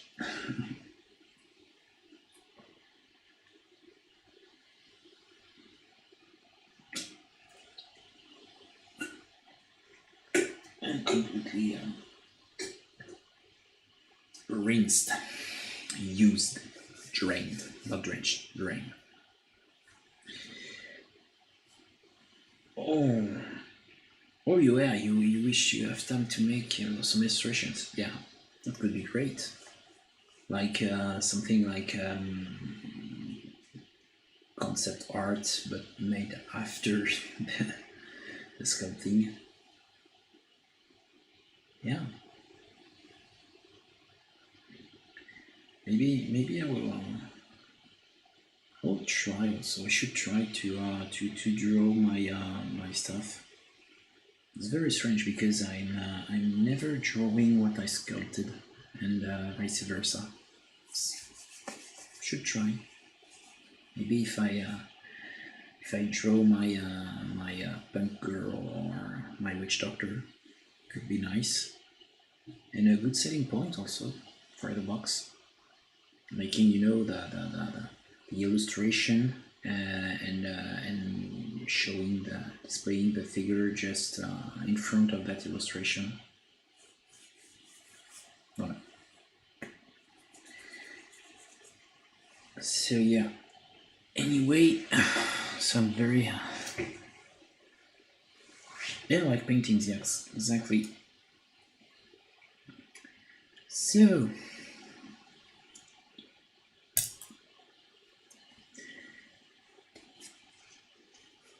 I'll have to add some reddish hues for the shadows of this little guy. Apart from that, it's pretty much finished. So yeah.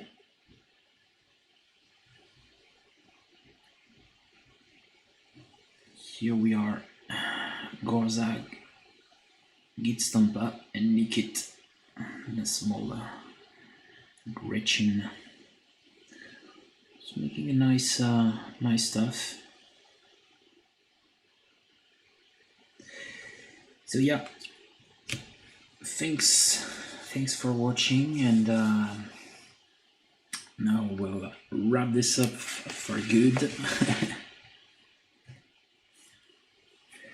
And yeah, thank you, Joe. I will keep your links because I will have to improve my online presence. So thank you for those links, and I will try to avert your very nice and very well made news in the group I told you earlier. And yeah, thank you for watching, and thanks everyone. Maybe I think you're the only one remaining, but always a pleasure to have some people passing by and have a nice chat. So thank you, and for those who can maybe watch that in replay, you can find every links to follow my work in the description box down below. I'm on Instagram, Twitter, Facebook, so yeah. And maybe I will end up making some stuff in Patreon. For now, I am not making any type of exclusive content, but yeah, I have that. And maybe I will build a Tipeee also, which is like buy me a coffee. So yeah, thanks everyone who will watch it in replay if there happens to be one. And thank you, Joe. And yeah, thanks everyone. Here we are. I will finish everything off screen, and I'll post. You will see some of the finished stuff on Instagram, maybe. So yeah, thanks a lot, and bye bye.